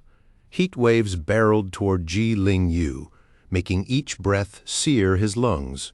Above him, Zhuge Ni glared through the flames. She asked if he would surrender, but Ji Lingyu refused and even threw back a subtle warning.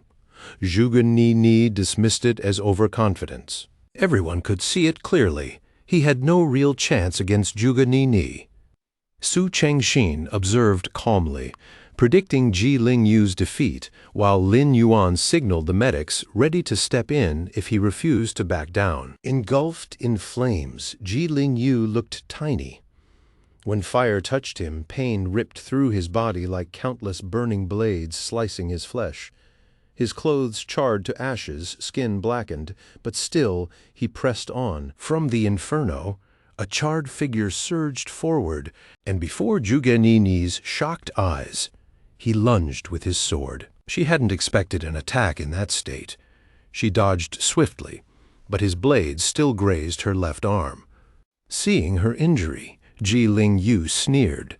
Charred as he was, his left eye burned with resolve. He warned her not to provoke him. Ye Lin, his boss, commanded his respect like no other. Disrespect Ye Lin again, and he wouldn't hold back. Exhausted and injured, Ji Lingyu collapsed. Ye Lin leapt onto the stage without hesitation, using the twin yin-yang bracelets to heal his wounds. Lin Yuan shouted for the medics to hurry before it was too late. Yi Lin's grim expression shook Zhuge Ni. She admitted she hadn't expected Ji Lingyu to push himself this far. Yi Lin's reply was cold. It wasn't her fault. The medics arrived with a stretcher and carried Ji Lingyu away. Before leaving, Yi Lin quietly praised his effort in the tournament. Lin Yuan assured everyone Ji Lingyu wasn't in life-threatening danger. However, the burns were severe and required immediate hospital care. With that, the tournament moved into the semifinals. Zhuge Ni faced Lin Linglin, while Yi Lin was set against Luo Jun. Lin Yuan quickly noted that this year's top scorer would come from these four candidates. Outside the arena, one principal asked Principal Su if Luo Jun could beat Ye Lin. Su replied confidently Luo Jun was a genius from Yuzai Academy. Another predicted Yuzai might claim another top scorer this year. Principal Gao disagreed. No way Luo Jun could take down Ye Lin, a level 18 forbidden spellmaster. Su pointed out that Yi Lin wouldn't recklessly spam forbidden spells, risking his life. Gao countered that 2 of the 4 finalists were from Qingqing Academy, so Su shouldn't assume victory yet. A single well-placed spell could decide everything. Su remained unconcerned. Soon, an announcement signaled the match's start, ending their debate. In the arena, Ye Lin and Luo Jun faced off. Luo Jun's dark eyes blazed, and the black spear in his hands shimmered with a faint dark aura, as if a dragon lurked within. He pointed the spear at Yi Lin, a low roar echoing. Luo Jun had been itching to face him ever since the assessment results came out. Of all the candidates, Yi Lin was his true rival. Defeating him meant claiming the top spot, no matter what happened with the other 2 contenders. Yi Lin silently drew his sword ready. Luo Jun darted forward at incredible speed, aiming for a critical strike before Yi Lin could react with any forbidden spell. But Yi Lin had no plans to use forbidden spells. He countered with a precise sword slash, the blade tracing a half-moon arc in the air. At his level, matching Luo Jun's speed was entirely possible. Luo Jun froze, stunned. He'd only seen Yi Lin use Chaos Thunder before he expected another forbidden spell. Instead, Yi Lin fought with expert swordsmanship, dominating close combat. It was absurd for a forbidden spellcaster. After a few exchanges, Luo Jun grew uneasy. The Yang Shuo sword technique seemed simple, but every strike carried immense power steadily building. Yi Lin's warblade clashed with Luo Jun's spear repeatedly, sparks flying with each metallic clang. Initially, Luo Jun had the edge with his spear. But as Yi Lin struck again and again, he felt increasingly powerless, sweat beading on his forehead. The crowd was stunned. It looked less like a forbidden spellcaster versus a warrior, more like 2 elite fighters dueling. One spectator asked if all forbidden spellcasters fought like Yi Lin. Another replied they didn't. Yet no one could tell whether Yi Lin intended to win this way or not. Everyone expected a flurry of forbidden spells, but Yi Lin's strategy left them confused and intensely curious. The principals watching the live feed were equally shocked. The duel wasn't what they expected. Still, they noticed something. Was Yi Lin's sword technique itself a forbidden spell? Principal Gao explained it was a lifespan sword. Each strike sacrificed part of the wielder's lifespan, making every hit stronger than the last. Principal Su went pale. He had never imagined Ye Lin would risk even more of his already shortened lifespan. He asked Gao how many strikes Ye Lin planned, and whether the win was worth such a cost. Principal Gao leaned back slightly, a teasing calm in his voice, as he reminded Principal Su of his earlier confidence, how sure he'd been that Luo Jun wouldn't lose. But glancing at the fight now, that certainty looked shakier than ever. Gao's arrogance carried a subtle warning, as if to say, don't celebrate just yet. Su, however, just shrugged it off. Back in the arena, Ye Lin's Yang Shuo swordsmanship had reached its 15th level, each strike relentless, each movement packing bone-crushing power. Luo Jun could feel it in his very hands, pressure building until his knuckles cracked and bled. Every slash hit harder than the last, unending in its force.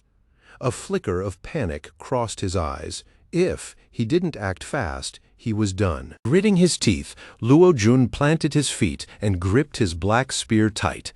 With a deep roar, he unleashed the shadow-heavy break, swinging the spear like a towering column of destruction toward Ye Lin. Ye Lin planted himself, sword held horizontally, bracing for impact. The force pushed him back step by step, each one a battle to stay standing. Luo Jun's eyes blazed with triumph as he pressed forward. "You really think you're the only one who knows forbidden spells?" he snapped, his tone sharp and arrogant, daring Ye Lin to respond. That's when Ye Lin's gaze caught it. Luo Jun activating a forbidden spell talisman, the Dark Dragon Fall. Dark energy swirled at the tip of Luo Jun's spear, shaking the very ground of the arena. The air thickened with a killing intent. When the spear shot forward, the roar of impact shook the square, and Ye Lin felt the world slam into his chest. He tried to block, but each step back was forced, stumbling further under the blow. The collision erupted into a cloud of smoke and dust, swallowing the arena. When it cleared, Ye Lin was on his knees, sword lying beside him. A deep, bloody hole marked his chest. Luo Jun's black spear had pierced through, leaving his clothes soaked in red. Yi Lin's eyes dropped to the spear, buried deep in his heart, his body impaled completely. Luo Jun stepped forward, pride and mockery in his gaze. "You're not going to last much longer. Might as well finish this," he sneered. For a heartbeat, Bluestone Square went utterly silent. Time felt frozen. Shock ran through everyone. No one had expected Luo Jun to pull a forbidden spell, let alone pierce Ye Lin right through the chest. One examiner muttered, disbelief heavy in his voice, noting that Principal Su had let Luo Jun use a forbidden talisman just to claim first place. Lin Yuan agreed, harsh, yes, but the win separated the exceptional from the average. Medics were quickly summoned to aid Ye Lin. Fuming, Principal Gao shot a sharp glare at Su. Shameless, he barked, risking a student's life for a victory? Did he even remember how dangerous forbidden spells could be? Especially since Luo Jun was an SSS-level job changer with limitless potential.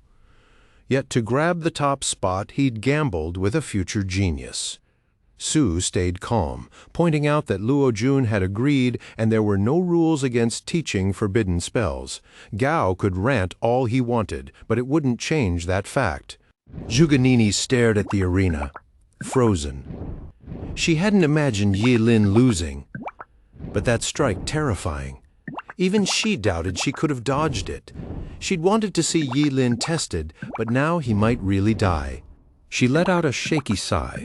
If only Ye Lin had listened to her advice earlier, none of this would have happened. Zhuge Changxing, noticing her worry, gently told her not to fret. The match wasn't over yet. Far from it. In the arena, Luo Jun was drenched in sweat, face pale, gasping for air. The forbidden spell had clearly taken its toll, but looking at the outcome, worth every drop. Level 18 or not, Ye Lin was defeated. Slowly, Yi Lin lifted his head, eyes locked on the arrogant fool before him. "What makes you think you've won?" His gaze, unyielding and sharp, left Luo Jun frozen. Heart pierced, yet standing strong, Yi Lin was something else entirely. Enraged, Ye Lin yanked the black spear from his chest like it weighed nothing. The crowd nearly forgot how terrifying a forbidden spellcaster could be. They weren't easily killed, they fell only by their own forbidden magic. Mysterious energy erupted from him as he cast an undying forbidden spell. The yin-yang bracelet on his wrist glowed, and his body healed at lightning speed. The gaping wound sealed itself in front of everyone. The crowd went wild. No one had seen a job changer survive a spear through the heart. Immortal. Only a few, like Lin Yuan and the examiners, understood what was happening. The undying spell had been lost for ages. Watching Yi Lin wield it stunned them all. He'd sacrificed part of his lifespan for immunity to fatal injuries, paired with equipment that healed instantly. Calm and composed, his presence radiated deadly confidence. Ye Lin raised a hand, voice ice cold. "Your turn." Luo Jun loved forbidden spells. "Time to show him the price." Dark clouds swirled as Yi Lin summoned thunder, pressing his palm forward. Lightning flashed violently, threatening to consume the entire arena. A massive bolt cracked through the storm, barreling straight for Luo Jun. Same spell, but now terrifyingly amplified. Luo Jun panicked too late. Ye Lin's heart had been pierced, yet he still held monstrous strength after healing. The lightning came too fast, no chance to dodge. It struck, and Luo Jun screamed as his body blackened and burned. The crowd gasped at the raw brutality of it. Everyone stared, struggling to process what just happened.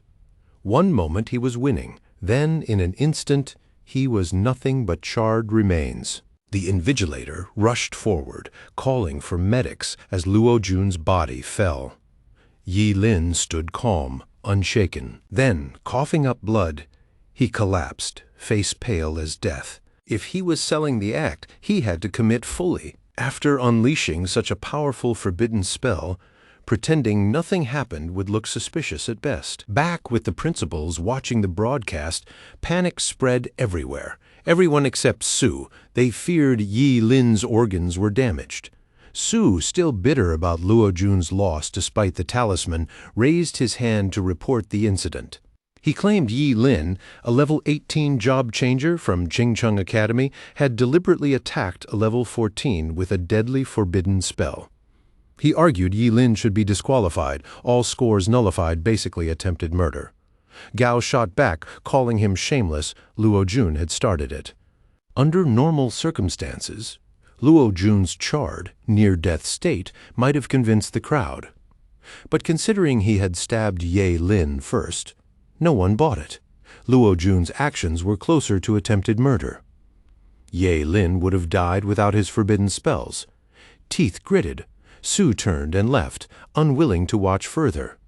Gao stared, incredulous. In the arena, medics carried away Luo Jun's charred body.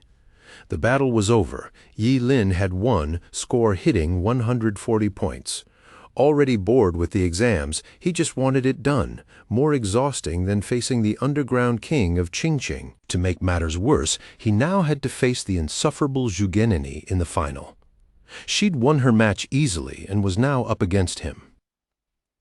Zhu Genini floated toward him, pride in every motion, offering a brief pause before their duel.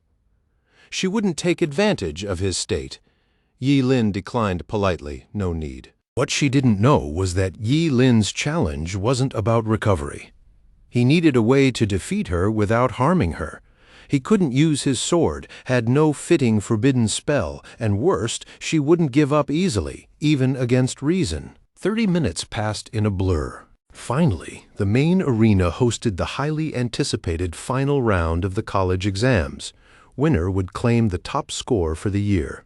As the invigilator announced the duel, Zhu Genini opened her book and rose into the air. Her last fight had shown how deadly forbidden spells could be.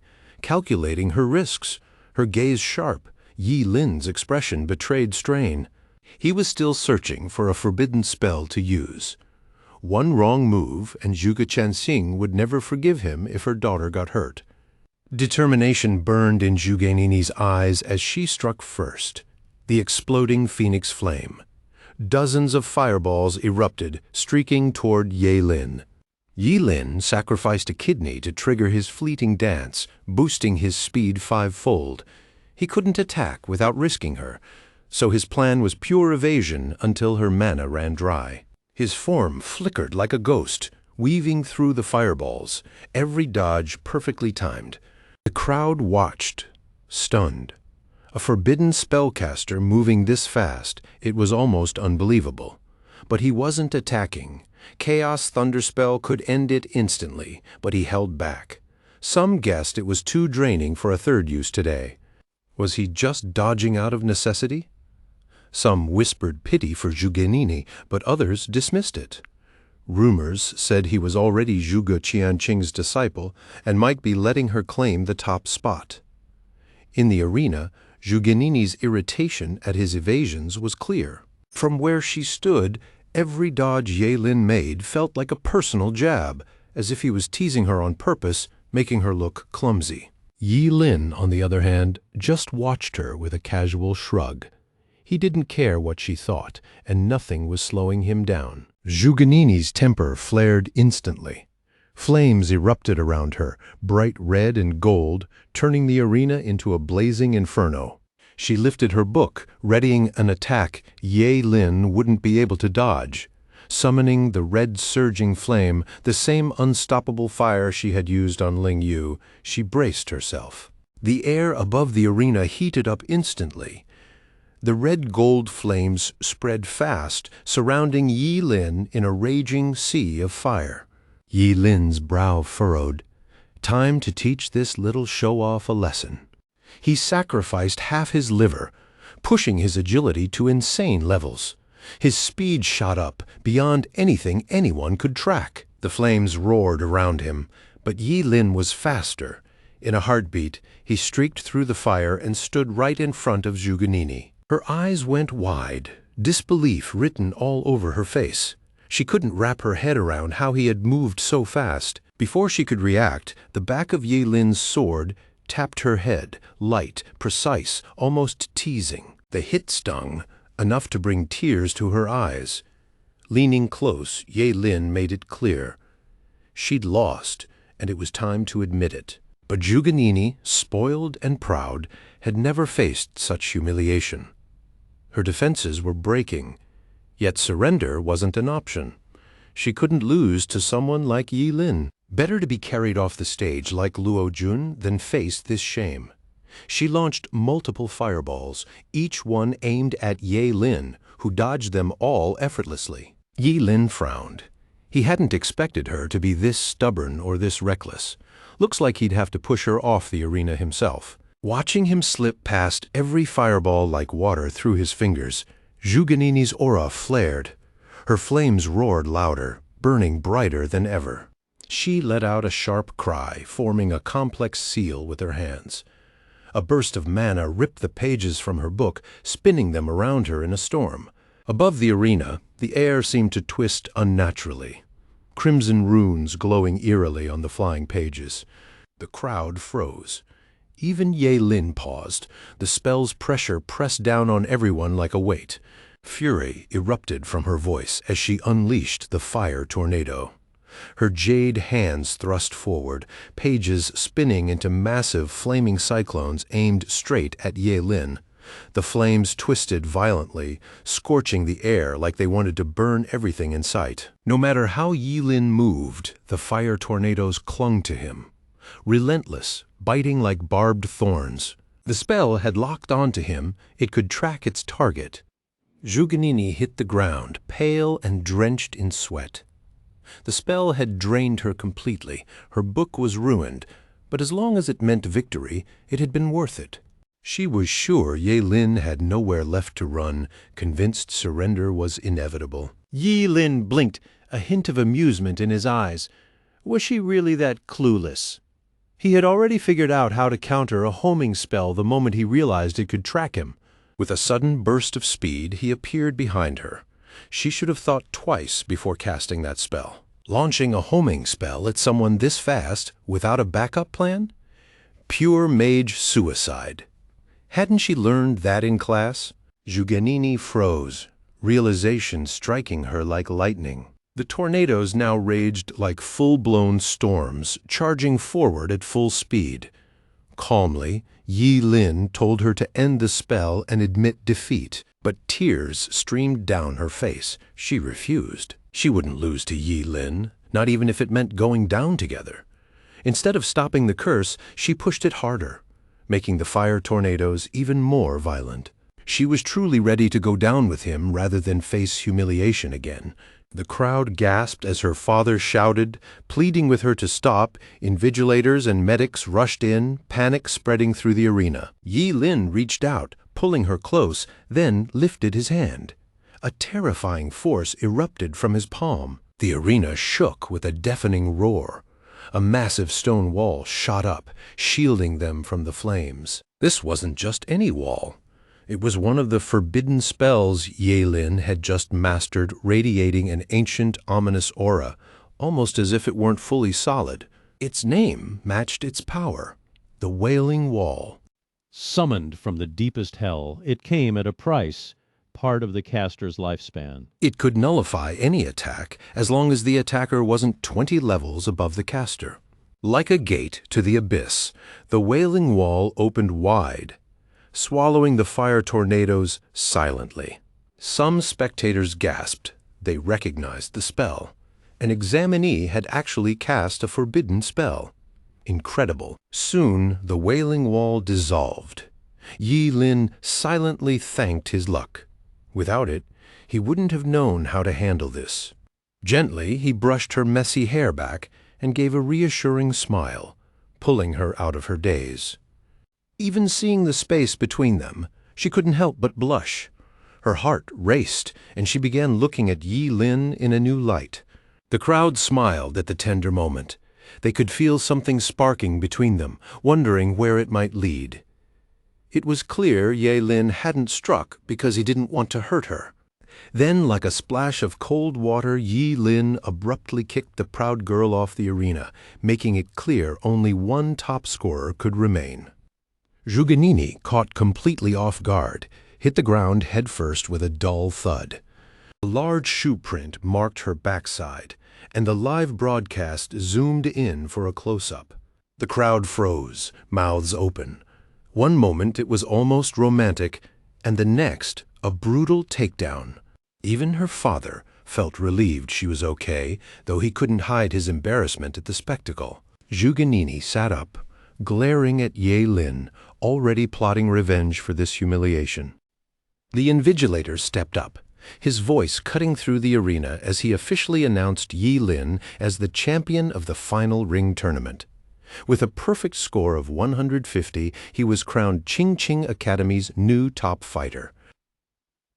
The crowd erupted, cheers and applause filling the space, but Yi Lin stayed quiet, hoping this victory would secure his spot at the Supreme Academy.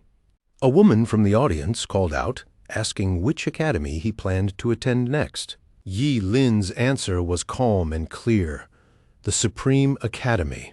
Excitement rippled through the crowd at the thought of him stepping onto such a legendary stage. But just then, the supervisor from the Supreme Academy entered, flanked by Principal Gao and Lin Yuan. She spoke with measured apology, telling Yi Lin that despite his achievements, he had been rejected.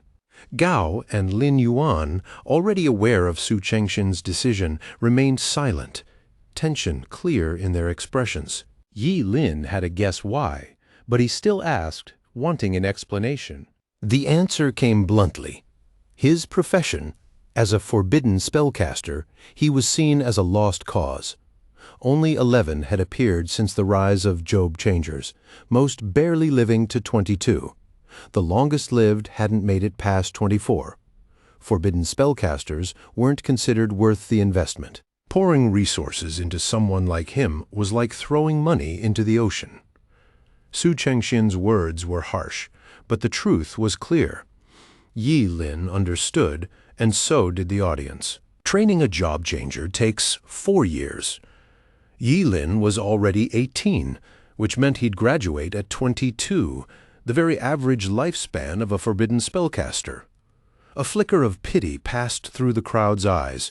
Then a familiar figure appeared beside him, wearing a windbreaker, gold-rimmed glasses catching the light, exuding a calm, confident air.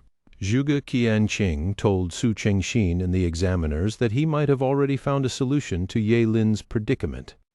Su Chengxin immediately asked him to explain. Since Yi Lin was his disciple, Zhuge Qianqing revealed he had developed a method to greatly reduce the harmful effects of forbidden spells, and skeptics could confirm it with a physical examination. Everyone else, especially Lin Yuan and Principal Gao, was stunned. If Zhuge Qianqing could truly protect a forbidden spellcaster like this, Yi Lin was destined to rise as a major talent. Su Chengxin remained skeptical. Zhuge Qianqing might be a skilled astrologist, but claiming mastery over Job Changers? Could he really match Supreme Academy professors? And if Yi Lin didn't live past 25, would the resources be wasted? Zhuge Qianqing frowned at her sharp questioning, urging her to set aside personal feelings and just conduct the checkup. She shouldn't ruin a genius's future. Su Chengxin countered, this wasn't personal. It was the Supreme Academy's policy. Forbidden spellcasters were unacceptable. Whispers rippled through the audience, curiosity flickering in their eyes. Even those less observant could sense the tension and history between Zhuge Qianqing and Su Chengxin. Yi Lin stepped in, not wanting his teacher tangled in politics. He told him to drop it. Missing the Supreme Academy wasn't the end of the world. After all, it was just a school. At that moment, Yi Lin's determination became clear to Zhuge Qianqing. Suddenly, a teasing voice accused him of arrogance for dismissing the issue so casually. Zhuge Qianqing had seen it coming, but it was too fast. Yi Lin couldn't dodge. He raised his arm just in time, blocking the incoming strike. A massive aura burst from the hooded figure trying to suppress him. Yi Lin could feel the pressure. It rivaled even Kenshin's. Clutching his injured arm, Yi Lin demanded to know who this person was. The scrawny figure scoffed. "I'm Yun Guanlu," he said. "The one who just defeated you and a freshman at the Supreme Academy." Yun Guanlu continued, explaining that the Supreme Academy wasn't just a school, and Yi Lin's casual attitude only proved his arrogance. Su Chengxin warned him not to harm anyone else, or a formal apology would be required. Yun Guanlu waved it off, claiming he was just saying hello, and clearly didn't expect the top scorer from Qingqing to be so weak. Lin Yuan and Principal Gao rushed over, worried about Yi Lin's injury. He reassured them he was fine. Though he knew Yun Guanlu was cunning, his expression hardened. This encounter would not be forgotten. Seeing Ye Lin remain calm and meet his gaze with a cold stare, Yun Guanlu smirked. If the top scorer wanted a real challenge, he was ready any time. Yi Lin could have gone all out and probably defeated or even killed Yun Guanlu, but too many witnesses were present. For now, he let it slide. Still, he made it clear. Revenge would come one way or another. Yun Guanlu let out a disdainful laugh. Did Yi Lin seriously think he was a threat? Yun Guanlu barely noticed, and honestly, he thought Yi Lin was a loser. Talking or attacking him didn't mean anything. Yi Lin should drop the empty threats. He'd never win. Then Yun Guanlu crossed the line, mocking Zhuge Qianqing. That was unacceptable. Yi Lin didn't care about insults to himself, but his teacher? Never. Confident Yun Guanlu couldn't beat him, Yi Lin challenged him to a life-or-death duel in 1 year. The crowd fell silent, stunned. They hadn't expected Yi Lin to boldly accept a death match against Yun Guanlu, already near level 45 and likely to hit 50, maybe even 60. Within a year, Zhuge Qianqing wasn't worried about Yi Lin losing. He feared the secret of Yi Lin's immortality might be exposed. He warned him not to act recklessly. Yi Lin assured him he wouldn't. He knew Yun Guanlu was strong and infuriating, but in the long run it wouldn't matter. Yun Guanlu accepted the challenge, though his tone remained dismissive. With the deal set, Yi Lin calmly walked off the stage. To him, the duel was a test of skill and pride. He looked forward to crushing the Supreme Academy's ego, and just thinking about it gave him a thrill. Principal Gao personally congratulated Ye Lin for becoming the top scorer, thanking him in front of the cheering crowd for elevating Qingqing Academy's reputation. That afternoon, back at the Zhuge family villa, Yi Lin asked about Zhuge Nini, checking if she was okay. Zhuge Qianqing reassured him. She was just a little down from losing, but she'd bounce back quickly. Yi Lin then asked a more curious and slightly intrusive question. The nature of Zhuge Qianqing and Su Qingxin's relationship. Zhuge Qianqing wasn't surprised. It was an open secret. He explained that Su Qingxin had been his first love. By coincidence, Zhuge Nini came downstairs and overheard. She froze. So did Ye Lin. The idea that they'd had a romantic past was unexpectedly strange. Zhuge Qianqing sighed, recounting the story. Back in his academy days, he had fallen for Su Qingxin, and they dated. Eventually, they broke up, clashing personalities, her mind games always insisting she was right. 5 years later, she returned, hoping to reconcile. Everyone, especially Zhuge Nini, asked if they got back together. Zhuge Qianqing calmly said no. He already had Zhuge Nini. That shut them up immediately. Yi Lin, ever rational, accepted it, even if he felt a small pang of disappointment. Zhuge Qianqing, slightly regretful, hadn't expected his love life to impact his disciples' futures. Yi Lin's next best option was Daxia Academy. As for Zhuge Nini, her talent would easily secure her place at the Supreme Academy. She just needed to focus. Yi Lin agreed. Daxia Academy wasn't a bad backup. It was just his next best choice. With that settled, Zhuge Qianqing told them to rest. Admission officers would likely arrive early the next morning. They followed his advice, getting much-needed sleep, because the next day Qingqing Academy buzzed with excitement, and Principal Gao proudly showed off his two geniuses to the press. Unexpectedly, the City Lord and the Supreme Academy's supervisor were present. After exchanging pleasantries, Su Qingxin officially invited Zhuge Nini to join the Supreme Academy. Zhuge Nini thanked her, then turned to Ye Lin with a smug, triumphant grin. Inside, Zhuge Nini couldn't hide her tiny thrill. She'd actually pulled one over on Ye Lin. And honestly, she didn't care that it wasn't entirely fair. Meanwhile, Principal Gao, still smiling, clapped Yi Lin on the shoulder and led him toward City Lord Huang. It was time to claim the 5 million yuan prize. Yi Lin's eyes practically popped at the sight, and he rushed forward to shake Huang's hand. Huang praised Ye Lin for keeping his cool and carrying himself like a true top scorer. The press was all over them, cameras flashing, reporters scribbling nonstop. True to form, Ye Lin couldn't resist asking when the money would actually arrive. Huang reassured him that not a single yuan would be missing. But Ye Lin made sure everyone could hear, joking about how life in the slums had left him broke, and that they should all witness his reward firsthand. The cash was just the start. Yi Lin also received skill scrolls. Representing Qingqing, Huang handed him an epic-grade self-selection scroll.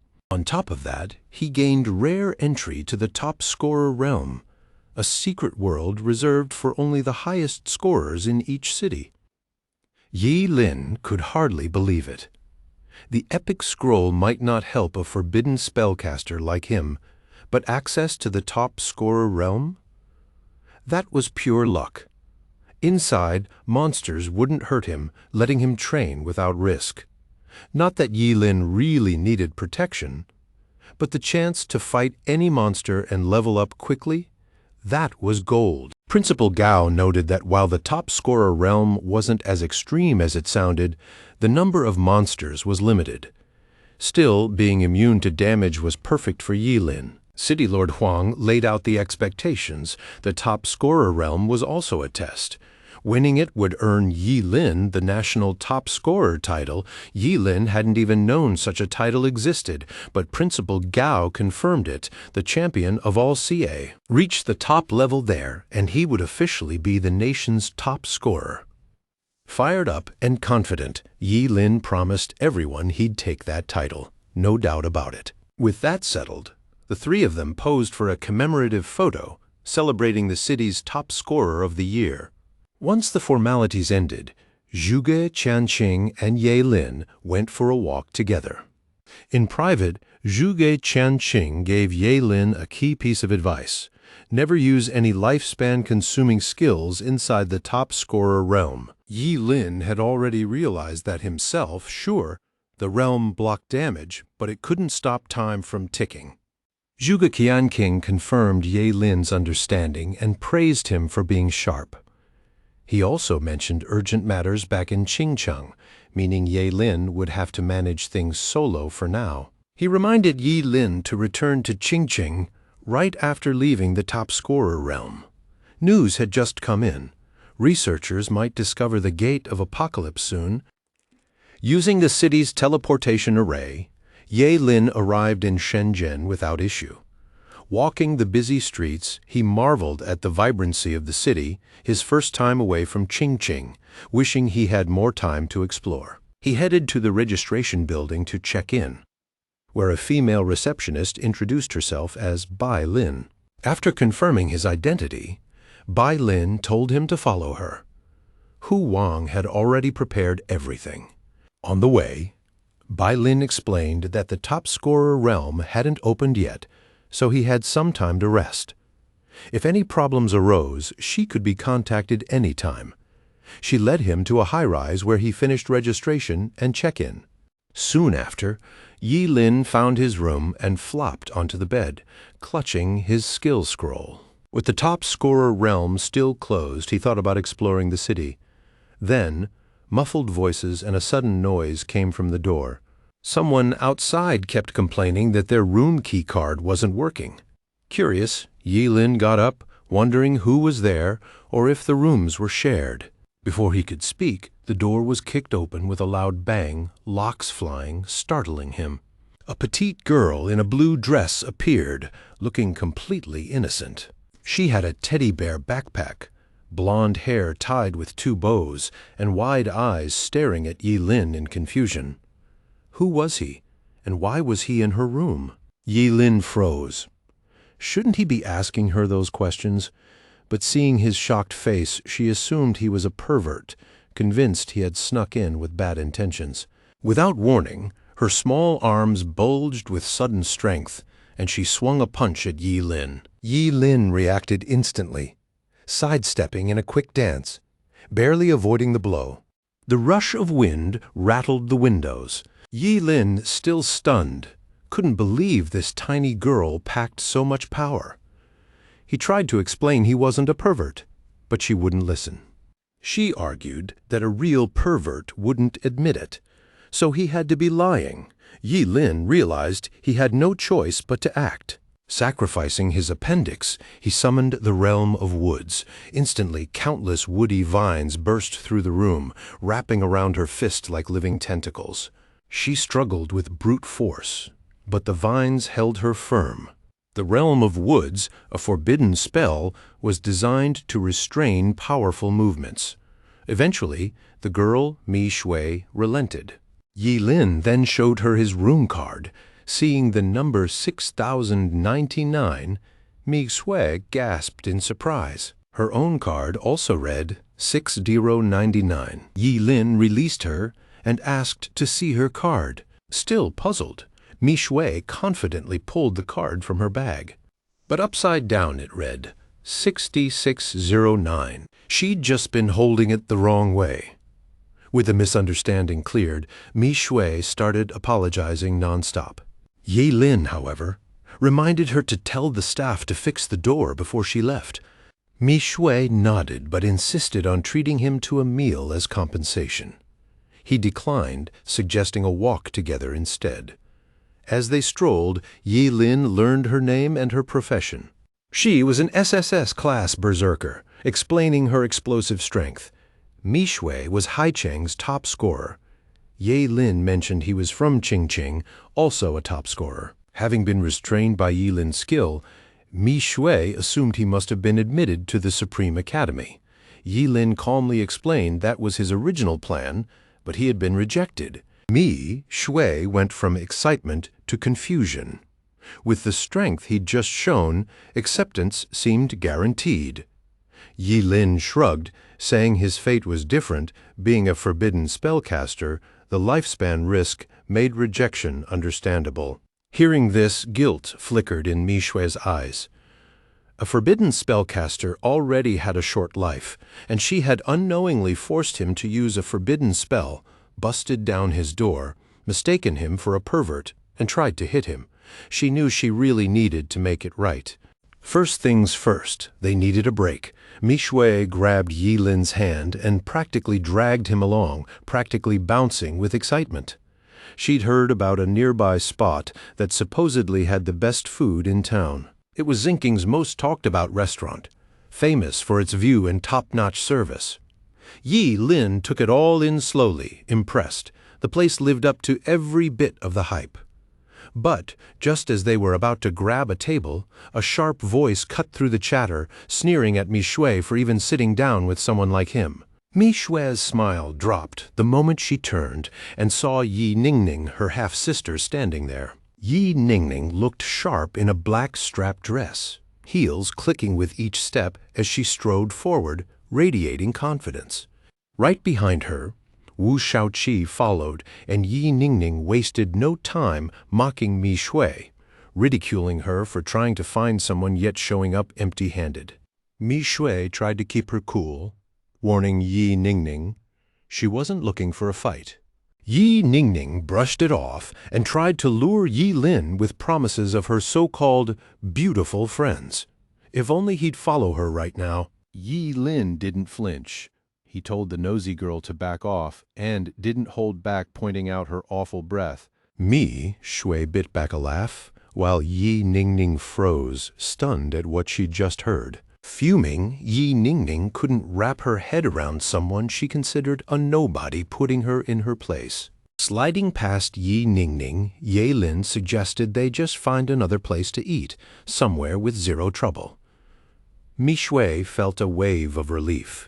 But before they could leave, Wu Shaoqi stepped in, his anger radiating. He claimed they hadn't asked permission to leave and demanded an apology to his woman, sneering at anyone from a small town. To him, Ye Lin might matter somewhere else, but in Shenzhen he was just dirt. Mi Shui admitted quietly, worried that Wu Shaoqi was way out of their league. Yi Lin just shrugged, a small grin on his face. By coincidence, he hated arrogant rich punks like Wu Shaoqi too. Suddenly, Wu Shaoqi's presence thickened, filling the restaurant with heavy tension. And behind him, a radiant figure slowly materialized, glowing with a holy light. Ye Lin raised a hand, sparks of electricity flickering around him, ready to take on Wu Shaoqi. The crowd sensed the tension instantly, eyes locked on the two. Just as it was about to explode, an investigator shouted a warning: job changers weren't allowed to fight here. Violators faced a 30,000 yuan fine and 30 days in detention. With the top scorer realm opening in just a few hours, Mi Shui tried to reason with Ye Lin. Fighting now wasn't worth it. He agreed, and Wu Shaoqi, walking away, left a warning behind. He told Yi Lin to stay out of his path in the top scorer realm. Even if he couldn't kill him there, he could make him suffer far worse. Yi Ningning smirked as Wu Shaoqi took her hand and led her away. Once they were out of earshot, Mi Shui exhaled and apologized for the whole scene. Yi Lin finally asked who Yi Ningning was and why she hated Mi Shui so much.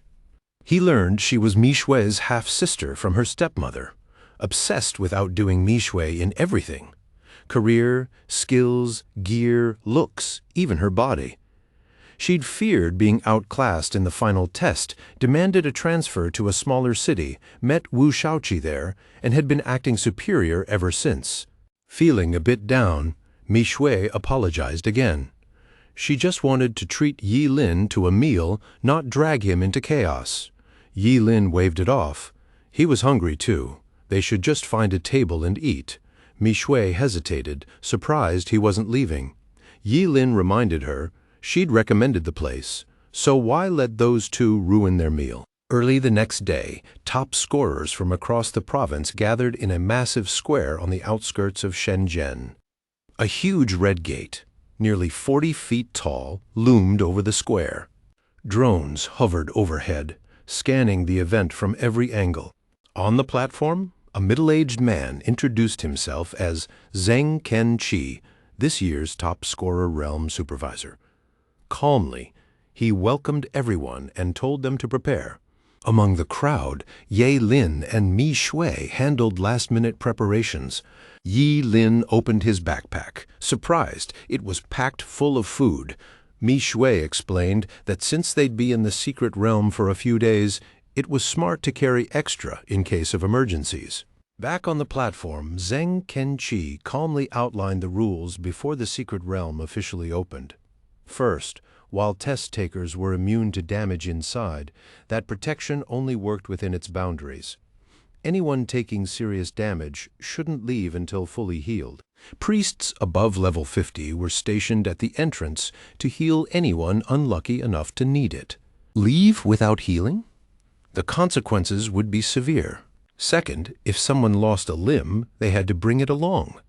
A priest could reattach it before leaving, far easier than regrowing it. Third, don't get eaten by a demon having your torso digested was a nightmare no one wanted to picture. Just thinking about it sent shivers down Yi Lin's spine. He realized their bodies wouldn't block damage. They'd just be immune while inside the realm. Zhang Ken-chi wrapped up by wishing all the top scorers success and safe returns, then announced the teleportation portal would open. Everyone had 10 minutes to form teams or find partners, but anyone confident could go solo. Mi Shui suggested teaming up with Ye Lin. He agreed on one condition: she had to carry his bag. She had no problem with that. The weight was nothing for her as a berserker. A nearby guy muttered that Yi Lin was ungentlemanly. How could he make such a cute girl carry a heavy bag? He quickly offered to team up with Mi Shui himself, thinking she wouldn't have to do menial work with him. Mi Shui balled her fist, warning him. What exactly did he bring to the table? He'd better leave before she flattened him. Nearby, Wu Shaoqi flaunted his profession and level, while Yi Ningning announced they were recruiting job changers above level 20. Anyone wanting to survive should join them. Soon, they spotted Ye Lin and Mi Shui moving toward them with their minions. Within earshot, Wu Shaoqi told Ye Lin he'd looked him up. He added that it was rare for a job changer from a small county like Qingqing to reach level 18. But a redneck is always a redneck. He couldn't climb higher. Wu Shaoqi gave Ye Lin one last chance, kneel and kowtow 3 times. Then maybe he'd forgive yesterday. Otherwise, who knew what would happen in the secret realm? Yi Lin just laughed, basically telling the fool to shove it. Fuming, Wu Shaoqi was about to strike when Zheng Kenqi suddenly appeared, stepping in to stop him. Yi Lin shot Wu Shaoqi a hard glare. This wasn't the Wu family's territory. Any troublemakers here would instantly lose their exam spots. Zhang Qingqi raised his voice so everyone nearby could hear. With the secret realm open, breaking the rules meant immediate disqualification. No exceptions. Wu Shaoqi stormed off, eyes blazing. Under his breath, he swore he'd get revenge on Ye Lin, no matter the cost. Meanwhile, as the top scorers filed through the red gate in neat lines, Mi Shui leaned close to Ye Lin. "Watch out for Wu Shaoqi," she whispered. He just smiled, telling her not to worry, he had everything under control. Soon it was their turn. They stepped through the gate and instantly found themselves in a completely different world. The top scorer realm opened into a massive forest. Ancient trees towered overhead, birds chirped, and the air smelled of blooming flowers. But underneath that peaceful scene, danger waited. A level 20 gargoyle suddenly lunged out from the fog, its eyes gleaming with hunger. Yi Lin shouted a warning to Mi Shui. He was about to cast a forbidden spell, but she moved faster, springing forward, muscles coiled and ready, her strength contradicting her cute appearance. The gargoyle let out a deafening roar, but Mi Shui didn't slow down. She punched straight into its face. The gargoyle barely managed to block her blow. Stone shattered, its hand mangled. She could finish it off, but Yi Lin knew this method was too slow. It was time to step in. Without warning, dark clouds rolled in, and a bolt of lightning struck, smashing the gargoyle into rubble. Mi Shui froze, eyes wide, instantly taking out a level 20 monster? Only someone level 25 or higher, a job changer or better, could do that. They gained 70 experience points. Mi Shui turned to Yi Lin, curiosity written across her face. His magic, how could it be that strong? Then it hit her. He was a forbidden spellcaster. Yi Lin pretended to wince, joking about how lucky he was to be damage immune in the top scorer realm, otherwise his kidneys wouldn't have survived that strike. Mi Shui nodded, fully buying it, reminded of just how deadly forbidden spells could be when fueled by sacrifice. Time was short, so Yi Lin suggested they push deeper into the realm. Mi Shui hesitated. Taking out a level 20 gargoyle instantly was impressive. But what about the even stronger monsters ahead? Ye Lin smiled, reassuring her. "Stick close. Nothing's going to touch you." Watching him, Mi Shui couldn't help but think it was a shame the Supreme Academy had turned him down. Yet he didn't seem worried at all. He wasn't even afraid of dying young. For him, achieving his goals in life mattered more.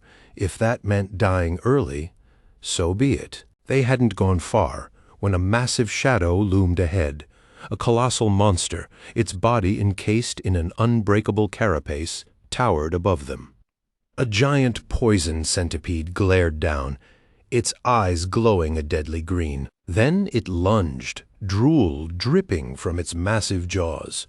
When it hit the ground, the saliva hissed and smoked, corrosive and white.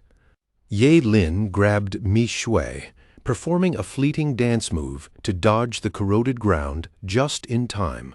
Still shielding her, parts of his left abdomen, leg, and arm corroded down to the bone. At a safe distance, Ye Lin stayed calm. "Leave this to me," he said. "If you get involved, it'll just slow us down." He raised his hand, summoning a devastating bolt of thunder. A familiar blue thunder dragon roared as it descended from above. The giant centipede, terrifying to Mi Shui, didn't even get a chance to react before it was reduced to charred remains. Mi Shui, still stunned, followed Ye Lin as he pressed on, facing wave after wave of monsters. First came a level 22 poisonous scorpion, then a level 25 skeleton Bladge-heeled swordsman. Both were struck down instantly by lightning, just like the centipede. Mi Shui could only watch, speechless as Ye Lin cut through monster after monster without breaking a sweat. Then, out of nowhere, a level 28 abyss ratman sprang from underground, clamping onto his leg. Ye Lin shook it off, raised his hand, and unleashed his forbidden spell, Eternal Thunder Element. Golden energy swirled in his palm, forming into a blinding spear of light. He hurled it straight at the abyss ratman, killing it instantly. Ye Lin grinned inside he'd finally hit level 20, but Mi Shui froze, eyes wide, like she'd just solved a long-standing puzzle. Of course, Ye Lin was a forbidden spellcaster. That explained his damage immunity in the secret realm and why he could cast forbidden spells at full power. Ye Lin blinked. Seriously? She hadn't realized this yet. Strong muscles, sure, but her brain wasn't keeping up. Anyway, hitting level 20 unlocked his second talent. A glance at his attribute window revealed Ultimate Sublimation, a skill that could convert any used ability into a forbidden spell. This was huge. Skill scrolls, common, rare, epic, legendary, had all been off-limits before. Ye Lin asked Mi Shui to hand him a dropped fireball scroll. Even though it was just a basic spell, he grabbed it immediately, eager to test his new talent. Ultimate Sublimation triggered automatically, transforming fireball into Flame God's breath. The spell burned Ye Lin's life force to summon the god's divine fire, incinerating everything in its path. Golden flames erupted, radiating energy. The air itself seemed to ignite, heat swelling as a massive fireball formed. Ye Lin poured all his fire into it, making the fireball grow, golden flames blazing, intense heat radiating outward. Then he launched it into the sky. Boom! The explosion shook everything, lighting up the sky like a supernova. Ye Lin clenched his fist, excitement surging. More forbidden spells meant more options, more tactics. And now any low-level skill scroll could become a forbidden spell, cheap and easy. Feeling unstoppable, Ye Lin and Mi Shui pressed on, eager to level up even further. Nearby, perched on a massive branch, Yi Ningning and Wu Shaoqi stared at the explosion in disbelief. When Yi Ningning asked what kind of skill could cause that, Wu Shaoqi guessed it must be an invigilator. There was no one else there with that level of power. Elsewhere, Zheng Qingqi leaned in close to his monitor, brow furrowed. He couldn't make sense of it. What kind of skill could produce that much raw power? Night was settling in, and Ye Lin suggested they find a spot to rest and grab a bite. Mi Shui didn't hesitate. She was fine with it. She'd already handled everything else, tracking monsters, navigating the dense forest. Still, she thrived on staying active. Every encounter was leveling her up faster than ever. Even so, Ye Lin stayed alert, eyes scanning their surroundings. Then something caught him, making him freeze for a second, part shock, part excitement. He leaned toward Mi Shui, whispering and gesturing for her to look. Not far away, a clear spring tumbled down like a miniature waterfall. On a massive black rock beside it sat a golden toad, its skin gleaming under the moonlight as if someone had painted it in gold. This wasn't just any creature, it was the legendary treasure toad towering 4 or 5 meters with piercing vertical eyes. Its specialty? Hoarding treasure in its belly. And the bigger the toad, the richer the loot. Luck was on their side. This one was level 25. Serious rewards waiting. Yi Lin motioned for Mi Shui to stay silent. Any sudden move, and it would bolt. The plan was simple. Sneak close, guide its movement, and let Mi Shui make the catch. Half an hour passed in silence as they crept behind the treasure toad, careful not to make a sound. Just as they were about to act, a sinister voice cut through the night, mocking them. Someone had found Yi Lin, and they weren't hiding it. It was Wu Shaoqi and his crew. Their sudden arrival startled the treasure toad. By the time Yi Lin tried to trap it with the realm of woods, it was already gone. The treasure toad had vanished. Yi Lin's expression darkened, jaw tightening. That idiot had just ruined everything. And to make matters worse, Wu Shaoqi kept taunting him, promising a fate worse than death. The nearby crowd murmured, amazed at Yi Lin's misfortune, and some even whispered that he'd brought it on himself. But Yi Lin didn't flinch. His expression went icy. If they were expecting a life worse than death, they were about to get it. Calmly, he raised his hand and conjured a fireball. One of Wu Shaoqi's minions sneered. Fireballs? Basic? Common? Any job changer could cast one. Using it here? Pathetic. Then his smirk froze. Yi Lin's finger twitched, and the fireball started to swell. It grew into a dark golden sun, several meters wide.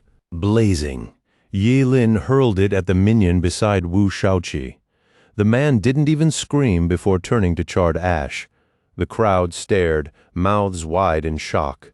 Wu Shaoqi's eyes went wide. The one behind the earlier explosion was right there in front of him. Yining, realizing how badly things had escalated, begged Yi Lin to hold back. They were all future stars of Daxia. Yi Lin wouldn't make an enemy of the Wu family, would he? Yi Lin picked up another skill scroll, his voice steady. He said he was fair, no favoritism. Fairness meant everyone would face the same fate. The new scroll held an ice vortex spell, normally just a spinning cone of sharp ice. In Yi Lin's hands, it became something else entirely. Hundreds of feet of jagged ice shot into the sky like crystal pillars, the chill cutting through the air. They spun like a massive ice gyroscope, brimming with raw destruction, aimed straight at Wu Shaoqi and his stunned crew. Wu Shaoqi staggered, shocked that a simple spell could hit that hard. Yining could only gape, amazed that Yi Lin had unleashed both fire and ice. Wu Shaoqi reacted fast, summoning his angel paladin and raising a glowing golden shield to block the ice spikes. But after the first strike, spiderweb cracks started spreading across the shield. The second spike shattered it completely. Wu Shaoqi's face turned grim. He condensed a golden sword in his hand and swung in a cross pattern toward the ice. He called his team to strike together, thinking Yi Lin couldn't handle them all at once. At first, the crowd assumed Yi Lin was just an elemental mage, but the exchange proved otherwise. He was clearly a forbidden spellcaster, and the reason for his reckless power, ignoring his own health and lifespan, became obvious. Even someone as strong as Wu Shaoqi was helpless against a forbidden spell master in the top scorer realm. Yi Lin grabbed another low-level spell, Rockfall, and called down a rock from above. But it wasn't just a rock. It was a massive boulder like a meteor hurtling toward Wu Shaoqi and his crew. Everyone immediately recognized a forbidden spell, faces going pale. They tried to resist, but the crushing weight left no room to move. The boulder smashed them completely, leaving Wu Shaoqi's group battered and broken, their resistance gone. Wu Shaoqi gritted his teeth, warning Yi Lin about the Wu family. Yi Lin stayed calm. Relax, he said. He wasn't here to kill them. The Wu family was strong, they'd just feel some pain. He raised another hand, and a second boulder came crashing down, leaving the crowd speechless. Yining Ning tried to reason with him. What about the Supreme Academy? Wu Shaoqi added that they were all students there. Would Yi Lin really attack his own colleagues? It didn't matter. Mentioning the Supreme Academy only fueled Yi Lin's frustration. Rejected by them, there was no future in being colleagues. With a wave of his hand, the boulder fell. The impact shook the forest, as if the sky had collapsed, splitting the earth beneath. The scene was terrifying. The crowd couldn't believe a human could cause such destruction. As dust settled, Wu Shaoqi and his crew lay in ruins. Buried deep, yet thanks to the top scorer realm's rules, they were still alive. Silence fell.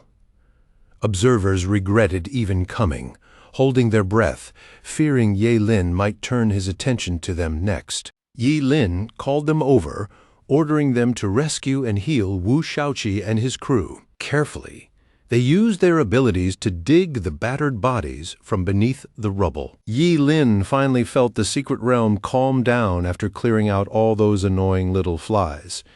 It was the perfect moment. Maybe now he could finally track down that elusive treasure toad. Meanwhile, near the exit of the realm, the supervisor keeping watch over this year's top students stayed alert. Around him, 3 priests and a dozen or so medical staff waited quietly, ready for anything.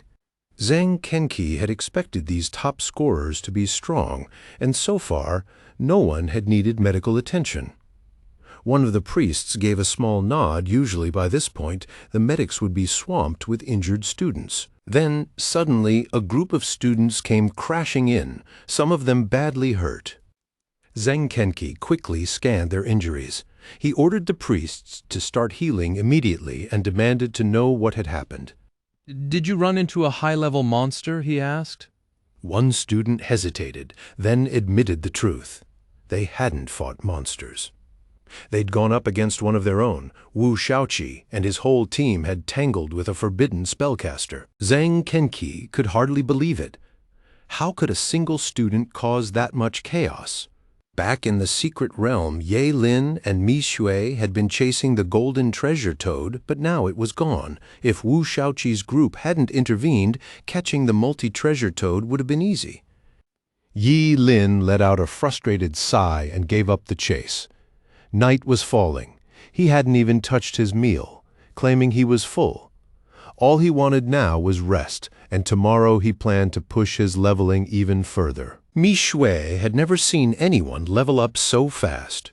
Watching Yi Lin, she silently promised herself she'd train even harder. Then she lifted her head and froze. 3 pairs of red eyes glowed from the shadows, fixed on her. From the darkness, a massive, dog-shaped figure lunged forward. Its muscular body burned with red flames, eyes blazing crimson, and foul, corrosive saliva dripped from its gaping fangs. It was a legendary 3-headed hellhound, a high-level monster. The level 36 Cerberus spat a jet of green, corrosive liquid, a clear warning of the danger ahead. Mi Shui reacted instantly. She grabbed Yi Lin's arm, yanking him out of the monster's path, dragging his still sleeping body to safety. Yi Lin blinked, stunned. Facing such a powerful creature for the first time, he hadn't expected it to be this terrifying. Taking control, Yi Lin unleashed his flame god's breath skill. A massive dark golden flame shot straight toward the 3-headed hellhound. But then the middle head snapped wide open and unbelievably bit down on the dark golden sun Yi Lin had summoned. With a single gulp, it swallowed the entire attack. Both Yi Lin and Mi Shui gasped. The beast had just devoured a forbidden spell in one bite. A flicker of mockery appeared in the hellhound's eyes as its first head spat a thick, green acid straight at them. Yi Lin and Mi Shui jumped aside just in time, the corrosive liquid eating through everything it touched. Suddenly, Yi Lin felt an attack from behind. He triggered his fleeting dance skill, leaping sideways. He barely avoided a deadly strike. Mid-air, he raised his hand, summoning golden light that condensed into a blazing spear. The golden spear streaked through the night like a meteor, slamming into the hellhound with unstoppable force. The beast roared, spraying green acid, trying to fight it off. But the spear cut through the corrosive spray and drove straight into the hellhound's mouth, severing one of its heads. A shrill scream echoed as the hellhound's body shook violently, racked with unimaginable pain. Furious, the first head of the now two-headed beast hurled another torrent of thick green acid. This time, the corrosive spray covered a huge area. Yi Lin raised his hand and quickly summoned the Wailing Wall. Since the level difference between him and the beast was under 20, the wall effortlessly blocked the acid. He then threw another brilliant spear, piercing the first head of the Cerberus. With only one head left, the monster let out a pained roar before Yi Lin summoned his world-destroying thunder. A deafening boom shook the forest as lightning struck the hellhound, leaving it charred and battered. But it wasn't dead. When Mi Shui looked at Yi Lin, he sensed something was wrong. Alarmed, he told her to run. Grabbing her hand, Yi Lin dashed for cover. The Cerberus was seconds away from self-destructing. If they got caught in that explosion of corrosive fluids, it would have been catastrophic. The blast soon engulfed a wide section of the forest. Luckily, they moved fast enough to escape. Taking down a level 36 high-grade Cerberus earned Yi Lin 720 experience points. And they weren't the only ones who had narrowly avoided disaster. The elusive treasure toad they'd been chasing all day had crossed their path again. This time, there was no way out. They cornered the poor creature, and the first item it spat out was a dragon-scale gold ore, a rare material. In the hands of a skilled blacksmith, Yi Lin could craft epic-grade gear from it. But compared to the epic treasures still inside it, this was nothing. The treasure toad was tightly restrained, yet even under threat, it spat out an ordinary stone next. Yi Lin's patience snapped. He slammed the hilt of his sword down onto its head. Back at the medical center near the Secret Realm's exit, Zhang Kenji waited calmly. Soon, the three priests emerged, smiling. Surgery had been a success. Wu Shaoqi and his team were almost fully healed. Grateful, Zhang Kenji promised to report their efforts to the higher-ups for proper recognition. Wu Shaoqi stepped out of the tent, but Zhang Qinqi immediately told him to rest until fully recovered. Wu Shaoqi wasn't having any of it. He ground his teeth, muttering curses, then shouted, vowing revenge in a way Yi Lin would never forget. Back with Yi Lin and Mi Shui, the treasure toad was tied to a tree, still refusing to spit out any epic items. Its belly bruised from Mi Shui's attack, yet the golden toad remained stubborn. Since it wouldn't cooperate, Yi Lin readied himself to end it quickly. The toad shrieked in terror at the threat, but Yi Lin didn't flinch. Lightning crackled in his palm, ready to strike. The treasure toad let out another terrified squeal. Slowly, grudgingly, it spat out a staff that shimmered with a faint golden glow. The staff was covered in intricate carvings and strange symbols, each line humming with a quiet, hidden power. Yi Lin blinked, taken aback. He hadn't expected the toad to be holding something like this. He quickly scanned the staff's stats, an epic-grade magic weapon that boosted psychic strength by 50%, amplified fire spells, and made them far more energy efficient. A grin spread across Yi Lin's face. Finally, the toad had cooperated. If only it had done this earlier, all the struggle could have been avoided. Yi Lin activated his ultimate sublimation, channeling his flame god's fury slash into the staff. With a confident swing, the red-flamed staff erupted to life. Flames gathered at its tip, forming massive, roaring blades that cut through the air like living fire. The sheer destructive force left both Yi Lin and Mi Shui momentarily speechless. The treasure toad, meanwhile, flickered with fear, its tiny eyes wide. It seemed to be silently hoping that Yi Lin would keep his word now that it had given him what he wanted. Seeing the toad's honesty, they decided to let it go. With that settled, they pressed forward, eager to hunt even stronger monsters before their time ran out. Yi Lin led Mi Shui toward the secret realm's exit, but paused when he noticed an eerie stillness. No monsters remained. Mi Shui, ever blunt, asked if he meant they'd cleared everything themselves. Turns out, over the past few days, Yi Lin really had wiped out nearly every monster in the top scorer's secret realm. With no creatures left to hunt, Yi Lin suggested heading for the exit. The exam wasn't officially over, but lingering would only waste time. Meanwhile, at the exit, countless top scorers had gathered, facing the same strange scene. With 2 days remaining, it was unusual to see so many already waiting, and the inner realm was practically empty. Some had scouted the outer areas, but the inner zone was reduced to scorched earth. Someone mentioned Wu Shaoqi and his team, wondering if they'd managed to level up after recovering. Then a sudden commotion drew everyone's attention. It was Yi Lin. The crowd instinctively kept their distance, aware of what he had done to Wu Shaoqi and his followers. Fear hung thick in the air. Zheng Kenqi stepped forward, asking if Yi Lin really intended to leave the secret realm now. Exiting would officially end his trial, with a full 48 hours still left. Yi Lin didn't hesitate. "I'm sure," he said, calm and steady. Before leaving, all top scorers had to record their levels.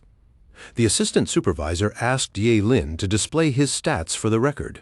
Yi Lin showed his level and profession proudly, though he acted as if it was no big deal. To the crowd and officials, it was astonishing. Leveling up 7 times in just a few days? Even Zheng Kenqi had never seen anything like it. The crowd murmured. Most remembered him entering at level 18, and it wasn't hard to guess who had cleared out all the inner monsters. Yi Lin ignored the whispers and requested to leave. Unexpectedly, Zheng Kenqi said no. As the likely top scorer for nationals, he had to wait until the secret realm officially closed to claim his reward. At the mention of a reward, Yi Lin's eyes lit up. He decided to stay, despite originally wanting to avoid trouble after offending Wu Shaoqi, Shenzhen's local tyrant. Speaking of Wu Shaoqi, he appeared next, grumbling like everyone else. He had spent so much effort chasing the golden treasure toad, only to find it empty. On top of that, he hadn't encountered a single monster after searching all day. Curiosity drew him closer, and he soon realized Yi Lin had cleared the entire secret realm. To make matters worse, Yi Lin had already hit level 25. Wu Shaoqi's face twisted in disbelief, cursing loudly. Mi Shui wasted no time rubbing it in. It was humiliating for Wu Shaoqi to enter at level 22 and leave unchanged. Wu Shaoqi scoffed, furious that a short-life forbidden spellcaster had taken all the monsters. Yiling Ning agreed, someone like Yi Lin shouldn't have survived past 25. Why even bother cultivating if he was going to throw the system into chaos? Mi Shui felt her own anger flare for Yi Lin. Wu Shaoqi and his team didn't have the skill to defeat high-level monsters, yet they mocked him shamelessly. Suddenly, the sky above the top scorer realm darkened, as if all light had been swallowed. Fear gripped everyone, and an eerie tension spread. A deafening roar shook the secret realm, as though something underground had awakened. The ground trembled violently, throwing everyone off balance. Faces drained of color as they realized the exit had been mysteriously sealed. No matter what Zheng Kenqi tried, it wouldn't reopen. Then a scarlet light burst from deep within the secret realm, cutting through the darkness and illuminating every face. In that glow, massive monsters became faintly visible. They came in all shapes, horns, wings, scales, radiating a dark, menacing aura. Zheng Kenqi's pupils narrowed sharply. His voice trembled as he realized the truth. It was a demon invasion. Monsters were one thing, but high-level monsters controlled lesser ones. Above even them loomed an even greater threat: the demons. Their origin was unknown. All that was clear: demons were terrifying, intelligent, and spoke human languages. Whenever they appeared on planet Blue Star, disaster followed. Now, Zheng Kenqi could see them in overwhelming numbers. He steeled himself, furious at the intrusion, but the demons ignored him, bowing and kneeling as if greeting someone important. From the dark purple portal, a tall, mysterious figure emerged. His skin was unnaturally pale, and his eyes glowed with a chilling, otherworldly light. The demon leader looked down at the humans with contempt. To him they were nothing more than food, yet humans had dared to enslave and hunt his kind. They were courting death. The demon leader's icy voice carried an invisible weight, sinking deep into every human bone. Even Zhang Qinshi felt it, not for himself, but for the students. These were top scorers from across the country. Their deaths would be catastrophic for Daxia. He ordered them to stay behind him, trusting that Xinqing might already know about the anomaly and be on the way. Suddenly, a towering figure appeared before him out of nowhere. Then came a devastating punch, forcing Zheng Kenqi to brace himself to block it. Zheng Kenqi, already a level 70 job changer, stumbled back several steps, his stance faltering even without a direct strike.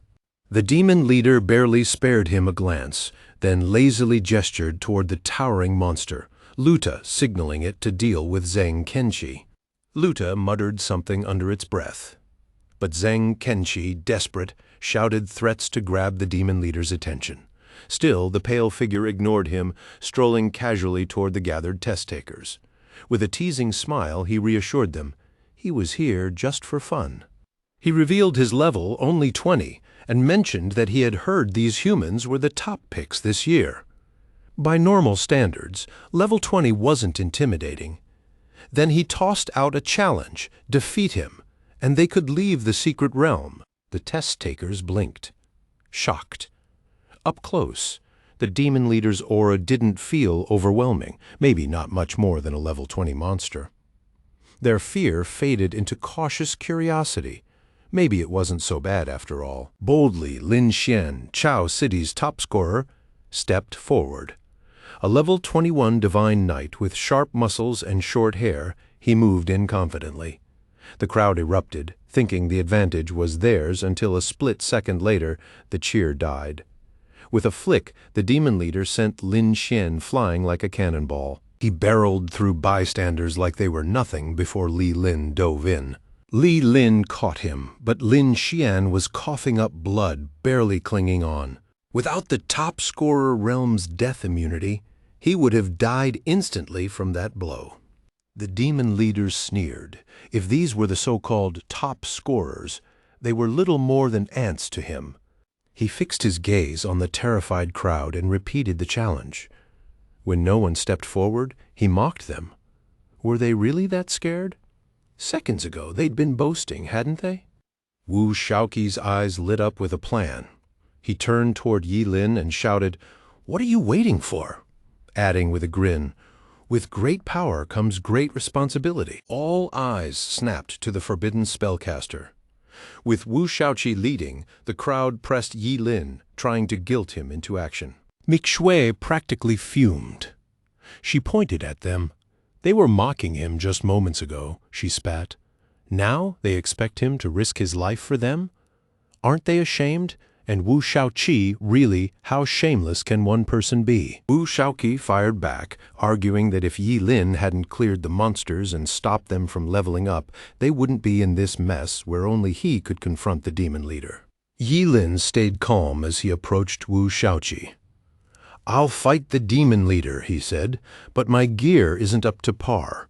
Hand over your high-grade equipment so I have a chance." Wu Shaoqi bristled. "You're asking too much," he snapped. Yi Lin countered, "Risking my life against a demon leader, isn't that already too much? And you won't even help with gear?" Cornered, Wu Shaoqi gritted his teeth and agreed, warning Yi Lin not to get cocky. They handed over their best equipment, but survival wasn't guaranteed. With the high-grade gear collected, Yi Lin handed it to Mi Shui and strode toward the demon leader, who had been waiting patiently for this little circus to end. The demon leader scoffed, amused. These humans, once nothing but food, were now bickering among themselves. Humans, he thought, were endlessly entertaining. There was always at least one troublemaker stirring the pot. For a long moment, the challengers sized each other up on one side, the demon leader smirking, and on the other, Yi Lin with a poker face. Perhaps the previous fight had been too quick, because the demon leader seemed content to wait for Yi Lin to make the first move. Yi Lin raised his red flame staff, focusing energy at its tip, and conjured a fireball. The crowd gasped the moment it left his hand. They were puzzled. Why wasn't he using a forbidden spell? A simple fireball against such a powerful demon seemed almost casual. Even the demon leader couldn't hide a smirk as the fireball zipped past.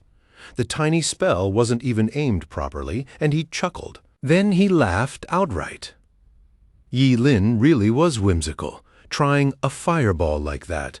Still, the demon leader easily blocked it with his falling star warblade. But Yi Lin's smirk made him pause, wondering if he'd missed something. The demon leader turned left and saw the tiny fireball suddenly swell into a massive red-gold sun hurtling straight at him. A deafening boom erupted as scorching heat surged, engulfing him in a wave of fire. The crowd could feel the heat even from below, stunned by the massive power gap. Only Wu Shaoqi and his group looked grim. They'd witnessed this level of destruction firsthand just days ago. After a stunned pause, the crowd erupted in cheers, thinking Yi Lin had won. But before excitement could settle, the flames vanished, as if swallowed by a black hole. The demon leader appeared slightly singed on his left arm, clearly irritated. Within moments, his arm fully healed. Yet he admitted a grudging interest in Yi Lin.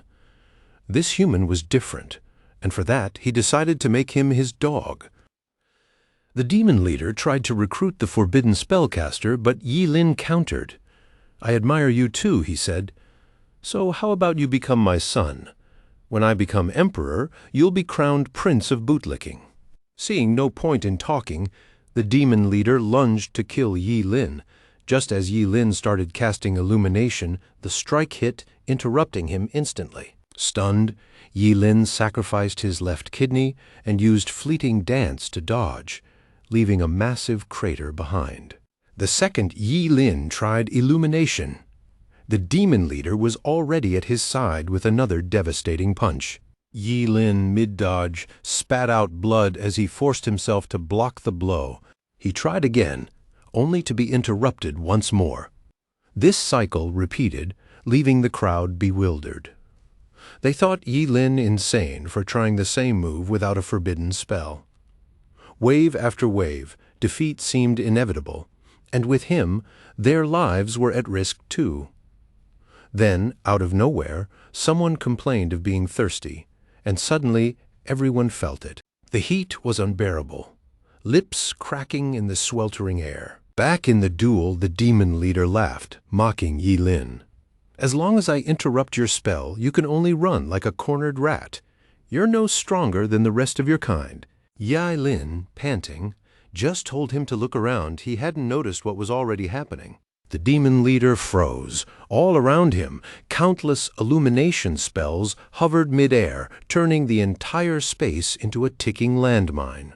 He spun, baffled, trying to figure out when and how this had happened.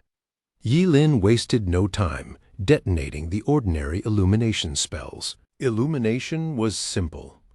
A tiny fireball. But under the horrified stares of the crowd, each burst flared violently, igniting the air around the demon leader and forming a raging vortex of heat, all converging on him. Caught off guard again, the demon leader quickly summoned a massive dark magic shield, drawing in the ambient energy around him to block the inferno. The clash of fire and magic whipped through the air, twisting it violently as raw energy surged around them, completely out of control. The demon leader sneered, ready to mock Yi-Lin, assuming the attack had fizzled. But before he could even open his mouth, a blinding golden spear, the eternal thunder, shot across the space, piercing straight through his chest. Dark blood spattered along the golden shaft as the demon leader, head bowed in shock, coughed violently. He couldn't believe a level 25 human had wounded him. He gripped the spear so hard it shattered into pieces. A roar of pure fury tore from him. He wanted Yi-Lin ripped apart. Without restraint, he lunged at Yi-Lin like a frenzied beast. In an instant, his shadowy claws slammed into Yi-Lin's red flame staff, which he used to block the strike. The block held, but the impact was brutal, sending Yi-Lin crashing into a massive rock below.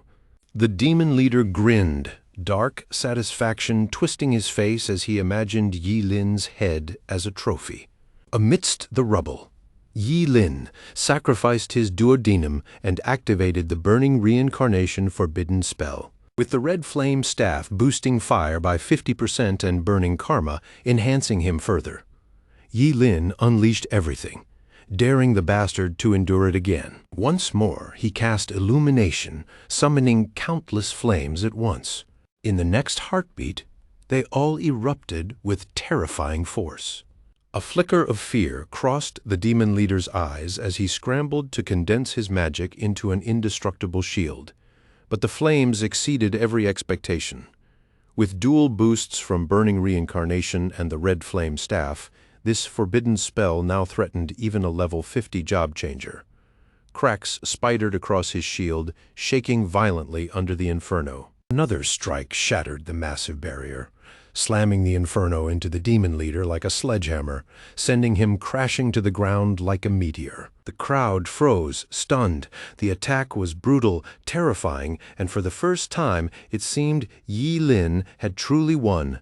The arrogant demon leader couldn't rise. Smoke and debris cleared, revealing a massive crater like a meteor impact. At its center, a charred figure shivered in defeat. Even with his regeneration, the demon leader had limits. Barely conscious, he knew he had lost, though he refused to fully accept it. A mere level 25 human had wielded such overwhelming power. Meanwhile, Luta, seeing his master in that state, cursed violently and charged at Yi-Lin, ignoring his skirmish with Zhang Qinqi, who panted heavily nearby. He shouted a warning, but it was pointless. Everyone, including Yi-Lin, could see the beast barreling forward like an unstoppable train. Yi-Lin guessed Luta was well over level 100 and knew he couldn't face him head-on. Then, out of nowhere, something unexpected intervened, slicing through Luta midair and cleaving him cleanly in two. The crowd, especially Zheng Kenji, exhaled in relief and amazement as they saw the attacker. He Yunfeng, the city lord of Shunqing. They were saved. He Yunfeng's strength as lord of a top-tier city, ranked among the best in all of Daxia. And for the demons daring to invade human lands, they'd just bought themselves a one-way ticket to hell. He Yunfeng raised his hand calmly, firing a bright golden beam from his fingertips, raining down on the monsters like a meteor shower. The crowd was dazzled, witnessing the raw power of Shunqing's city lord. The demon leader no longer carried his arrogant swagger. A subordinate helped him to his feet. Urging retreat against He Yunfeng, they were outmatched. Finally, the demon leader, revealing his name as Gallagher, acknowledged Yi-Lin. He vowed revenge, promising one day to cut Yi-Lin's head off and reclaim his honor. And with that, he fled toward the shimmering rift back to the demon realm. Yi-Lin watched, choosing not to pursue. He Yunfeng, spotting Gallagher fleeing, scowled, clearly irritated. A massive golden beam shot from his hand, streaking across the night sky like a bullet. Gallagher realized, too late, the beam was closing in fast. Horror widened his eyes. There was no time to dodge. He summoned a gigantic demonic hand from the earth to intercept, warning He Yunfeng not to get too cocky. The collision erupted with a thunderous bang. sending a massive smoke cloud skyward.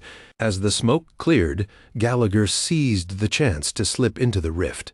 But before vanishing, he taunted He Yunfeng, daring him to follow into the demon realm. He Yunfeng replied calmly, stating that the day would come when Daxia's warriors would invade the demon realm and wipe out the entire clan. With the immediate threat gone, he landed and apologized to everyone, especially the top scorers. As Shencheng's city lord, he bore some responsibility for the invasion. Zhang Qinqi reassured him it wasn't his fault, and He Yunfeng agreed. One day, they'd eliminate all demons from Daxia and take the fight to the demon realm itself. Turning to the top scorers, He Yunfeng announced the teleportation portal was restored and reassured them their test results would be published soon. Those seriously injured by Gallagher and his minions stayed behind for treatment, while the rest returned to their hotel. Outside, Yi Lin exhaled quietly, relief washing over him now that the ordeal was finally over. Back at the hotel, he replayed the demon encounter in his mind until a knock at the door snapped him out of it. At first, he wondered if it was Mishui again, knocking on the wrong door. Opening it, he was surprised to find He Yunfeng standing there. He Yunfeng invited him in, saying he wanted to check on his injuries. Yi Lin thanked him, explaining he was nearly fully recovered. The injuries weren't serious. He Yunfeng, slightly surprised, didn't dwell on that. His real concern was Yi Lin taking on a royal blood demon head-on. Yi Lin tried to stay modest, but it only impressed He Yunfeng more. He even offered to support Yi Lin as a rising talent in service to Xingqing. Yi Lin, stunned, asked if he was serious. He Yunfeng confirmed, fully aware Yi Lin was a forbidden spellcaster. While training someone like him might seem unnecessary, the demon clan clearly had major plans, and Shenzhen needed someone capable of standing as a deterrent if the time came. Yi Lin was still reeling. Shenzhen, a booming metropolis, wanted to back him. It was a crazy opportunity, no question. He wanted to accept on the spot, but first he needed to consult his mentor, Zhuge Qianxing. He Yunfeng nodded, even offering to personally travel to Qinchang to speak with Zhuge Qianxing himself. Before Yi Lin could answer, another knock echoed at the door. He called out that it wasn't locked. A waitress stepped in, dressed in a maid outfit with cat ears and black stockings, carrying a tray of fruit. She explained the hotel had prepared it for the top scorers. Something felt off. Yi Lin thanked her cautiously as her high heels clicked across the floor. The moment she set the tray down, Yi Lin smirked and teased her about a sudden pungent smell coming from the fruit. Her expression changed instantly. She realized she'd been tricked. He Yunfeng noticed immediately and warned Yi Lin just as she lunged with a dagger. He Yunfeng intercepted the attack, demanding to know who had sent her. The level 50 assassin went pale at the sight of the city lord and stayed silent, refusing to reveal her employer even under threat. She knew well that if He Yunfeng discovered her plan, her life would be over, or worse. Her family might survive, but crossing the Wu family would ruin them all. Death seemed the only escape. How He Yunfeng reacted was none of her concern. After being kicked across the room by He Yunfeng, she grabbed the dagger she had dropped. Without hesitation, she plunged it straight into her own stomach. Within seconds, she was dead, the poison acting instantly. He Yunfeng's eyes narrowed, his expression dark as he stared at her lifeless body.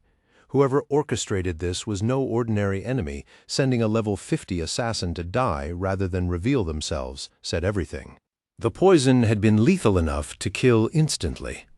Yi Lin suspected the Wu family. He Yunfeng reassured him, promising a full investigation and that Wu Shaoqi would be made to apologize. Yi Lin knew a half-hearted apology wouldn't stop them. He declined Shenzhen's offer. Plain and simple, staying there would be a death sentence within a month.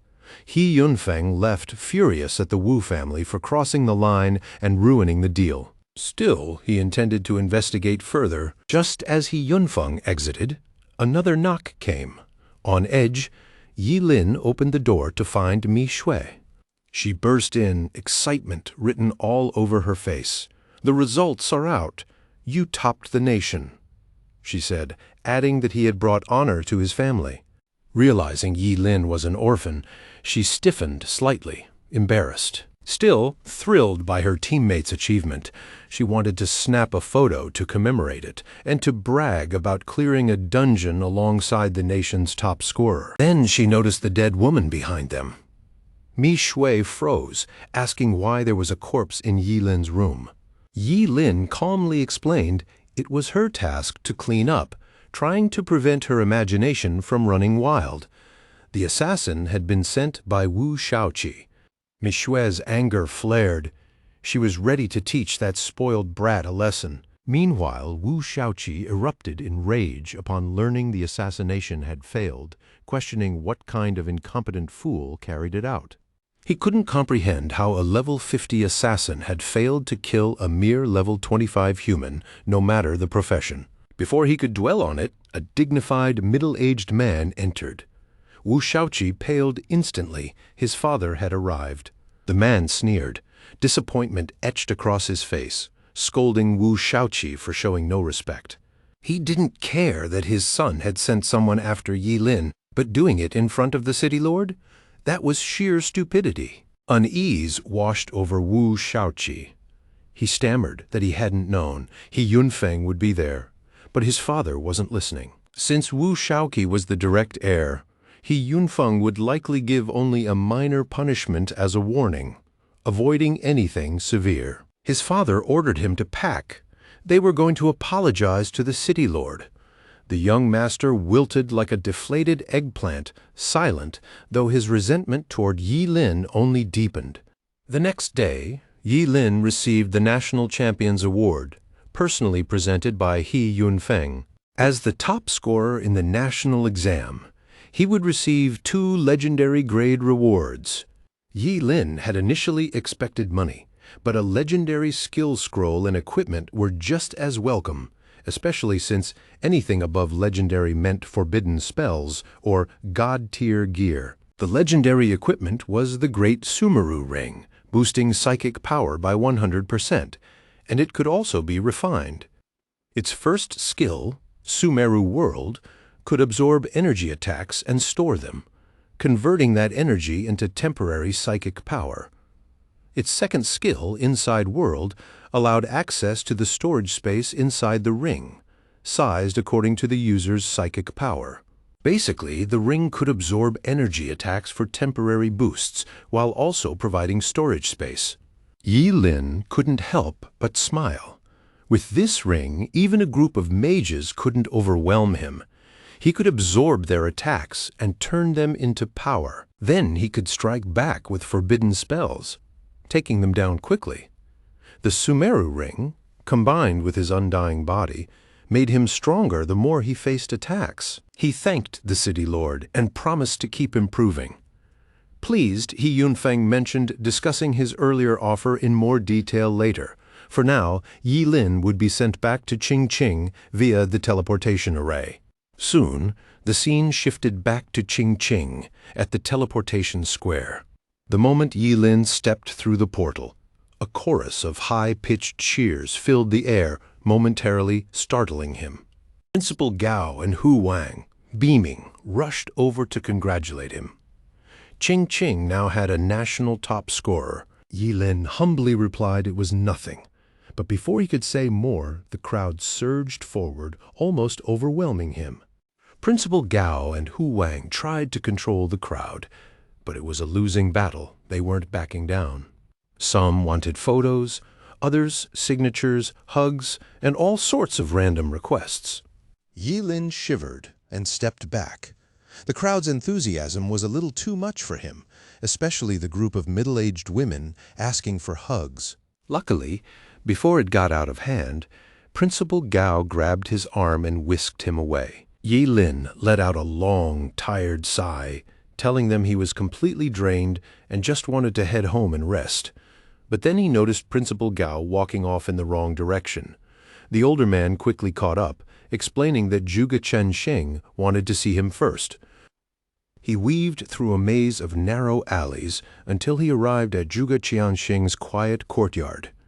Inside, his teacher was calmly brewing tea, a faint smile tugging at his lips as he took in Ye Lin's messy, exhausted appearance. Pouring himself a cup, he remarked that being the top scorer in the nation clearly came at a cost. Ye Lin let out a tired chuckle, agreeing, and added that at least the rewards made it worthwhile. Seeing how drained his student was, Zhuge Qianxing suggested he rest first, insisting that the more urgent matters could wait until Ye Lin had fully recovered. Ye Lin's curiosity got the better of him. "What do you mean by that?" he asked.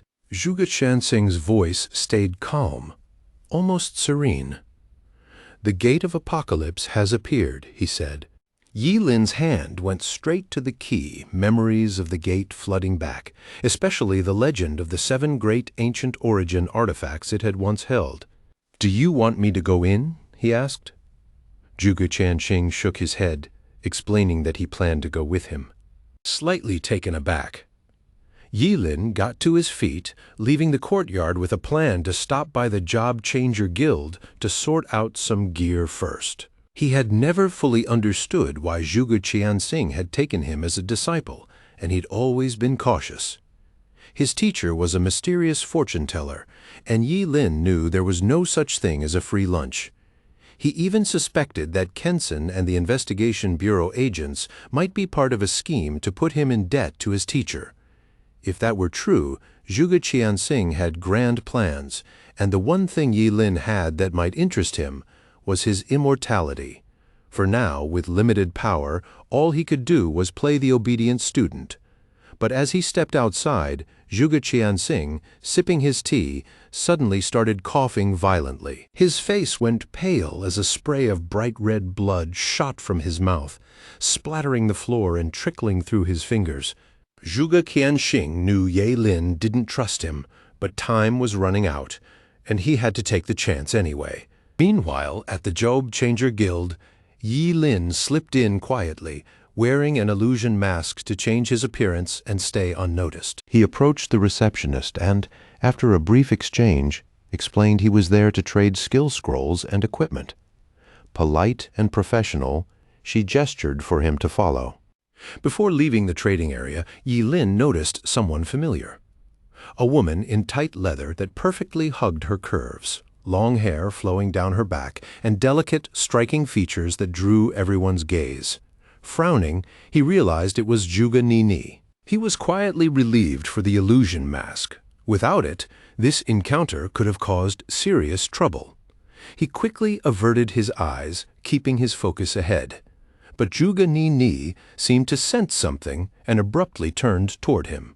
Her eyes locked on his retreating figure, a strange familiarity stirring inside her. It reminded her of someone she had been searching for, and without fully understanding why, she felt certain this had to be Ling Yi. She hurried over, grabbed Ye Lin's arm, apologizing for the sudden interruption, and demanded his name, insisting he resembled someone who had saved her not long ago. Ye Lin explained she had the wrong person, but inwardly he couldn't shake the unease. Her instincts were unsettlingly precise. He pulled his hand away coldly, but to Zhuge Ni, it only confirmed her suspicion. He was Ling Yi. A faint blush rose on her fair cheeks as she stepped in front of him, wanting to know why he refused to admit it. The same icy detachment mirrored how Ling Yi had been when he rescued her. Ye Lin calmly turned to the receptionist. "Does this kind of thing happen often here?" he asked. The receptionist, momentarily caught off guard, warned Zhuge Ni not to disrupt the trading area or she'd have to ask her to leave. Reluctantly, Zhuge Ni stepped back. But the commotion had already drawn attention from nearby job seekers. Their envy and confusion were clear. They couldn't understand why such a stunning woman was so fixated on someone as ordinary-looking as Ye Lin. They assumed he must be rich, judging by his calm indifference. Ye Lin had planned to keep a low profile, but Zhuge Ni had thrown him into the spotlight. Staying composed, he pulled over a dozen high-level pieces of equipment from his great sumaru ring, gear he'd taken from Wu Shaoqi, his minions, and items from the scholar's secret realm. In an instant, the trading platform was piled high with equipment, each radiating its own aura, some crackling with raw power, others shrouded in mystery. Everyone, including Zhuge Ni, was stunned. These weren't just valuable. They were unbelievably rare. And yet here they sat, tossed casually like scraps. Any single piece could fetch millions. The receptionist regained her composure and asked if Yi Lin wanted to trade the items for gold. To her surprise, he requested other items instead. She handed him a tablet, instructing him to select what he wanted in exchange. Yi Lin skimmed the options quickly, choosing without hesitation. After tallying the total, she told him he'd need to add 3 million more. His items weren't enough. Yi Lin gave a slight nod, unfazed, but he had one more trick up his sleeve. He pulled out a glowing golden stone etched with dragon-scale patterns, a dragon-scale gold ore from his Sumeru ring. The air around it seemed to chill, thick with an oppressive, strange magic. Dragon-scale gold ore was incredibly rare, perfect for forging epic-level equipment. The receptionist and everyone else were completely blown away. Compared to this, the dozen high-level items suddenly seemed almost ordinary. Meanwhile, Zhuge Ni's eyes sparkled as she stared at Yi Lin in awe. By now, she was certain he had to be Ling Yi. Then a calm, commanding voice cut through the murmurs, asking the receptionist what all the commotion was about. It was Chen Kai. Stepping onto the platform, he reminded Zhuge Ni that he had taught her the importance of staying calm in situations like this. Chen Kai was apparently the vice president of the Qing Job Change Guild, rumored to be around level 60. A flicker of surprise crossed his face when he saw the dragon-scale gold ore. Impressed, he asked Yi Lin what he wanted in return. Yi Lin requested a refining stone. A refining stone could increase equipment star ratings, making them much stronger. 7-star refined gear could rival unrefined epic-level items. Chen Kai had no problem with that, and even offered 800 stones for the gold ore. Yi Lin asked for 1,000 stones instead. The vice president agreed readily, seeing it as a friendly gesture for future dealings. They shook hands. With that deal, a partnership was set. Yi Lin intended to trade only with the Job Changer Guild from now on. Chen Kai, pleased, assured him the guild would always welcome him with any extraordinary items. He instructed the receptionist to fetch 1,000 refining stones from the warehouse and reminded her to stay composed in situations like this in the future.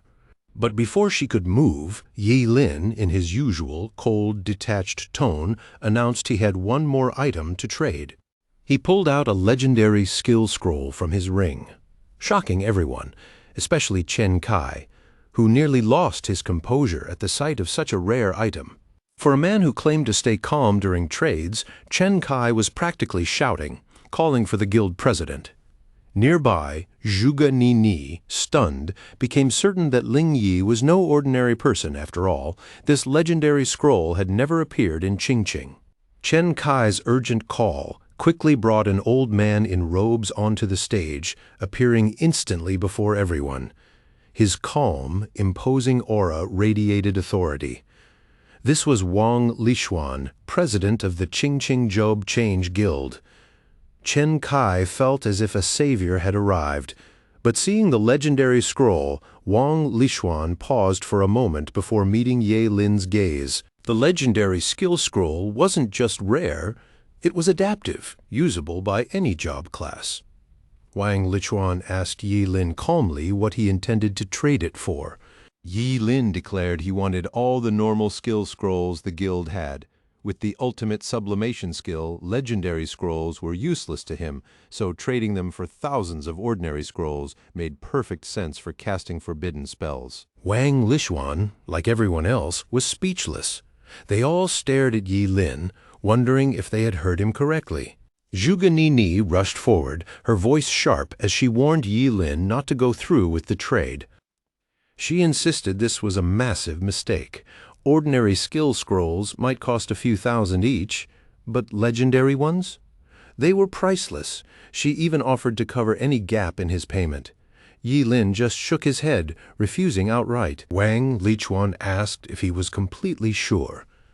The moment Yi Lin nodded, the old man gave a satisfied grin and ordered his staff to gather every ordinary skill scroll in the guild. None were to be left behind. Before long, the deal was finalized, and Yi Lin was handed the guild's highest-level membership card. It came with a nice perk, a 30% discount on everything at the Ching Ching Job Changer Guild. Yi Lin thanked the president and left without lingering.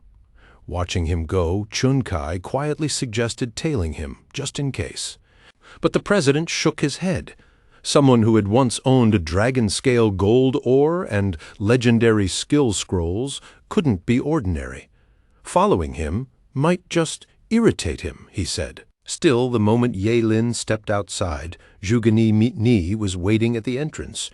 No stealth, no pretending, she started trailing him openly.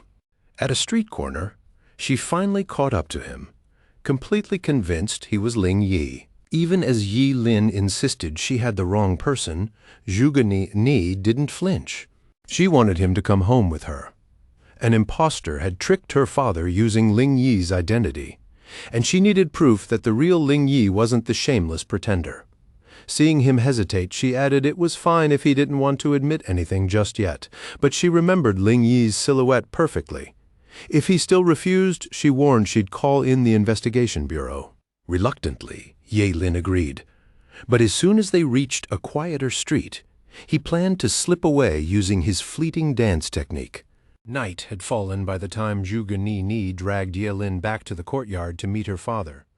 Bursting with excitement, she introduced him as Ling Yi. Zhuge Qianqing tried to correct her, but seeing how convinced she was and that she practically presented her guest as superior to Yi Lin, he stayed silent, letting her little fantasy play out.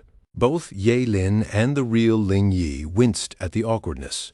To make things worse, the redhead insisted her father take Ling Yi as an apprentice instead of Yi Lin. Zhuge Qianqing adjusted his glasses and played along.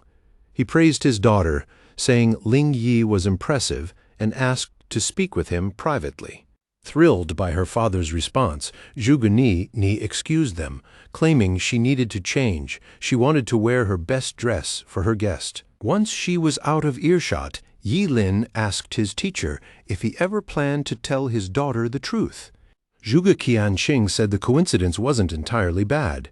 In fact, it sparked an idea that Yi Lin caught on to immediately. He wanted Yi Lin to enter the Apocalypse Gate pretending to be Ling Yi. That way, Yi Lin's real identity would stay hidden, letting him give everything inside the gate without holding back. On the outside, Yi Lin kept his face calm, but inside, he couldn't stop grinning. Pretending to be Ling Yi meant his disappearance in the gate didn't matter at all. And for some reason, he was actually excited, curious to see what his teacher had planned. Yi Lin agreed to the plan. Zhuge Qianqing promised to handle Zhuge Ni so they could leave in a few days. Back in his room at the Zhugo family villa, Yi Lin started preparing for the Apocalypse Gate, beginning with refining his equipment. No matter how strong he became, caution was still key. His first attempt at refining the Sumeru ring worked perfectly.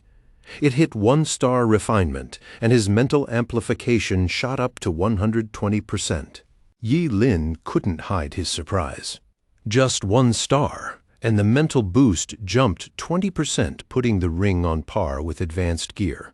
Feeling lucky, he tried again. But every attempt after that?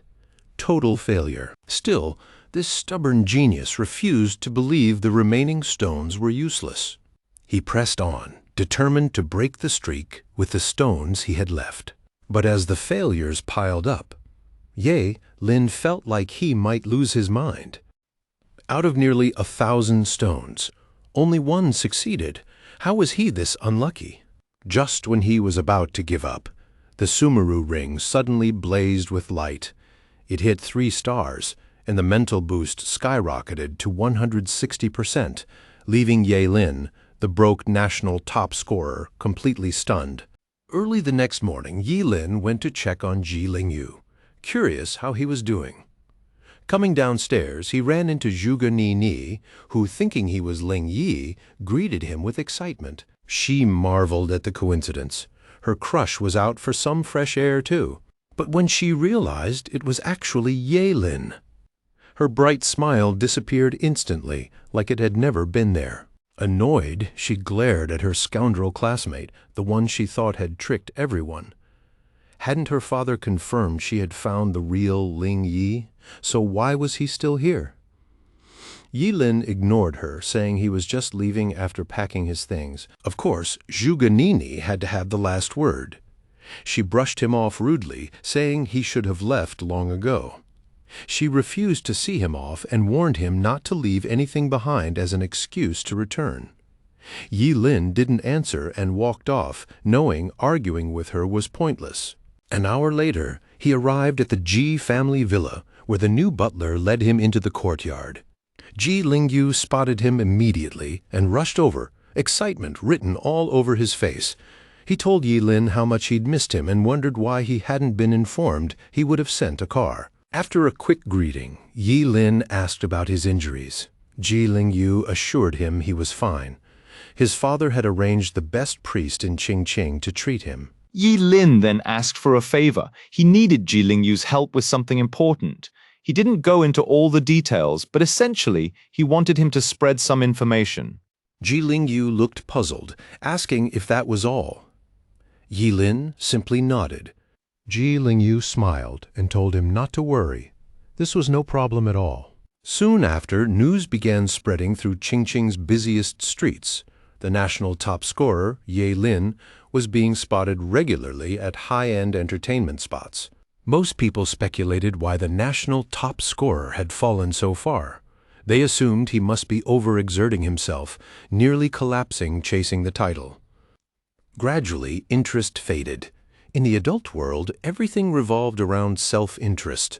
A top scorer indulging in wine and women didn't seem all that impressive. Some lamented the waste. If Yi Lin weren't a forbidden spellcaster, Qingqing might have truly produced a dragon.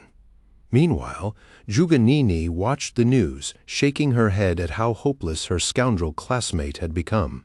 After laying low for a few days, Yi Lin felt confident the spotlight on him as the national top scorer had finally faded. Night had settled when he returned to the Zhuge family villa, still masked as Ling Yi. Zhuge Qianqing looked up and asked if he was ready. Yi Lin nodded firmly. Just as they were about to head out, a cheerful voice called after Ling Yi. It was Zhuge Ni, cheeks flushed, inviting her crush to catch a movie when he got back. Yi Lin replied curtly that they'd talk later. She nodded, though reluctantly, warning him to be careful. With a wave from her father, the two got into a sleek black car and set off. On the way, Yi Lin asked if they were going to the teleportation portal. Zhuge Qianqing shook his head. No need. The gate of apocalypse was out in the wilderness just beyond Qingqing. One more thing. Yi Lin shouldn't call him teacher. To keep his identity hidden, he was to stick with Mr. Zhuge Qianqing. The drive was brief, and soon they arrived. They stepped out and walked toward the gate of apocalypse, where others were already gathered. Yi Lin froze for a moment at the sheer scale of the gate.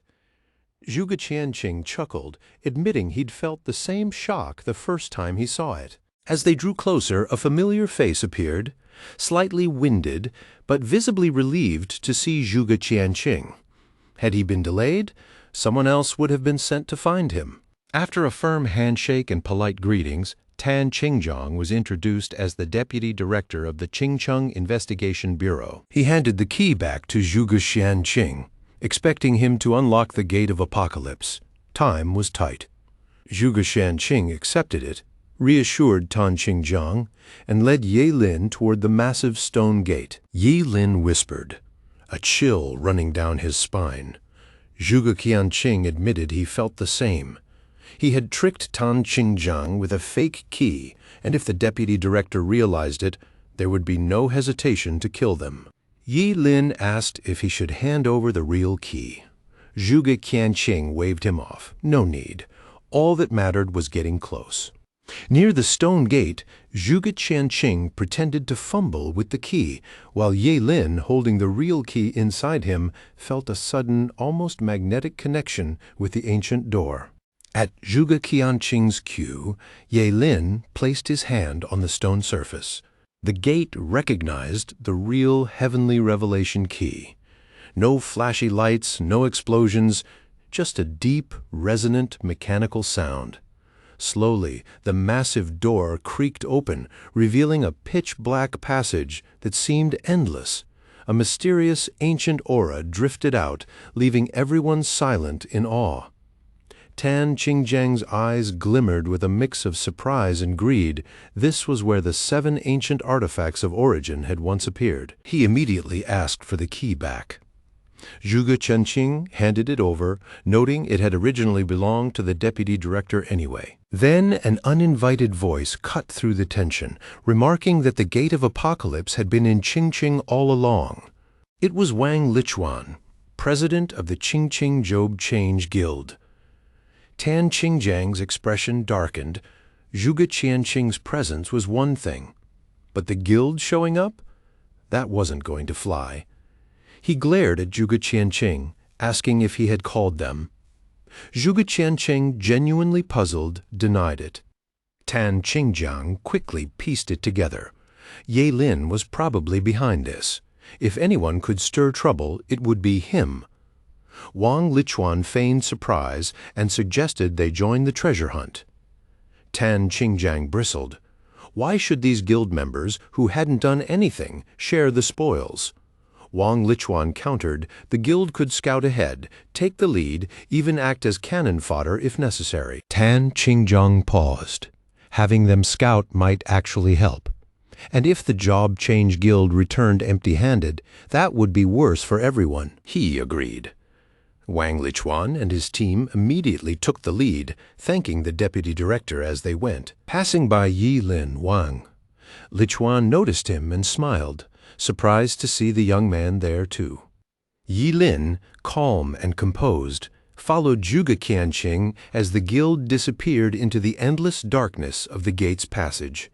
Deeper inside, a sudden blinding light cut through the darkness, illuminating the corridor completely. The intensity was so strong that everyone blinked, squinting to adjust before they could take it all in. And when their eyes finally opened, the sight left them speechless. Even Yi Lin couldn't hide his disbelief.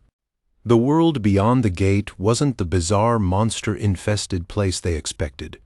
Instead, it was Qingcheng, though utterly in ruins. City walls, streets, and trees were all shattered.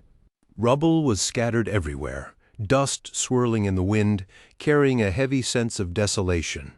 Faces reflected shock and confusion. Was this some illusion?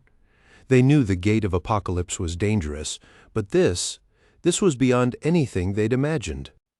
After a long pause, Tan Qingjiang ordered them to move inside and investigate further. Suppressing their shock, the Job Change Guild members scouted ahead, followed by Zhuge Qianqing and the Investigation Bureau. Signs of massive battles were everywhere. Shattered equipment littered the streets. Oddly, no living creatures were around, and not a single corpse. A subtle unease settled over everyone. After all, the unknown is always the scariest. Zhuge Qianqing crouched to examine a sharp, rune-covered metal fragment. Tan Qingjiang asked if it was significant. He explained it was part of a divine artifact, though its power had long faded. A small win, but hours of searching revealed nothing else. Wang Lichuan, frustrated, complained, no danger, no reward, just ruins. If that was all the gate had, the expedition would be a complete waste. Zhuge Qianqing suggested splitting up to cover more ground. If anyone ran into trouble, they could call out. The silence carried far. Tan Qingjiang agreed, instructing everyone to disperse. 3 groups split off immediately, each heading a different direction. This gave Yi Lin the perfect chance to move alone. He was assigned to head toward the slums. Coincidentally, the apocalyptic key in his stomach was already restless, tugging him toward a familiar place. But he trusted no one and kept his plan to himself. Whether it was Zhuge Qianqing, who might be starting to doubt him, or Wang Lichuan, whom he had summoned, Yi Lin didn't rush. He moved cautiously, slipping into buildings along the way to see if anything of interest remained. Out of sight, he unrolled a scroll containing an underground escape technique. It allowed a mage to manipulate the earth with their mind, moving freely underground within 50 meters. Using his ultimate sublimation talent, he upgraded the technique fully into Spatial Leap.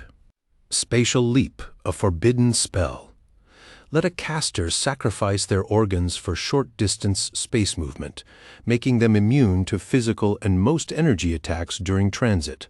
In an instant, the space around Yi Lin tore open, revealing a wavy, infinite void that swallowed him completely. Moments later, he reassembled like a puzzle in the familiar slums, standing before a dilapidated low-rise apartment draped in withered vines and moss. This had been his home in the real Qingqing. A sharp, musty smell hung in the air, and everything felt even more desolate than he remembered. A deep unease settled over him. His home was the destination the ancient apocalypse key had indicated. Suddenly the air thickened, heavy with age and decay. Something behind him stirred, clearly pleased he had arrived. Yi Lin turned to see a massive, grotesque orb of flesh, a brain-like mass made of countless small pieces of meat. Its sickly reddish-gray color gave off a nauseating stench, and tiny tentacles clung to the walls.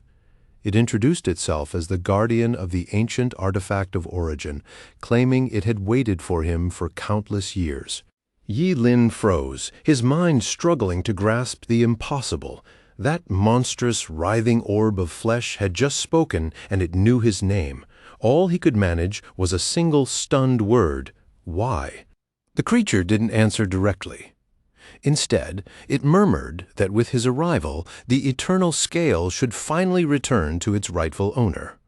Then, without warning, its massive, pulsating body twisted violently, as if something inside was desperate to break free. In the next heartbeat, thick, wriggling tentacles retracted into its form. Moments later, it revealed an ancient artifact, extending it toward Yi Lin. It was a balance scale, worn and ancient, yet glowing with a life of its own. Intricate carvings traced its surface, and as the creature expelled it, its strength visibly waned.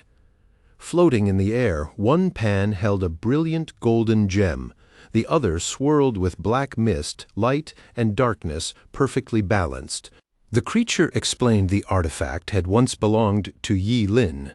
That revelation explained his endless regenerative power. Only something so ancient could grant such abilities. His heart raced as the eternal scale drifted closer, a strange familiarity threading through his flesh and soul. A voice whispered in his ear, teasing, familiar, praising him for reclaiming the ancient artifact. Before he could react, a blinding beam shot from the figure's fingertip, slicing toward Yi Lin's side. Yi Lin barely sidestepped in time, putting distance between himself and the man in the sleek trench coat, Zhuge Qianqing. His expression was unreadable, cold, and perfectly controlled. Zhuge Qianqing demanded Yi Lin hand over the artifact. For the first time, Yi Lin saw his teacher in full power. Astrology allowed a job changer to glimpse hidden truths, even fractions of the future, but it was exhausting. Only an immortal body could endure it. Every choice Zhuge Qianqing had made taking him as a disciple, giving him the key, was part of a plan to circumvent his own mortality. Perhaps even the key had to be in Yi Lin's hands to locate the eternal scale. The deep recognition he felt wasn't false. The artifact was bound to him, and everything since his job change ceremony had been part of Zhuge Qianqing's calculations. Clutching the crimson flame staff and pressing a hand to his regenerating wound, Yi Lin stared at his teacher, disbelief and suspicion etched across his face. Zhuge Qianqing coughed lightly, saying nothing to confirm or deny. He only remarked that it was already too late. At that moment, the fleshy mass convulsed violently, urging Yi Lin to take the eternal scale and run. Its intent was clear. It could enforce equivalent exchange, and Zhuge Qianxing aimed to siphon Yi Lin's infinite regeneration. Anger flared instantly. This was his teacher's true aim, to steal his regenerative power to save his own dying body. With casual impatience, Zhuge Qianxing told Yi Lin he talked too much. The fleshy mass lunged, tentacles flailing, but Zhuge Qianxing barely moved. He simply lifted a finger, pointing elegantly at the pulsating form. Suddenly, countless swords materialized from a condensed beam, appearing from thin air, packed tightly and ready to strike. The swords radiated icy, lethal energy, piercing the fleshy monster instantly. Then they merged into a single torrent of blue light, obliterating the creature completely. Not a trace remained, no flesh, no blood, nothing, as if it had never existed. The beam tore a hole through the crumbling building, leaving Yi Lin wide-eyed as Zhuge Qianxing advanced, his terrifying aura radiating in waves around him. He asked if Yi Lin still planned to resist. Yi Lin's first instinct was to leap through space, but he knew it wouldn't matter. Zhuge Qianxing would catch him effortlessly. Gripping his staff, Yi Lin conjured a fireball spell. With the Sumeru ring boosting his mental power to 160% and the staff enhancing fire spells by 50%, the fireball, pushed into forbidden spell territory, descended like a miniature sun. Zhuge Qianxing didn't flinch. Even with Yi Lin's immortal body powering it, he was only a level 25 job changer. Calmly, he suggested Yi Lin stop struggling. It was pointless. A simple raise of his hand, a formed fist, and the crimson gold sun shattered midair. Yi Lin gritted his teeth, shaken by how effortlessly his teacher dispelled the forbidden spell. But he refused to give up. Spell after spell, fire after fire, he cast them recklessly. Each amplified to forbidden spell level tore through the air. The flames surged around Zhuge Qianxing, reducing everything to ash. Yet he remained untouched, as if the blaze meant nothing. Resistance was futile. As the inferno peaked, he stepped forward, muttering a barely audible spell, Starlight Imprisonment. A streak of starlight shot through the firestorm, striking Yi Lin and enveloping him completely. Zhuge Qianxing casually approached, resting a hand on Yi Lin's staff. Yi Lin froze, feeling an invisible weight pressing down. Every movement, even a finger, met impossible resistance. He struggled, but the force was relentless. This was how an immortal being was subdued. Before he could react further, Zhuge Qianxing cast Star Shield, nullifying Yi Lin's 5-second celestial explosion. Every self-destruct attempt blocked. Zhuge Qianxing asked if Yi Lin still looked down on him, using such an obvious skill. Grasping the eternal scale in one hand, he admired its craftsmanship, one of the 7 ancient artifacts of origin. Coughing violently, he thanked Yi Lin. Overusing divination had taken its toll, but Yi Lin had helped him recover the artifact. Curious when Yi Lin had started doubting him, the answer became clear. Always. Not for a single second had Yi Lin trusted him. Zhuge Qianxing gave a wry smile, lamenting the missed opportunity. Complete trust could have made this far less painful. Holding the eternal scale in one hand, he placed the other on Yi Lin's head, beginning the sacred ritual. Yi Lin screamed, a sound tearing from his chest, as if his very soul were being shredded. The pain wasn't physical, it ripped at his essence. He felt a powerful, relentless suction above him. His consciousness blurred, life force slipping away. Something inside him was being drawn out by the eternal scale. Just as the agony peaked, a dim light erupted from his body, a half of a finely crafted balance scale, mirroring the eternal scale in Zhuge Qianxing's hand. Abruptly, it stilled, hovering silently in Zhuge Qianxing's palm. Zhuge Qianxing froze, realization dawning. Half of the eternal scale had always been inside Yi Lin. When the light and dark halves tilt, one side's power amplifies infinitely. The controller's strength peaks at noon, wanes at sunset, though regeneration surges until night. At dawn, true immortality is gained. The eternal scale granted both immortality and invincibility, making it the ultimate artifact. But the full eternal scale no longer existed, destroyed in wars thousands of years ago. Its power of equivalent exchange was unmatched. If both parties agreed, it could swap things of equal value: level, profession, lifespan, even gender. The forbidden spellcaster had been SSS class strongest because of this. A level 90 Job Changer could be exchanged instantly for a level 90 forbidden spellcaster. Yi Lin asked why Zhuge Qianqing was explaining all this. The teacher didn't answer, only continued, pale and coughing. As he guided his fingers, the half-dark side of the eternal scale began to glow faintly, pulsing with a strange living rhythm. It was repairing itself. Fine cracks mended, and a blinding light shot from Yi Lin's forehead, searing pain coursing through him. He realized his immortality was gone.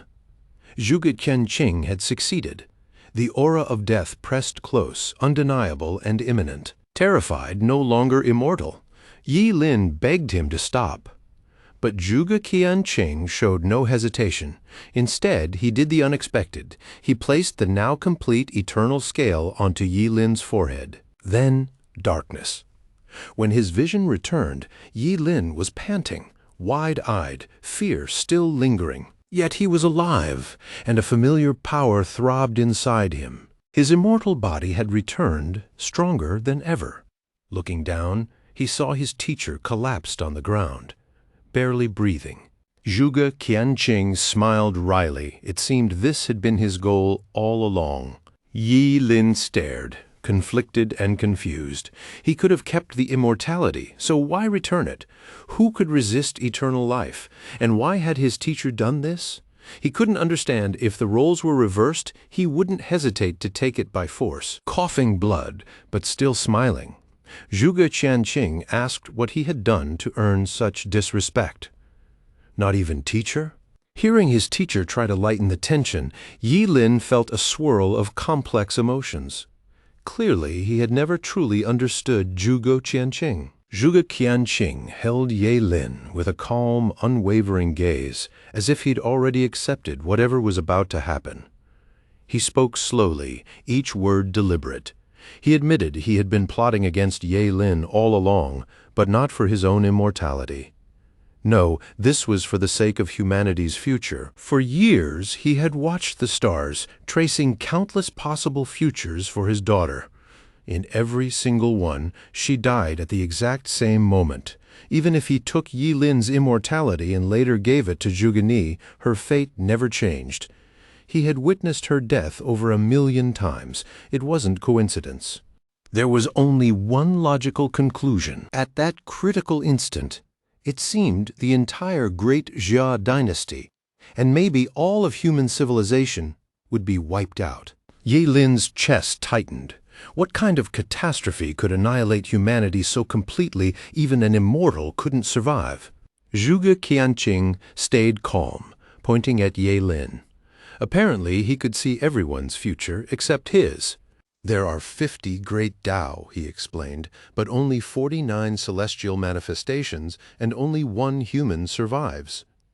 He believed Yi Lin was that one. Yi Lin crouched, trying to process it all. 50 laws governed everything in the universe, he said. The heavens revealed 49. The hidden one, the variable, was Yi Lin. In Zhuge Qianqing's vision, 6 people would fight alongside him.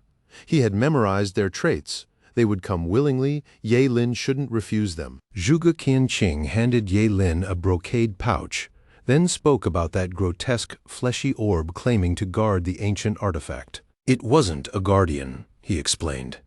It was a fragment of the butterfly emperor from the demon race. Its goal? To use a piece of the eternal scale to lure the rest hidden inside Yi Lin? Inside the Apocalypse Gate, ancient artifacts could be forcibly seized. That's why the creature acted so decisively before Yi Lin could touch the false scale, and fortunately it also allowed him to repair the broken external half inside his body.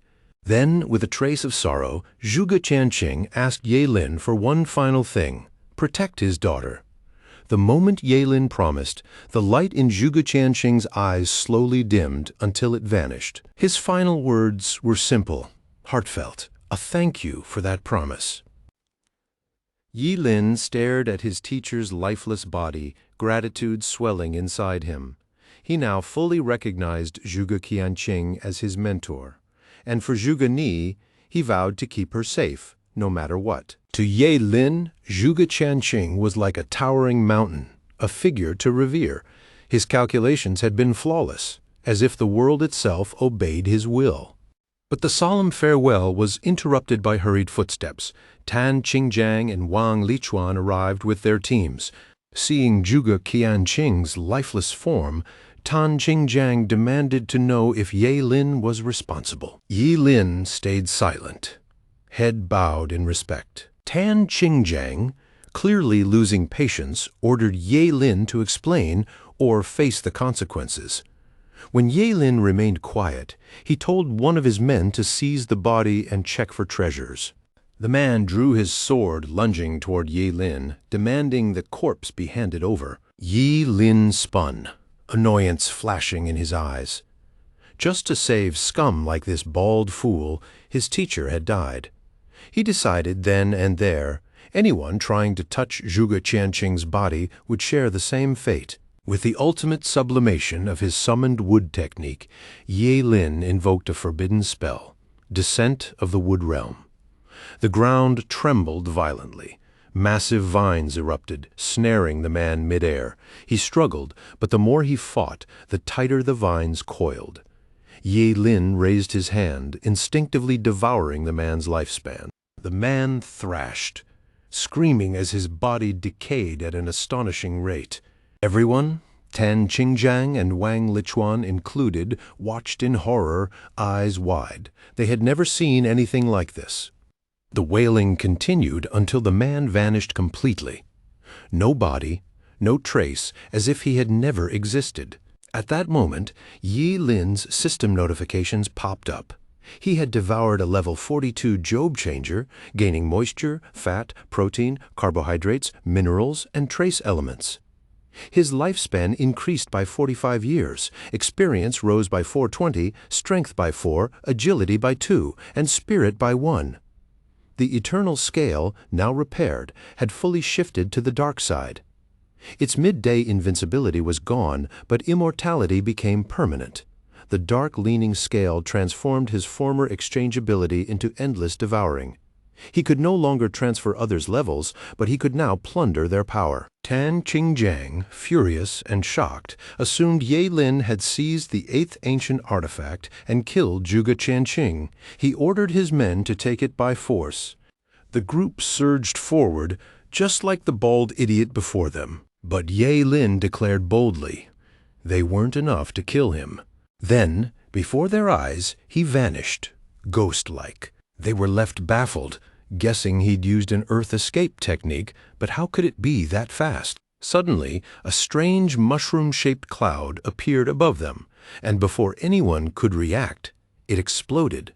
Most barely escaped the blast, but no one could grasp the full extent of their target's abilities. After all, he'd just combined fire, wood, earth, and devouring magic all at once. Wang Lichuan watched in disbelief, thinking Yi Lin was easy to handle, but now realizing just how terrifying he truly was in combat. When Yi Lin reappeared, his first target was the man he had sworn revenge on at the Investigation Bureau's prison. He cast a simple, low-tier water spell, immediately upgrading it to the wrath of the sea god. This forbidden spell condensed surrounding water to summon the phantom trident of the sea god at the cost of 2 kidneys. In areas with abundant water, its power increased by 20%. Water surged from the air, forming the phantom trident, which locked onto its target with a terrifying aura. Before the man could react, it tore through his body, splitting him unevenly. Blood spurted, and his life force drained in an instant. As he fell, a sharp energy arrow streaked toward Yi Lin. He barely tilted his head in time, taking a nick on the cheek. Tan Qingjiang, a level 62 holy bow hunter, cursed loudly. He blamed the man who had just died for not providing cover, then ordered his men to attack in unison. If they couldn't defeat Ye Lin directly, they would at least try to overwhelm him enough to create an opening. Yi Lin didn't block the energy attacks or dodge with spatial leap. Instead, he activated his Sumeru ring, absorbing every energy spell. Physical strikes? He took them head-on with barely any effort. With all energy attacks converted into psychic power, his 3-star Sumeru ring's mental boost shot from 160% to 220%.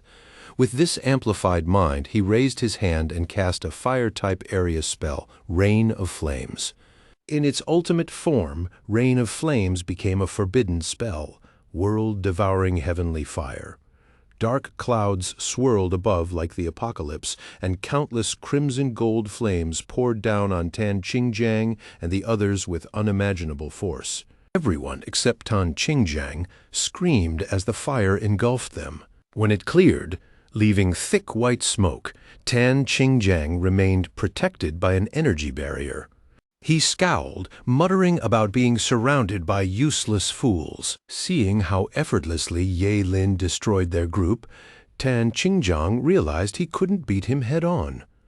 Desperate, he shot an arrow at Zhuge Qinqing's corpse. Aiming for a moving target was risky, but striking a lifeless body? That felt simple, almost too easy. And since Zhuge Qianqing clearly meant everything to Ye Lin, Tan Qingjiang took his shot, counting on Ye Lin to jump in and block the arrow. Finally, the opening he'd been waiting for. The arrow shot forward, piercing the air with deadly precision, its aura flaring out like a storm ready to tear through everything. With Tan Qingjiang's skill, one shot could obliterate Zhuge Qianqing's remains in an instant.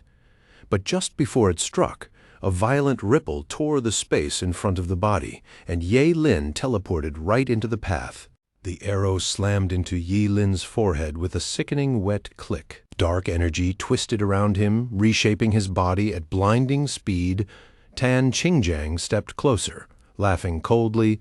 His plan seemed perfect. Ye Lin had thrown himself in to shield a corpse from a demon god's arrow. Foolish move. Yi Lin's insides tore apart, every cell screaming. Then, with a deafening bang, he exploded into a cloud of blood mist. Chunks of flesh and blood splattered across the ground right in front of Tan Qingjiang, who was sure Ye Lin was done for, destroyed beyond repair, no matter his immortal level powers. Tan Qingjiang snorted, eyes gleaming. A smug smile curled on his lips as he started to walk away, or so he thought. At first, the movement was barely noticeable. Then, suddenly, Ye Lin's fragments began twitching, snapping back together with a feral, unstoppable speed. One breath later, a severed hand grew into a full arm. 2 breaths, and half a shoulder had reformed above it. By the 3rd breath, a head slammed into the shoulder as muscles and flesh wove together like living silk. He only had 1 arm and a head by now, but it was enough. He lifted his hand and unleashed a forbidden spell at Tan Qingjiang from behind. The level 60 holy bow hunter froze, blood trickling from his mouth, disbelief etched across his face. Pain shot through him as golden energy pierced his body, forcing more blood out as he convulsed violently. By now, Yi Lin was almost fully restored. Except for the tattered clothes, no trace of his injuries remained. He looked down at Tan Qingjiang, who trembled with fear. Tan Qingjiang tried to wield his authority as deputy director of the Qingcheng Investigation Bureau, threatening Ye Lin with consequences for killing him. Ye Lin just smirked, asking if he was really supposed to be scared. After all, Tan Qingjiang had already wasted his chance. In a desperate move, Tan Qingjiang fired another arrow, hoping to catch Yi Lin off guard. It changed nothing. Yi Lin unleashed his endless, devouring skill. The arrow and its shooter vanished, their life force drained to nothing. He consumed a level 62 job changer entirely, absorbing every ounce of moisture, fat, protein, carbs, minerals, and trace elements. 2 years were added to his lifespan, 620 experience points and boosts to strength, agility, and spirit. He even consumed the leftovers, instantly leaping from level 25 to 28, core stats surging. Then he called for Wang Lichuan, saying there was no reason to stay hidden any longer. Wang Lichuan stepped forward, forcing a smile. He reminded Yi Lin he wasn't an enemy and had no plans to attack like the others. Yi Lin had no reason to kill an old man just to silence him. He asked why Wang would think that they were friends, weren't they? Hearing this, Wang Lichuan finally relaxed. Seeing Yi Lin's divine power, he pledged his loyalty and that of the entire Job Changer Guild in Qingqing. Keeping the old man alive as an ally was far more valuable than killing him. Yi Lin agreed, already thinking ahead to their future cooperation. With that settled, Wang Lichuan suggested they leave the apocalyptic dungeon immediately. It wasn't safe to linger. Yi Lin agreed, but he had one last task before exiting. Using ultimate sublimation, he sacrificed an arm to cast a forbidden spell, the extreme ice spirit coffin. Blue light condensed into a crystal-clear ice coffin. Yi Lin carefully placed Zhuge Qianqing inside, promising to bring him home. He hoisted the ice coffin onto his shoulder and motioned for Wang Lichuan to follow. As they raced toward the exit, Wang Lichuan noticed the guards he'd left behind were gone. He remarked that the gate of the apocalypse was far more dangerous than it appeared, and that exploring it without enough strength was impossible. Yi Lin simply said they would return when ready. A sinister aura hung over the exit as they approached. Just as Wang Lichuan warned Yi Lin to stay alert, a level 34 dragon-blooded behemoth crashed down before them, sending dust and debris flying. It unleashed a torrent of fire, but Yi Lin and Wang Lichuan dodged effortlessly. Yi Lin told the old man to stay back, assuring him he'd handle the creature, then drew his staff. He cast the forbidden spell, Flame God's Breath, hurling a massive fireball straight at the beast's head. It vanished instantly.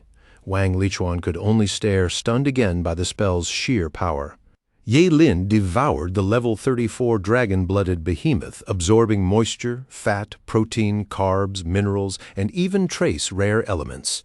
His lifespan increased by 424 years, experience points by 340, strength by 6, agility by 2, and spirit by 1.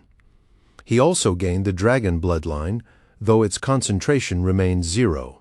A tiny fraction, 0.000001%, had an unknown effect. Yi Lin appreciated the lifespan boost, but couldn't help wondering what the dragon bloodline truly was. There was no time to think. The entrance seemed ready to collapse. They rushed in without hesitation. The moment they stepped inside, a powerful force yanked them forward. The apocalypse key in Yi Lin's hands lifted on its own, automatically sealing the gate behind them. The feeling was completely different from their first entry.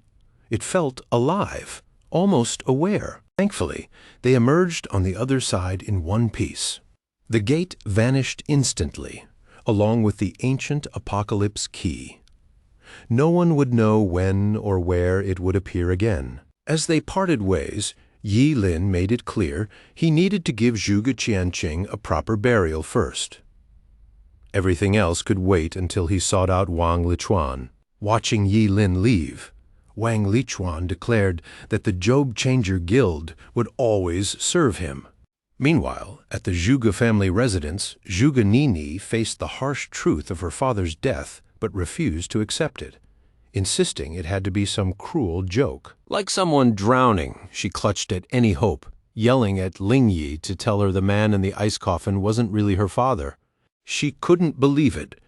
Surely it had to be a trick. But confronted, Yi Lin could only apologize, admitting he had failed to protect her teacher. Following her father's wishes, he wanted to be buried alongside his late wife. Ni Ni still resisted, refusing to accept that her father, a brilliant strategist, could just be gone. She collapsed against the ice coffin, tears freezing on its surface as she sobbed. Yi Lin stayed silent, watching quietly as grief consumed her. Few could remain calm in moments like this. He had no words to comfort her, so he stood like a statue, making sure she didn't act on her despair in a dangerous way. Eventually, her sobs slowed. Eyes locked on her father, she asked how he had died. Yi Lin explained calmly Zhuge Qianqing had overextended in divination, suffered divine punishment, and ultimately died for humanity's sake. Hearing this, Zhuge Ni realized her father must have seen his own death coming, yet never said goodbye. The cruelty of it hit her hard. She then told Ling Ye to leave. She didn't want to see him anymore. Yi Lin opened his mouth, ready to explain the promise he'd made to her father, but Zhuge Ni wasn't listening. Her voice sliced through the air, sharp and final, shouting at him to leave the manor immediately. He paused, almost as if to respond, then let silence take over. Maybe what Ni needed most was just to be alone. Quietly, he turned and walked away, the door closing behind him with a soft, final click. By the next day, news spread through Qingcheng like wildfire. Tan Qingjiang and several other key figures had vanished without a trace. And on top of that, the famous astrologer Zhuge Qianqing had suddenly passed away, the circumstances still shrouded in mystery. Shock rippled through the city, shaking the Daxia kingdom at its core. A little digging revealed Zhuge Qianqing had left the city with Ling Ye, meaning Ling Ye's true identity could never be traced back to Ye Lin.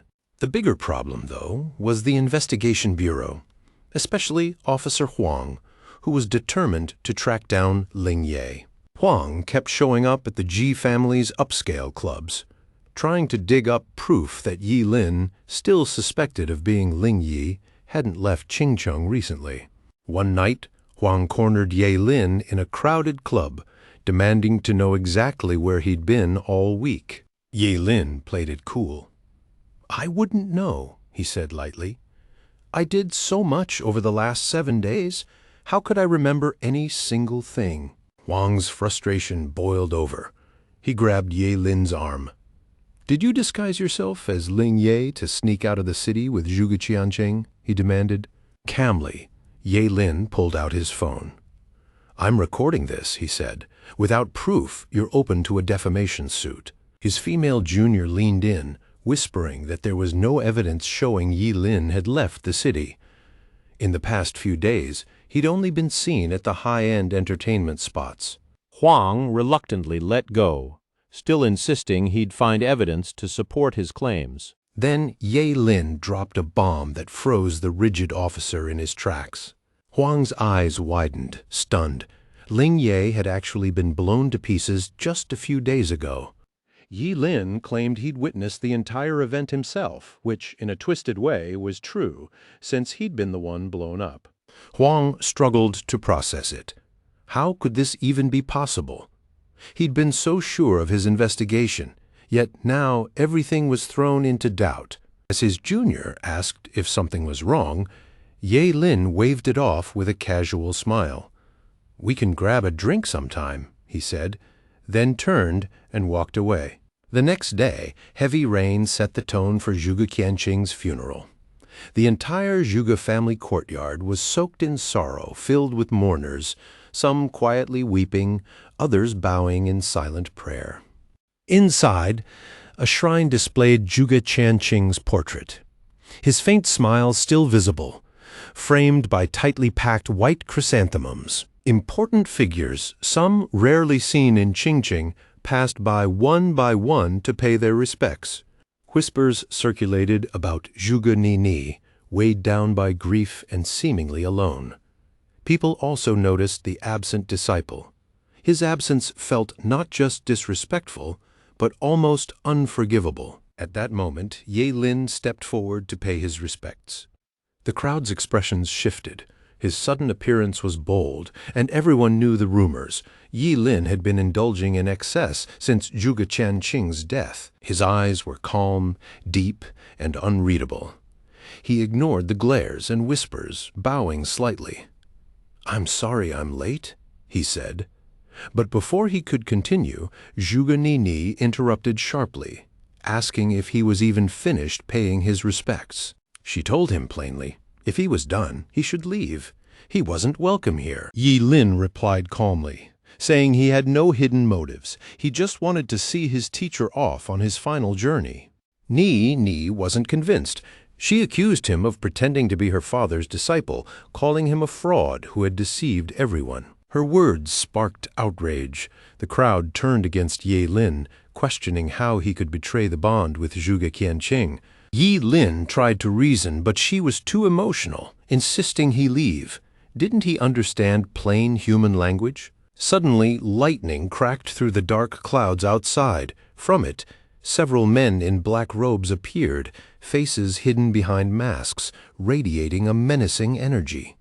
The leader stepped forward with precise calm and offered his condolences. Ni demanded to know who they were.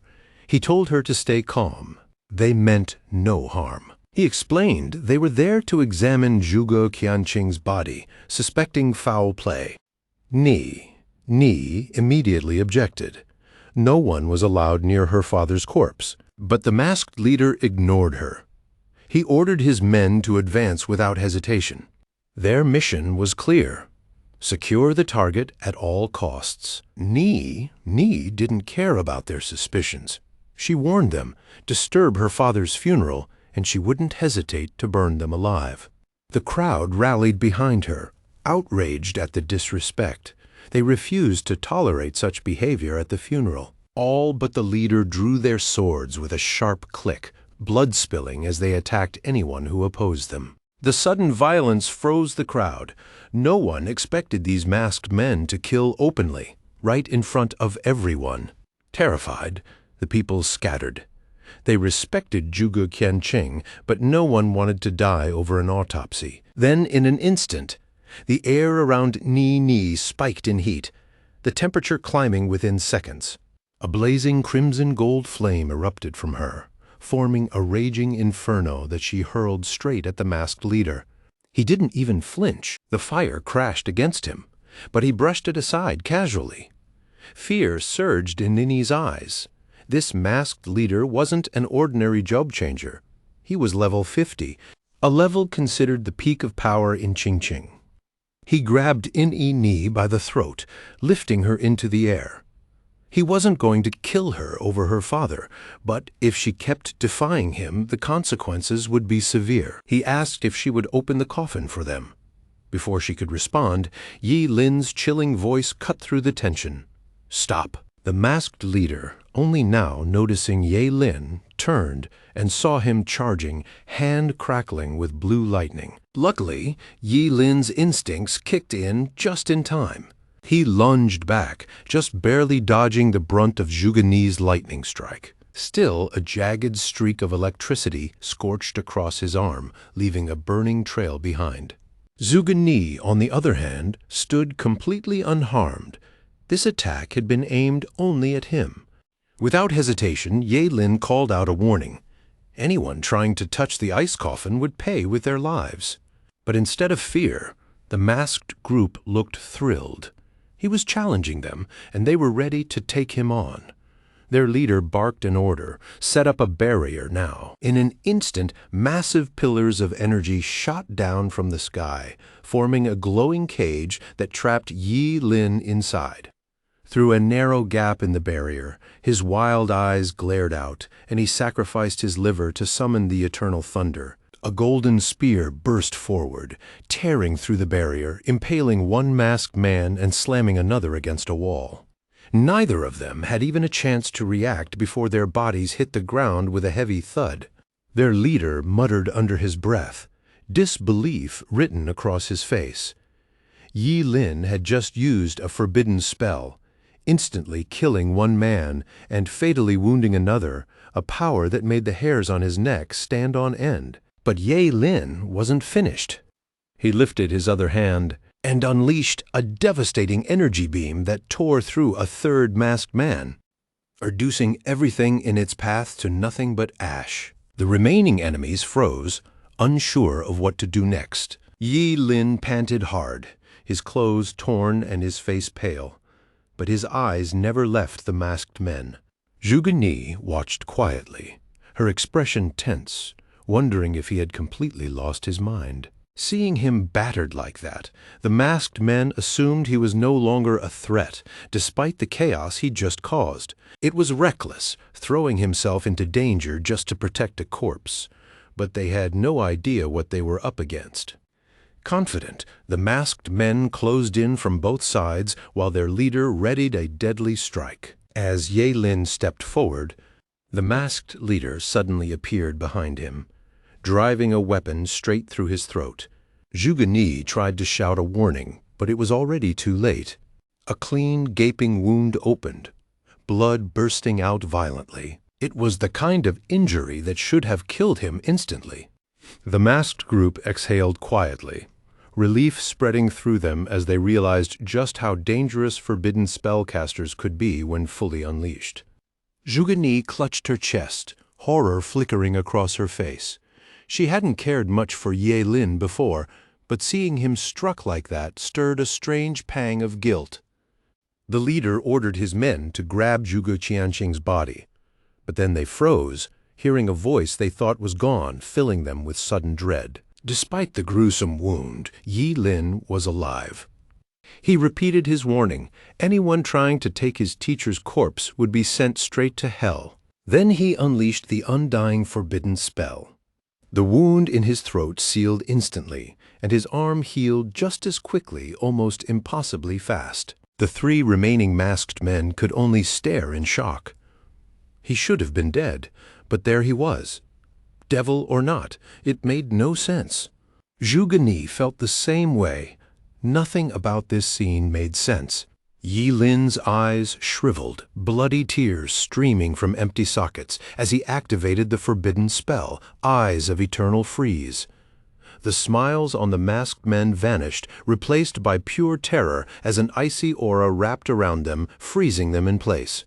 They struggled, but their bodies refused to obey. The air around them seemed to solidify. Yi Lin blurred from view, leaving only his glowing blue eyes, cold and unyielding, locked on them. Even their defiant shouts turned into cries of despair as they were encased in crystal-clear ice, their survival stolen in an instant. A few onlookers couldn't hide their shock. Seeing a level 27 forbidden spell take down 4 level 50 job changers wasn't something you witnessed every day. Their scalps tingled just watching. Even blind and gaunt, Ye Lin calmly strode to the ice coffin and hoisted it onto his shoulder. Zhuge Ni opened her mouth to speak, but stopped. Yi Lin didn't even glance her way, walking off with steady, unshakable confidence. Watching him, something about his figure felt oddly familiar. She whispered, asking where he was taking her father. Yi Lin's answer was simple. He would bury Zhuge Qianqing himself, just as his teacher had wanted. Not far away, a middle-aged man in a sharp, dark suit stood by a floor-to-ceiling window, calmly surveying the city below. There was authority in his gaze, the kind earned from years at the top. A black-robed man in a brown trench coat with a rat-face mask approached, asking if Tiger and the rabbit had returned. The masked man confirmed it, noting traces in a valley 79 kilometers east of Qingqing that proved the Gate of Apocalypse had appeared. The middle-aged man simply nodded as if he'd expected it. How else could Zhuge Qianqing have died so mysteriously? He wondered what had unfolded inside the gate to cause such a sudden death. The rat-masked man asked if more men should be sent to retrieve Zhuge Qianqing's body. The middle-aged man waved him off. Too much attention had already been drawn. Some men would follow Ye Lin and Zhuge Ni instead, and there was someone specific they needed to find. When asked who, he named Wang Lichuan, president of the Job Changer Guild. Meanwhile, as the last handful of soil was gently scattered, Zhuge Qianqing's funeral concluded, solemn, complete, and quiet. Sunlight filtered through the leaves, casting a warm, dappled glow over the freshly turned earth, giving the astrologer's final resting place a calm, peaceful shimmer. As the sun sank lower, Zhuge quietly thanked Yi Lin for everything he had done.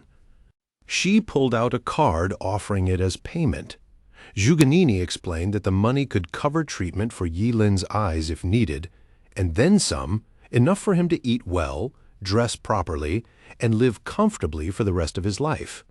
But right now, she didn't want the Zhuge family to owe him a thing. Yi Lin just shook his head and walked away. When she asked why, he answered calmly. He didn't need repayment.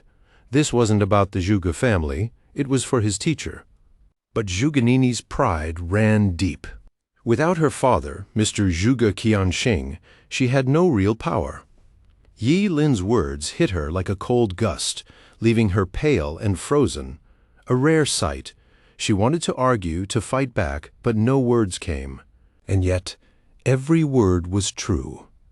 She had lived under her father's protection, and now, seeing her own helplessness, unable even to guard his corpse, shattered her pride. Drained, she slumped in front of her father's grave, tracing the tombstone lightly, wondering if she was truly useless. Yi Lin left the cemetery and made his way to the Ji family villa, where Ling Yu greeted him warmly. Noticing his bandaged eye, Ling Yu asked with concern. Yi Lin waved it off, assuring her he was fine. President Ji arrived shortly after, asking about Yi Lin's next move. He suggested Yi Lin stay at the villa, even offering him a position, knowing how dangerous it could be for a job changer. Yi Lin thanked him, but said he still wanted to go to university. Time was short, and he didn't want to leave with regrets. President Ji paused, then nodded, pledging his support. Wherever Yi Lin went, the Ji family would back him. Yi Lin thanked him again and headed to his room to rest. Collapsing onto his bed, he let out a long, exhausted sigh. Just then, the brocade pouch Zhuge Qianqing had given him slipped out of his sumaru ring, startling him. At first, he thought it held a message, but 2 scrolls fell out instead, and he wondered if his teacher had foreseen his second profession before passing. The scrolls contained the Phantom Technique and the Turtle Breath Technique. The Phantom Technique lets a user project a shadow to confuse enemies, while the Turtle Breath Technique slows breathing until it mimics death. Yi Lin practiced immediately. Under his skill, the Turtle Breath Technique evolved into the Great Void Technique, and the Phantom Technique upgraded into 1 Qi transforming into 3 purities. The Great Void Technique lets a forbidden spellcaster sacrifice a bone every minute to vanish. Completely attacks can't touch him. The 1 Qi to 3 purities spell lets him sacrifice half his lifespan to create up to 3 identical clones. If a clone dies, the original is fine. If the original dies, the clones disappear. Yi Lin couldn't help but marvel. Even in death, his teacher had planned for everything. With these scrolls, he could slip past any watcher unseen. He activated the 1 Qi to 3 purities spell, grinning as a perfect clone of himself appeared. He placed his eye patch on the clone, smiling at the plan. The clone stays at the Ji family villa while he moves freely, unseen. His instructions were simple. Stay at the villa, keep appearances, while he investigates who had been watching him.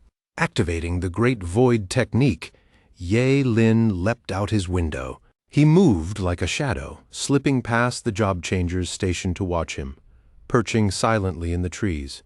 Grateful to his teacher again, Yi Lin thought. Truly, the #1 astrologer could foresee everything. He headed toward a teleportation gate leading to a monster hunting ground outside the city under a new face and identity. At the gate, guards asked if he was heading out. Yi Lin nodded. They warned him about increased monster activity, and he thanked them before stepping through. Outside, he leapt branch to branch, enjoying the freedom to hunt monsters without anyone watching. His real journey to level up was finally starting. A canine monster sensed movement behind it, bared its fangs, and growled. eyes glowing with wild fury, saliva dripping. In a playful mood, Yi Lin decided to use only ice skills to hide his identity. Smirking, he flicked his fingers, releasing a chilling aura. With the ice blade technique, he pushed it to the forbidden spell, Frostmourne. A massive sword of pure ice formed midair, shimmering blue and crystal clear.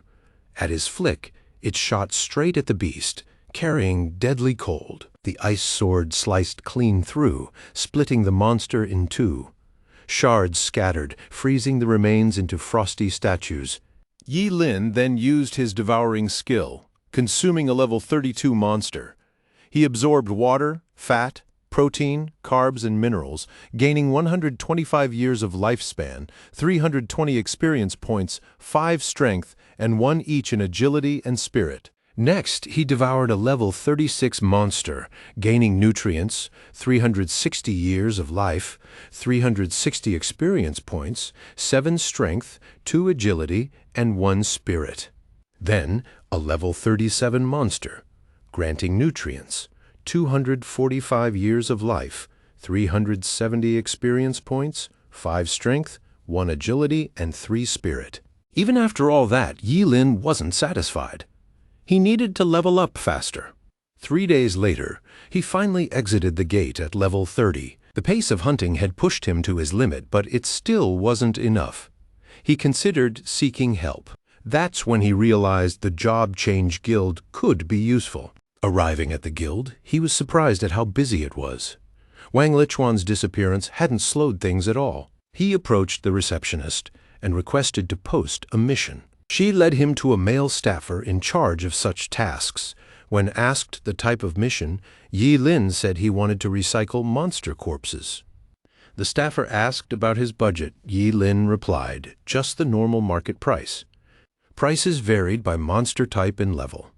Level 10 monsters sold for 300,000, special ones, like the golden armored demon Rhino, went for 450,000. Yi Lin instructed them to follow market price for all monsters below level 20. The staffer, surprised, assumed Yi Lin was a new enchanter and might not know about handling fees. Because Yi Lin planned to collect so many at once, fund verification was required. Yi Lin pulled out his top-tier lifetime VIP card. The staffer, stunned, began the process immediately. Within 3 days, job changers flooded the guild, submitting monsters non-stop. The sheer volume created a queue that couldn't be ignored. Everyone wondered who this mysterious spender was and why he wanted so many monster corpses. Alchemists and forgers struggled to buy materials because Yi Lin's prices were too high. Nobody could understand paying so much just to recycle monster corpses. Clearly, it was a huge loss for anyone else. The staffer guiding monster recycling showed Yi Lin the latest batch. After checking, Yi Lin paid the fee and dismissed the staffer. The moment the door closed behind him, he activated his devouring skill. Yi Lin chuckled to himself. Money really did make life easier. Hunting monsters, solo was slow and tedious, but this was smooth, efficient, almost effortless. As he devoured the monster corpses, notifications exploded across his screen. Nutrients, lifespan, experience points, boosts to strength, agility, and spirit, all spiking at once. Half an hour later, the warehouse was empty. Yi Lin had jumped to level 32. Keep in mind, he'd been barely level 25 just 2 weeks ago when he first entered the Gate of Apocalypse. No sooner had he left the warehouse than he sensed someone tailing him. The hidden mercenaries had spotted him. Short, dark hair, gray hoodie over a black combat suit. They were sure he was the target. They followed silently into a dark alley that opened onto an empty underground parking lot. After confirming no one else was around, Yi Lin clicked his tongue in annoyance. Even with a changed face, he was still being followed. It made no sense at all. Turning with a sneer, he called out, asking the job changers if they weren't tired of being so bad at shadowing him. With their cover blown, the 2 mercenaries stepped forward. One asked, almost rhetorically, If Yi Lin was the one posting missions to collect monster corpses, someone was clearly paying top dollar for his work. They charged, the swordsman aiming for his legs, while the other slashed toward his throat with precise, lethal intent. The blonde was clearly an assassin, probably around level 30. Sighing, Ye Lin caught the assassin's arm and dodged the swordsman's strike effortlessly. He even offered to double the payment if they stopped, but they refused without hesitation. The assassin broke free and reappeared behind Yi Lin, dagger aimed at his throat again. He was incredulous. Yi Lin was still haggling while facing death. Shouldn't the money belong to them after killing him? The swordsman told his partner to stop wasting time and joined the attack.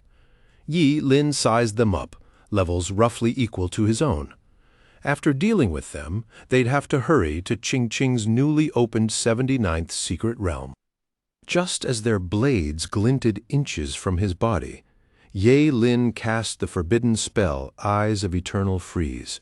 In an instant, their bodies froze solid, leaving only their heads exposed. Only then did they realize the monster they had provoked. Yi Lin strolled up casually, curious to find out who had sent them. The two remained silent, but Yi Lin wasn't having it. With a flick of his finger, he sliced off the swordsman's left ear, blood spraying. Still, the man wouldn't talk. Then he turned to the assassin, who panicked and spilled everything. The pair had been hired by the Life Skills Job Changer Alliance, furious that Yi Lin's quest had disrupted the market.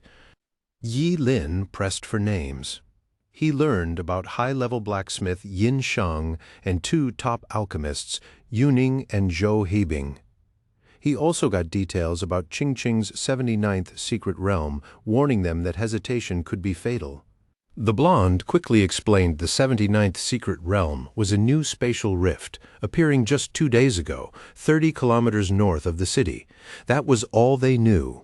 Yi Lin, satisfied, walked off, while the swordsman begged to be unfrozen, fearing the ice would be their death. Yi Lin just chuckled, wishing them luck surviving until the ice melted.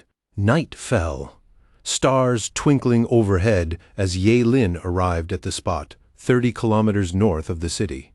The entrance to the 79th secret realm was a massive black vortex, pulsing with dark, ominous energy. By now, a crowd of job seekers had gathered, speculating about what lay inside. The first team had entered 2 days ago and not returned, making everyone cautious. They wanted someone else to go first, afraid the secret realm might be a dead zone, too dangerous for leveling or gaining strength. Sure, more secret realms would appear later, but everyone only had one life. Each hoped someone else would take the first risk. As the crowd debated, the black vortex suddenly turned transparent. Through it, a dazzling light revealed an object. The light dimmed slightly, showing a slender scepter hovering at its center. Its body shimmered with colored radiance, topped with a transparent crystal gem engraved with ancient runes, radiating ominous energy. To the crowd, seeing the scepter as a potential divine artifact, reason flew out the window.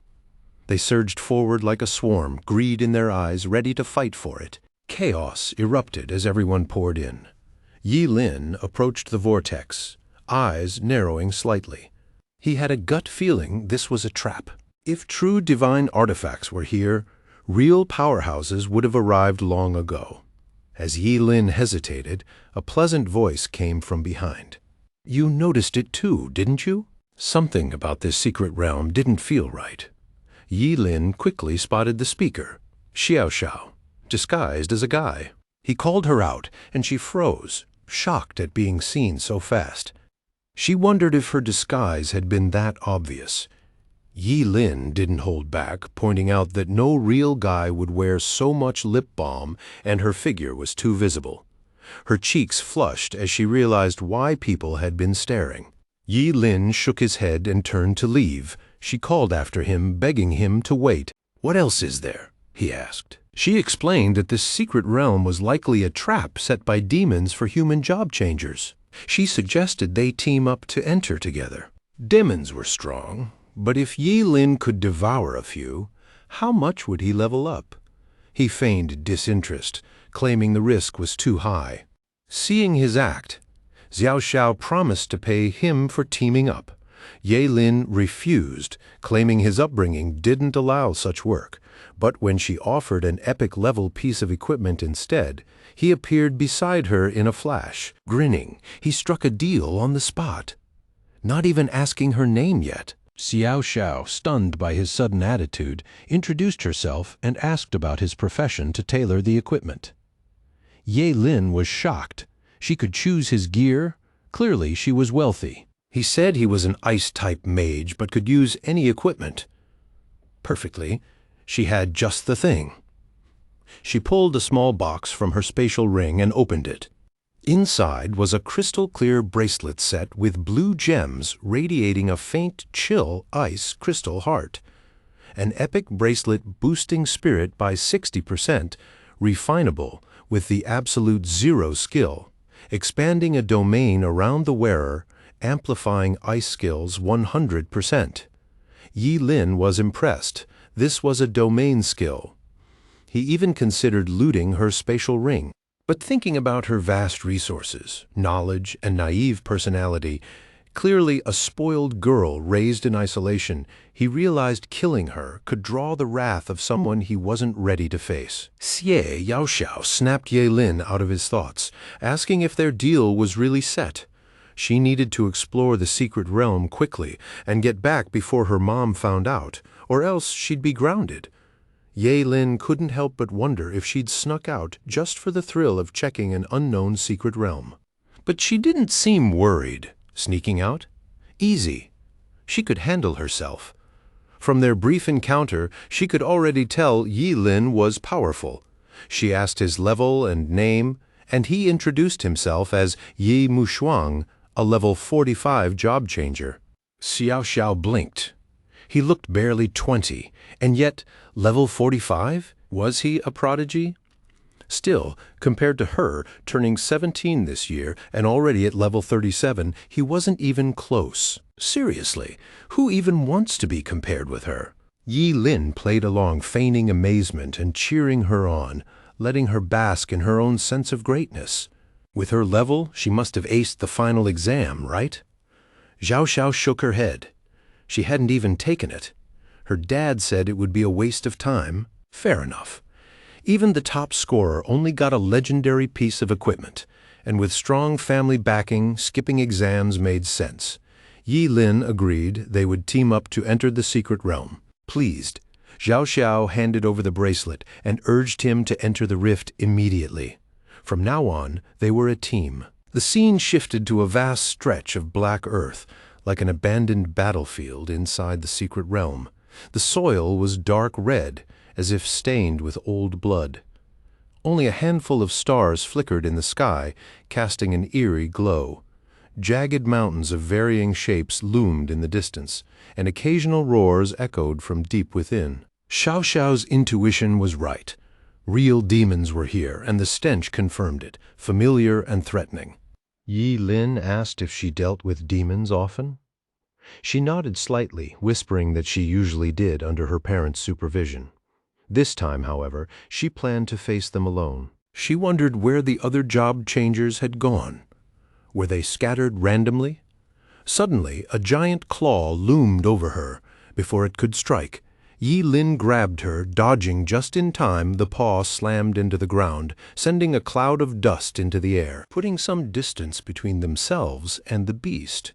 Yi Lin cast his Ice Blade spell, instantly freezing the massive demon into a crystal-like sculpture. Xiao Xiao stared in awe. "Why is your Ice Blade so strong?" Yi Lin shrugged. "I'm an ice-type mage. Of course my ice spells are powerful." But then he did something that puzzled her. He stashed the demon's corpse inside his Sumaru ring. When she asked why, Yi Lin dramatically burst into tears, explaining he was an orphan.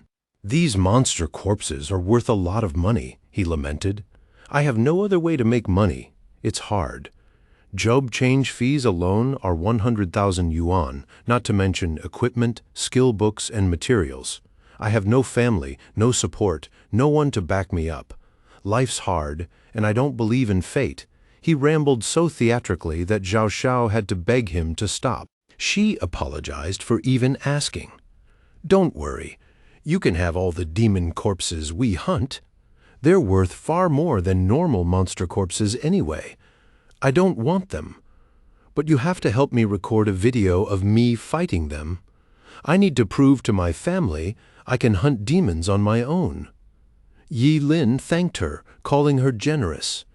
As for the video, he'd capture everything in 4K. Inwardly, he noted that Xiao Xiao wasn't the sharpest tool in the shed.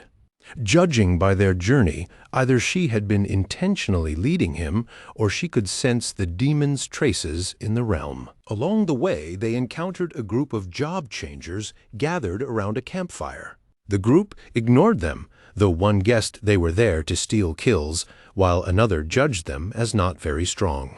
Ye Lin suggested leaving. Their gazes felt unfriendly. Zhao Xiao told him to ignore them.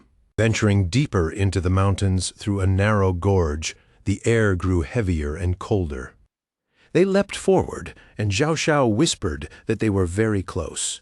Yi Lin nodded and followed her lead. Ahead, they faced a giant demon, nearly 3 meters tall. Startled, the demon revealed its black-scaled body, abyssal eyes, and protruding fangs. Its aura suggested it was around level 40. Yi Lin asked if she was sure she could handle it. Even at the same level, demons were far stronger than ordinary monsters. A level 40 demon could easily overpower a dozen level 40 monsters, enhanced, evolved versions. Xiao Xiao dashed forward calmly, telling Ye Lin not to worry and to start recording. A mischievous glint appeared in her eyes as she waved her hand. Her 10 jade fingers moved, subtly drawing the surrounding air as it quivered slightly. Ye Lin zoomed in with his phone and saw almost invisible threads extending from her fingertips. Occasionally shimmering in the flashlight, the threads coiled around the demon like agile snakes. The demon sensed the threat and roared, its dark scales hardening. But the threads, sharp as blades, ignored the armor and pierced through dark blood, spilling instantly. Yi Lin was stunned. He couldn't guess her profession, but her combat skills were clearly impressive. Those nearly invisible threads were perfect for sneak attacks, enough to decapitate a level 50 job changer if they weren't careful. Xiao Xiao trusted her star puppet strings. Once ensnared, no one could break free. Furious, the demon tilted back, opening its blood-red maw and gathering dark energy. Despite Yi Lin's warning, it launched the attack straight at her. Had it hit, she would have been severely injured, possibly killed. Luckily, she reacted quickly. The countless fine threads interwove into a semi-transparent shield. A deafening boom shook the area as the energy slammed into the shield, kicking up a massive dust cloud. When the dust settled, Xie Xiao had been pushed back dozens of meters. The silk shield had protected her. She was unharmed, though her breathing was ragged and her shirt torn. The demon had broken free from the threads and charged toward her, declaring it would eat her alive. Xiao Xiao's face darkened. She admitted she had underestimated it. She unleashed her full power, sprouting butterfly-like wings. Her hands surged with invisible threads again, aiming to entangle the demon. The demon, wary from earlier, refused to be caught and fled, leaving the star puppet strings behind. Xiao Xiao gave chase, determined not to let it escape. Yi Lin warned her not to chase the demon. It could be a trap, but Xiao Xiao ignored him completely, determination blazing in her eyes. With no other choice, Yi Lin activated his fleeting dance and followed. The demon weaved expertly through her invisible threads, using the terrain to its advantage. But then, suddenly, it froze mid-step, stepping straight into what looked like a trap. Xiao Xiao assumed it had just run out of stamina and slowed down. She shouted, ready to finish it off. But instead of faltering, the demon let out a chilling laugh and warned that she was the one about to die. In an instant, the empty battlefield transformed. Over 20 demons filled the area, towering like iron columns. Xiao froze. She had never imagined a secret realm near a small city like Qingcheng could be so densely packed with demons. Determination flickered across her face as she whispered an apology to Ye Lin. She promised to take responsibility for dragging him into this mess. When the fight began, she would use her star puppet strings to hold off the demons so Yi Lin could escape. When asked if she was sure, she nodded confidently. She had a plan to get out. Yi Lin said nothing and started moving away. The demon, spotting him, barked orders. No human would leave this secret realm alive. Almost immediately, several demons lunged at Yi Lin at once. He dodged an attack aimed straight for his back, moving faster than their eyes could track. Dark flames rained toward him, but Yi Lin used fleeting dance again, slipping behind a rock under the cover of the thick fog he created. Meanwhile, Xiao's expression grew serious.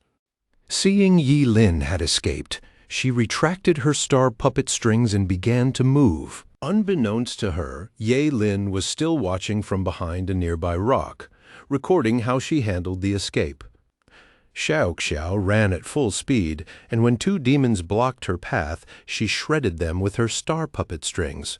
The rest gave chase, but it was clear they couldn't catch her. Confident, she was safe for the moment.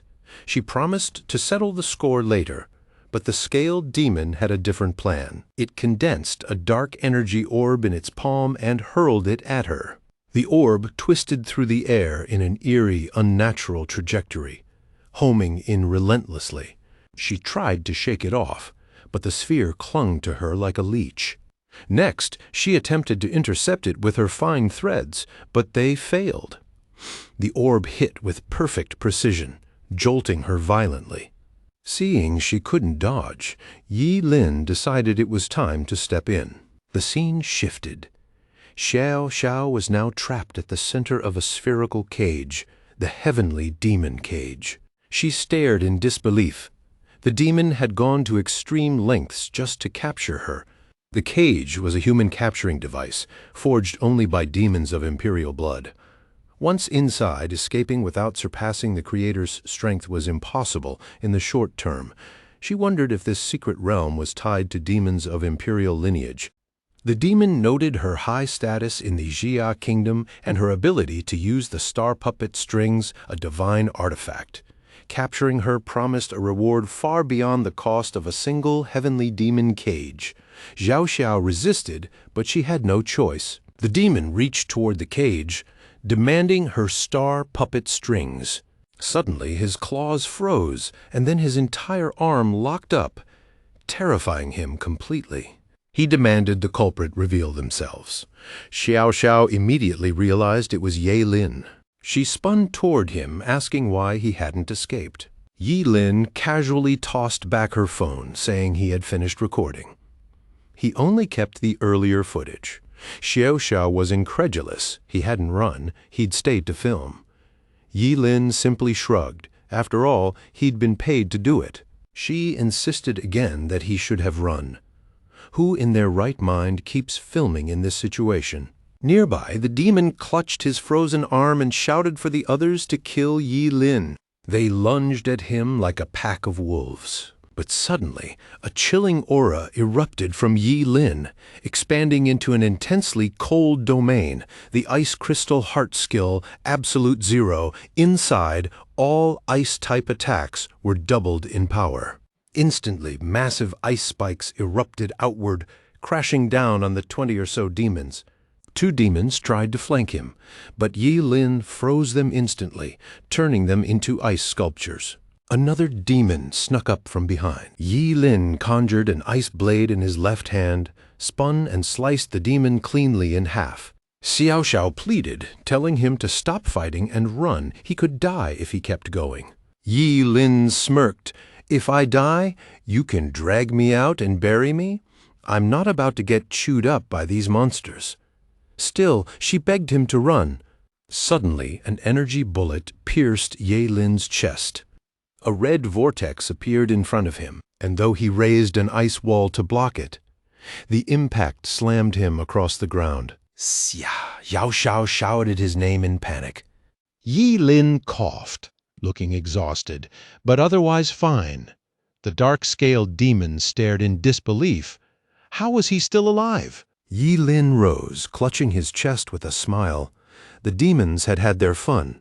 Now it was his turn. The dark-scaled demon mocked him, claiming this was Yi Lin's last gasp. Could he really take them all on? Yi Lin planted his feet, ready as the demons charged. Yi Lin drew in a steady breath, his hands clenching tight, and unleashed the forbidden spell. Ice exploded from the ground as the eternal ice seal awakened, jagged shards slicing outward in every direction like shards of frozen lightning. He stood completely still, unmoved, while the demon sneered and taunted, trying to get a reaction. But Yi Lin's eyes said it all. To him, they were nothing but fools, and their doom was already written. Then, in one swift motion, the shards shot straight up, converging into a massive pillar that came crashing down with a deafening roar, turning every demon in its path to dust. Xiao Xiao froze, eyes wide, unable to speak as she took in the sheer scale of the destruction. She couldn't believe it. Yi Lin had just wiped out more than 20 demons in a single strike. The power was terrifying, impossible to ignore. Coughing, he staggered forward, muttering, "I told you this would be a guaranteed win." She rushed to him, worry etched across her face. Yi Lin managed a weak thumbs up and a groan then, seconds later, he collapsed. The forbidden spell had hit him with full force. Xiao Xiao caught him just in time, her voice tight with panic as she asked again if he was all right. At that exact moment, Yi Lin sensed something dark moving nearby. A shadowy figure with black, scaly skin appeared behind them, swinging a massive hand toward the pair. "Watch out!" he shouted, shoving Xiao Xiao aside just as he smashed into a huge rock with bone-rattling force, leaving a deep dent. Xiao Xiao screamed his name, fists clenched, tears streaming as fear and anger fused into a fierce, burning resolve. Then, as if fueled by that rage, her radiant butterfly-like wings flared to life again, glimmering in the light, while her star puppet strings snapped taut. In an instant, she was behind the dark-scaled demon, her strings wrapping around him tight once more. This time, she didn't hesitate. Piece by piece, she tore through him, and only when he was gone did she rush back to Yi Lin. "Pull yourself together," she urged, opening her space pouch. "I've got medicine from a top-tier alchemist. It'll save you." Yi Lin waved her off, insisting she leave before more demons arrived. But she refused without a second thought. She popped a pill into his mouth, pleading with him not to die on her. One after another, she fed him pill after pill until his mouth could hold no more. Believing he was lost, she broke down, sobbing, vowing through tears to grow stronger, to avenge him, and to get him out of the secret realm. She held him tightly, crying uncontrollably. Then a sudden violent cough from him made her freeze, realization hitting her like a bolt. We're gonna suffocate each other if you don't let go." Yi Lin wheezed weakly, forcing out a small joke despite everything. Relief washed over Xiao Xiao Qiao, tears still wet on her cheeks. Yi Lin just shrugged, saying maybe the god of death hadn't taken him. Or maybe the medicine was finally kicking in. She shook her head firmly. "Don't worry, once we're out, I'll find the best cleric in Daxia for you." When Yi Lin asked what she was doing, she simply wrapped her star puppet strings around him, forming a snug, makeshift sleeping cocoon. No matter what, she was determined to get him out of the secret realm alive. Together, they moved carefully across the jagged terrain, eyes scanning for any sign of an exit. The view shifted to a massive statue head with a glowing portal beneath it, the exit heavily guarded by demons determined to keep any human trapped. Anyone stepping inside? Their fate was sealed the moment they crossed that line. From behind a huge rock, Xiao Xiao glimpsed piles of human corpses left by the demons and froze in shock. She cursed under her breath, realizing the secret realm was a trap, a slaughterhouse for humans. Every human who entered was being hunted, killed without mercy. Yi Lin told her to set him down and escape alone, to survive and bring reinforcements. She refused instantly. "You're not a burden. We're a team. I won't leave you behind." But at that moment, a demon spotted them and raised the alarm. In an instant, Yi Lin and Xiao Xiao were surrounded, seen as nothing more than a weary human and a wounded fighter. Xiao Xiao unleashed her star puppet strings, ready to rip them apart. Yi Lin told her to let him handle it. Without a word, she released him. She lunged at 3 demons, strings whipping in all directions. "Watch closely," she said. She was about to take them down herself. A violent shockwave ripped through the ground, sending debris flying as the demons fell. Yi Lin turned to the fallen job changers. Tragic as it was, it worked in his favor. He could devour them to level up. Activating his endless, devouring skill, a burst of colorful energy engulfed the corpses. Notifications popped up. He devoured a level 22 and a level 25 job changer, gaining experience, moisture, fat, and even 250 extra years of lifespan. His strength jumped by 8 points, agility by 6, and his spirit rose slightly. In a single surge, his level shot up by 2. Meanwhile, Xiao Xiao found herself cornered, demons taunting her, ready to torture her before the kill. She stood firm. "You're despicable," she spat. "I'd rather die on my own terms than let you touch me." Suddenly, snow began to fall across the battlefield. The demons froze, bewildered by the sudden change. They didn't notice Yi Lin hovering just above the ground, yet the raw power radiating from him was unmistakable. With a wave of his hand, Yi Lin sacrificed an organ to cast a forbidden frost spell, echoing the eyes of eternal freeze. The icy avalanche tore through the area, freezing every demon solid. Xiao Xiao finally had a chance to escape. One half-frozen demon muttered in disbelief, questioning such a terrifying presence near Qingqing, a small human county town. Another screamed to alert Lord Norris immediately. A red flare shot into the sky.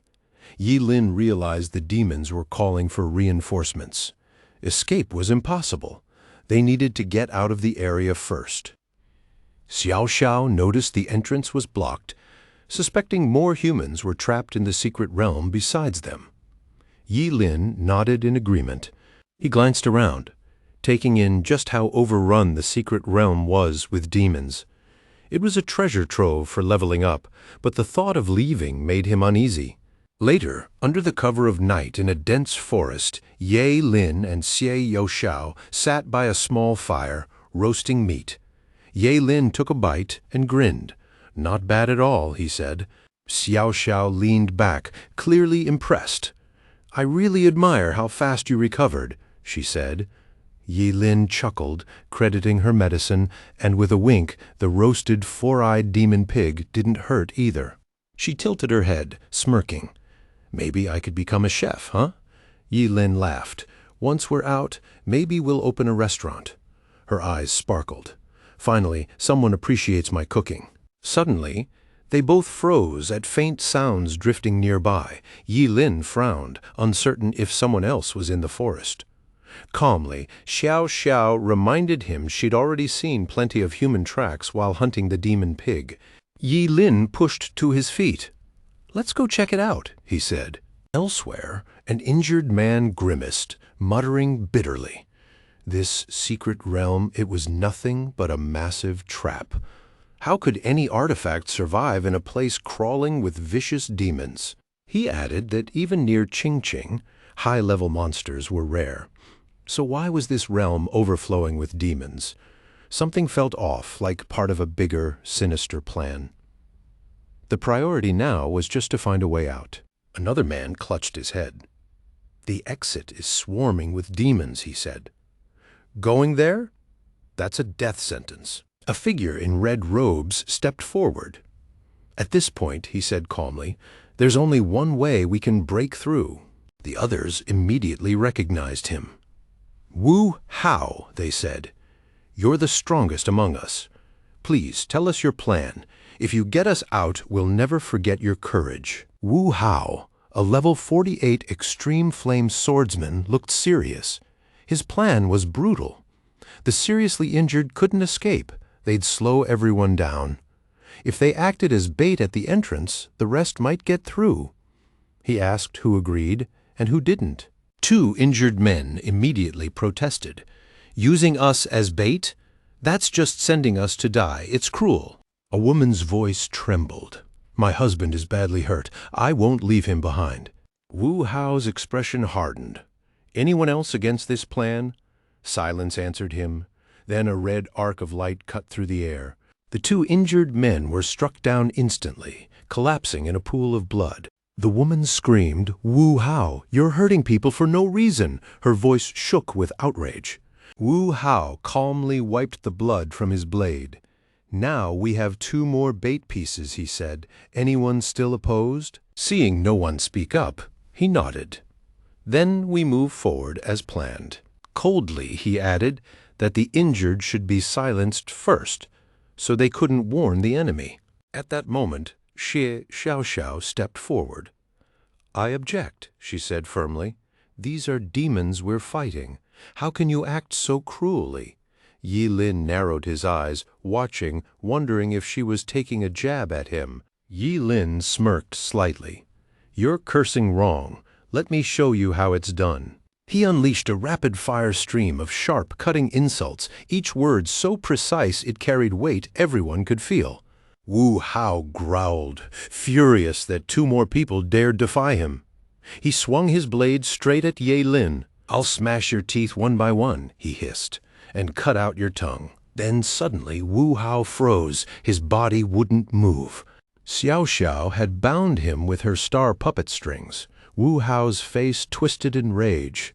"I'll deal with you once I break free," he shouted, while a nearby onlooker asked, curious, what kind of weapon the star puppet strings even were. He thrashed violently, every move only hurting him more. He screamed in pain until Xie Xiao finally released him. Yi Lin stepped closer. "Now you're just another injured casualty," he said calmly, "and I plan to use you as bait first." Wu Hao weakly protested, and Xie Xiao added, "If it weren't for the demons, you'd be dead already." The other survivors approached, looking to Yi Lin and Xie Xiao as their guides. They begged to be taken along, promising rewards once they escaped. Xie Xiao reassured them, "Don't worry, together we'll make it out of this secret realm." Yi Lin raised an eyebrow, intrigued. "I'm curious, how do you plan to get all these people out?" Xiao smiled. "I have a strategy," she said. "I've studied the art of war." Yi Lin looked at her, puzzled. She crouched and drew a rough map in the dirt with a stick. "Look," she said, "this is where we are." She pointed toward the exit. "At least 15 demons are guarding it, probably more now. We'll split into 2 groups," she explained. "Team A and Team B, the fighters will engage the demons, giving the wounded a chance to escape. Mages and the injured go to Team B," she continued. "Team A draws the demons' attention. We need the fastest people. Who's joining Team A?" Yi Lin nodded. "I'm an ice mage, but I'm quick. I'll go with Team A." A man stepped forward. "Me too," a woman, injured but with a speed boost skill, added. "I'll go as long as my husband can get out." Her husband shook his head. "Fool, if we die together. I won't let you go alone." Another called out, "If we're leaving, we leave together," joining Team A. Xiao nodded approvingly. "Good," she said. "6 people are enough for Team A," she continued. "Let's stick to the plan." Everyone agreed. In the distance, Wu Hao muttered to himself, thinking the girl still didn't understand the darkness of human hearts. "When the time comes," he thought, "I won't care if they live or die. Just wait and see." The scene shifted to a massive cave-like area. Ahead loomed a dark opening. "Yi Lin peeked from behind a wall, as I thought," he murmured. "Even more demons." He glanced at Xia Xiao. "What now?" she replied. "Team B's in position. We have to give it everything. In a moment, we rush out together and hold the demons back as long as we can. She paused, noticing Ye Lin stepping into the open. What are you doing? He just shrugged. Maybe we don't need 6 people to pull them away. He was enough on his own. We'll find a chance at the exit. Before Xiao Xiao could stop him, Ye Lin sprinted forward. She yelled, "Come back! If you die now, all my efforts are for nothing." The demons noticed him immediately, turning their attention toward him.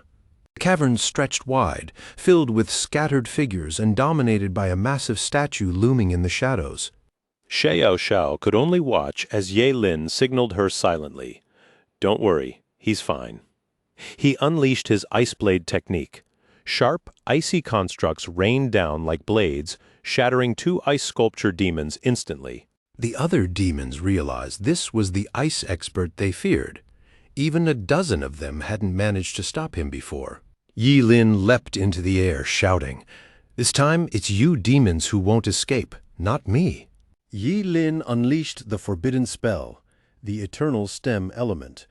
Golden energy swirled in his palm, forming a brilliant spear. With a sharp flick, he hurled it forward, instantly obliterating 2 demons in a flash of light. The remaining demons surged forward, snarling. One barked a warning to the others. This human wasn't ordinary. He could wield forbidden magic. Behind a massive rock, Xiao Xiao and the others watched the chaos.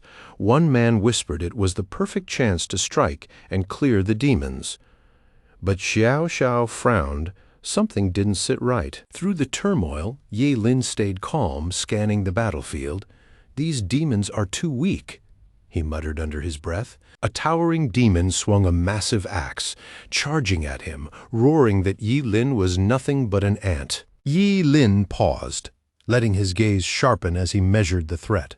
Then he shot into the air, ice bursting up from beneath him just as the demon slammed its axe into the ground. The other demons reacted immediately.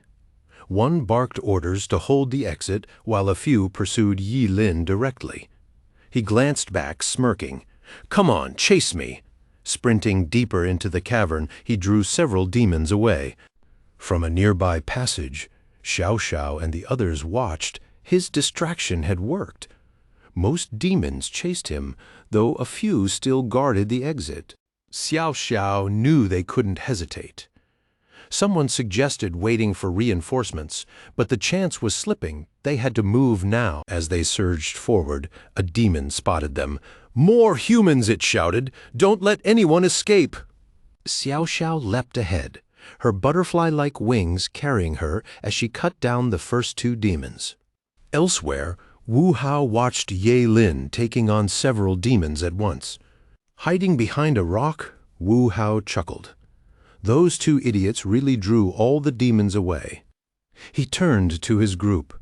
"Leave the wounded behind and move," he ordered. One man hesitated. "Weren't we supposed to bring everyone out together?" Wu Hao snapped. "Are you stupid? Do you want to live or die?" The man went silent. Another shook his head, insisting he wasn't that foolish. A woman told him to stop overthinking and focus on survival. Wu Hao barked, "Follow me if you want to live." They dashed across the rocky terrain as an explosion rocked the ground nearby. Xiao Xiao spotted movement. "Team B is rushing to help," she called out. But then she realized they weren't heading toward her. They were moving straight for the secret realm's exit. Wu Hao's doing. And worse, the severely injured had been left behind. She clenched her fists, silently hoping this troublemaker would get his comeuppance. Wu Hao grinned. "Thanks to those fools, we can leave safely," he said. "I hope the world has more like them, makes life easier for people like me." Suddenly, a massive stone pillar crashed down, sealing the exit. The group froze, stunned. Wu Hao scowled. "What now?" Another voice questioned the sudden stone door. Had they triggered a trap? Wu Hao cursed under his breath. Backup plan from the demons, probably.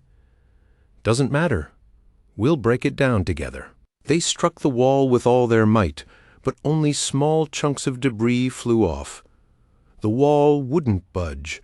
Wu Hao stared, incredulous. How can all of us hitting it at once not even crack it? Meanwhile, Xiao Xiao realized they'd walked straight into a trap. Someone muttered it was well-deserved, calling them cowards. A warning rang out about reinforcements. Xiao Xiao spotted a dozen demons heading toward them. "They're coming back," she yelled. A red-skinned demon charged, screaming, "You damned humans!" He roared that all of them would burn in hell. The demons quickly closed in, surrounding the group. Wu Hao barked, "We're surrounded! Fight them!" The red-skinned demon leader lunged forward, shouting, "All of you will die!" A blast of red energy tore across the ground, sparks flying everywhere. Xiao Xiao's eyes widened. That demon leader's too strong.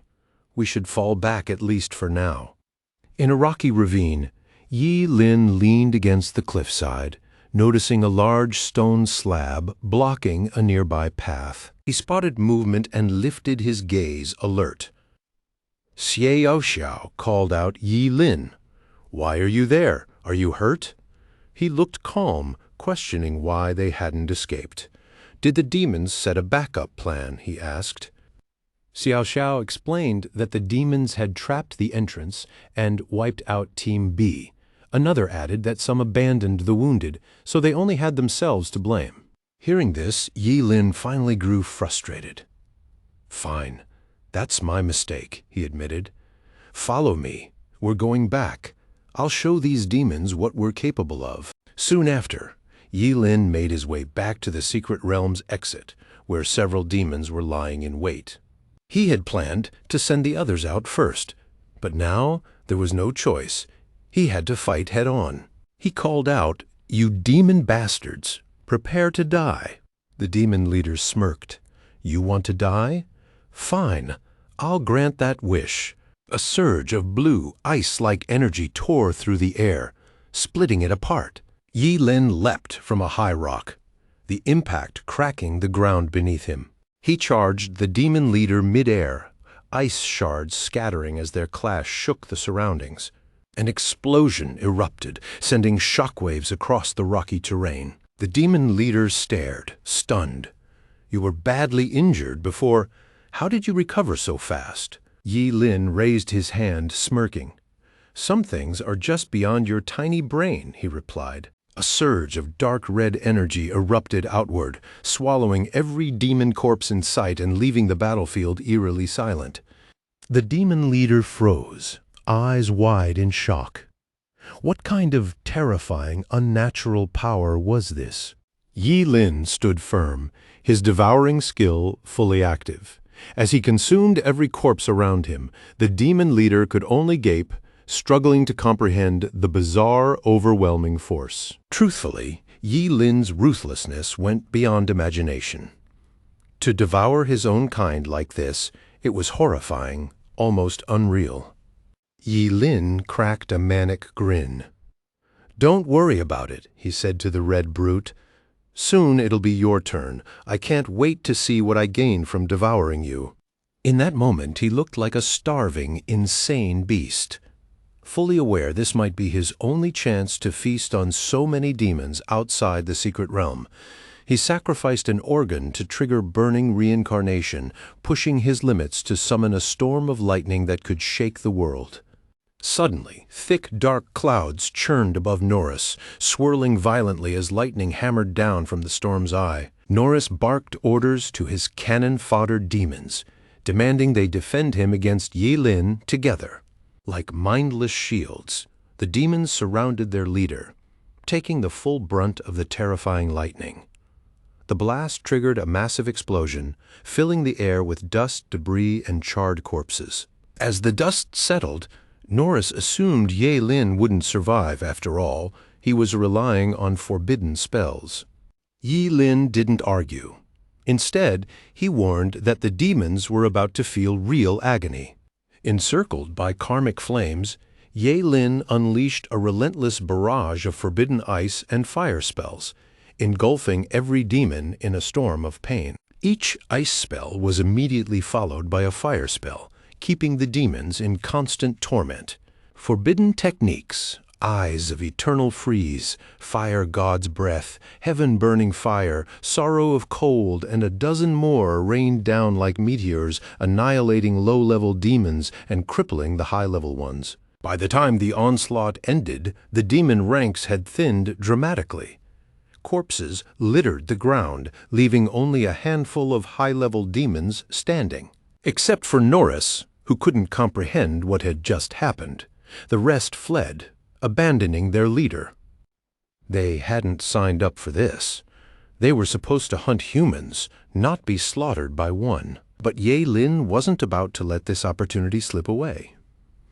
He raised his hand, vowing that none would escape. Crimson flames surged from his body in an overwhelming wave. As his level shot up, burning reincarnation's forbidden power flared, instantly doubling his strength, agility, and spirit, like a cheat code activating. He used this to supercharge his endless devouring skill. With a pull like a black hole, every demon in sight, except the low-level demon lord Norris, was sucked in. Norris struggled, helpless against the unstoppable force. His face twisted with confusion and fear. One thought dominated him. Who exactly was this human? After leveling up again, Ye Lin slowly opened his eyes, counting that he had devoured 185 ordinary monsters. Among them were 32 low-level and 4 high-level demons, granting him water, fat, protein, carbs, minerals, and even traces of rare dragon blood. His lifespan surged by 13,250 years, experience points by 44,280, strength by 485, agility by 338, and spirit by 286. Only Norris remained, raising his axe and vowing that one day his great demon emperor would enslave humanity. Ye Lin decided it was time to drop the act. Effortlessly, he caught the edge of Norris's massive axe mid-swing, instantly shattering the demon lord's confidence. But just as it seemed Norris might recover, Xiao Xiao and her team arrived at that exact moment. They were stunned. Ye Lin had already wiped out every demon and monster except Norris. It was the worst possible timing. The slightest misstep could reveal Ye Lin's true identity. Ye Lin immediately loosened his grip on the axe, taking the full impact and crashing into a rock below. Xiao Xiao rushed to his side and ordered the others to press forward. She planted herself protectively in front of him, ready to face Norris. Ye Lin coughed repeatedly, pretending to be in pain, before apologizing to her. He claimed he had tried his best, but Norris was too strong. According to him, Norris had absorbed all the other demons' power to become even more formidable. His performance was flawless. Norris was left dumbfounded, unable to process what he had just heard. Was this human serious? Xiao Xiao, trusting him completely, praised Ye Lin for handling things so far. "Leave the rest to me," she said confidently. Norris snapped out of his shock, cursing Ye Lin as a despicable maniac who devours his own warriors and corpses, and now dared to lie about it. Xiao Xiao ignored his words. Determined, she lunged mid-air with her star puppet strings, instantly ensnaring Norris in a deadly grip. Norris cursed and thrashed, struggling against the tightening strings. He freed one arm, deciding that if he was going down, Ye Lin would go with him. Ignoring the pain, Norris forced his way in front of Ye Lin and swung his axe in a decisive strike. Within reach, Ye Lin calmly extended a fingertip. He told the brute to back off, then unleashed a strike that tore a massive hole through Norris's chest. With nearly half his chest and abdomen gone, Norris dropped his axe and collapsed. In his final moments, he seethed, furious at a fate he never imagined. Ye Lin watched silently, reminding himself to keep his identity hidden. Though Norris had reason to be angry, it didn't matter. He was an enemy through and through. Xiao Xiao rushed to his side, anxious. Ye Lin reassured her he would survive, but warned they had to get out of the secret realm immediately. She nodded, ready to move. Unseen, Yi Lin used his devouring skill to consume Norris's corpse before they reached the exit. By now, the others had likely already left. Suddenly, Xiao Xiao warned Ye Lin that her father was probably just outside the secret realm's exit. She added that they had to act like strangers who just happened to meet. Otherwise, Yi Lin would be killed instantly. Yi Lin found it absurd and asked if her father was some kind of monster. Xie Yaoxiao kept her tone serious, warning that knowing too much wouldn't help him. But Yi Lin didn't back down. In fact, his curiosity only grew. "Doesn't matter who your father is," he said with a grin. "He'll be coming after you again anyway, so I need to know now. Besides, we've survived life and death together. Doesn't that make us best friends?" Xiao Xiao blinked, caught completely off guard. "Wait, you really mean you'll come find me later?" Yi Lin swore up to the heavens, but Jia Xiao Xiao held up a hand. "You don't need to swear. The truth is, my father is Jia Hong, head of the Jia family, one of the 5 great families of Great Jia." Yi Lin froze, his mind spinning. "Wait, you mean the late Mr. Zhuge Qianxing from Qingcheng?" Jia Xiao Xiao finished for him. Ye Lin nodded. "Yeah, the famous astrologer." She gave a small nod. "The 5 great families are the oldest, most powerful clans in all of Great Jia. Zhuge Qianxing came from the Zhuge clan, one of them. And since he died recently, all 5 families are investigating his death," she added. Yi Lin frowned, wondering if the Xie family had caused the chaos at his teacher's funeral. That might explain why even Wang Lichuan, president of the Job Changer Guild, had gone into hiding. Suddenly nervous, Zhao Xiao asked if Ye Lin still planned to come find her now that he knew who she really was.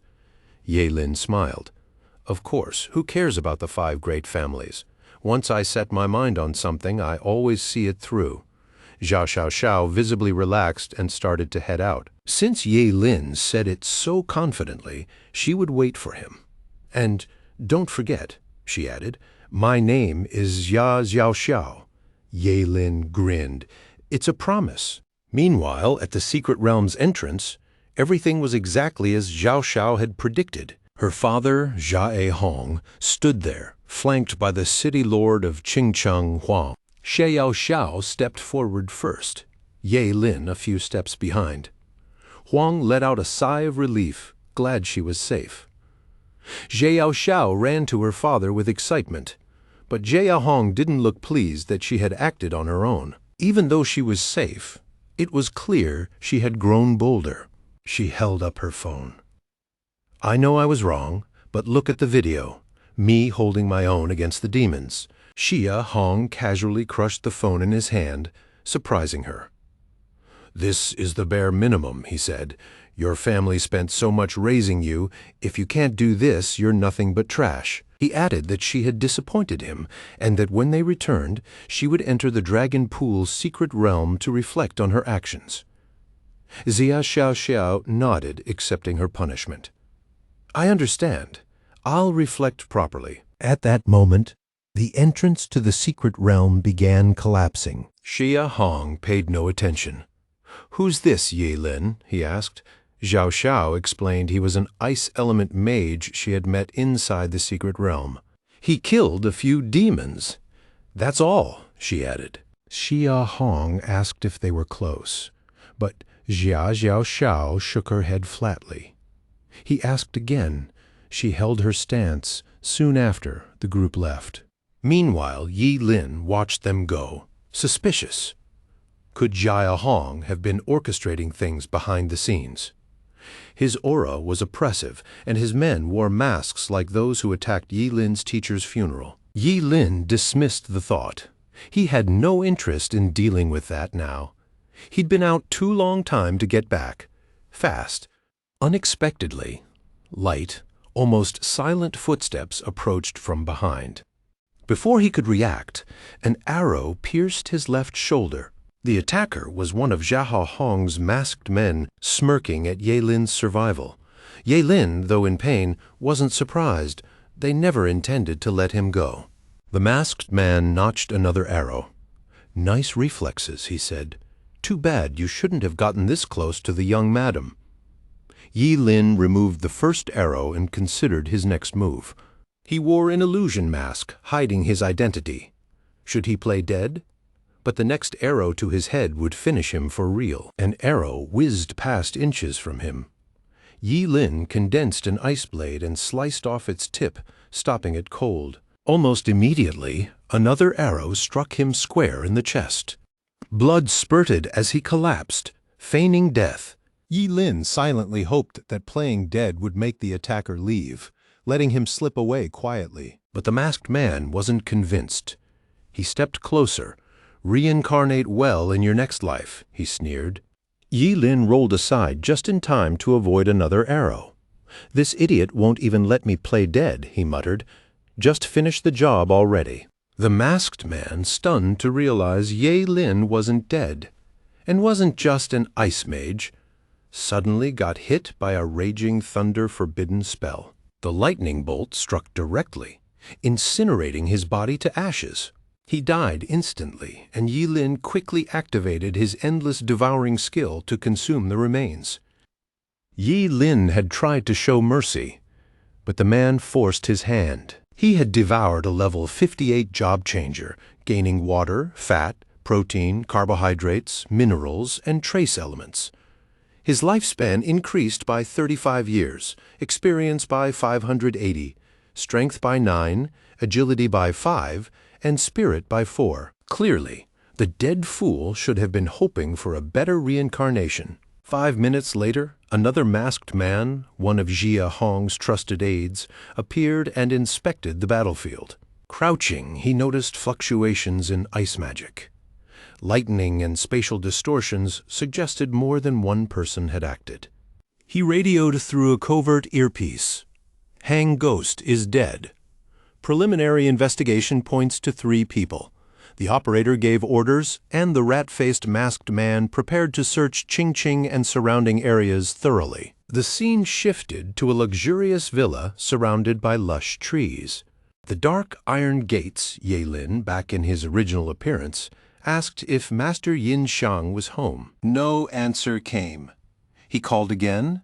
Still nothing. With his new strength, Yi Lin yanked the gate off effortlessly, lifting it as he stepped into the courtyard.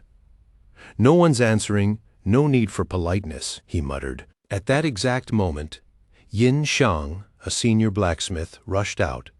"Who are you?" he demanded. He yelled at Yi Lin to put the gate down.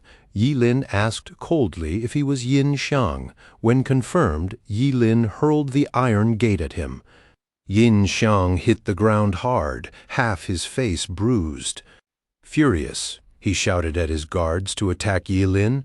A dozen charged, but the sudden overwhelming pressure Yi Lin released made them hesitate. Yi Lin told them to give up, then cast the forbidden spell, Eternal Freeze, pinning them to the ground, unable to move. Yin Xiang demanded to know who Yi Lin really was, and why everything around him had erupted into chaos. Yi Lin didn't bother explaining. Instead, he just calmly told him to call his other 2 brothers, Yu Ningfa and Zhou Heaping, if he wanted to walk out alive. Then it hit Yin Xiang like a bolt from the blue. Suddenly it all clicked. Yi Lin was the same man snapping up monster corpses for crazy sums at the Job Change Guild.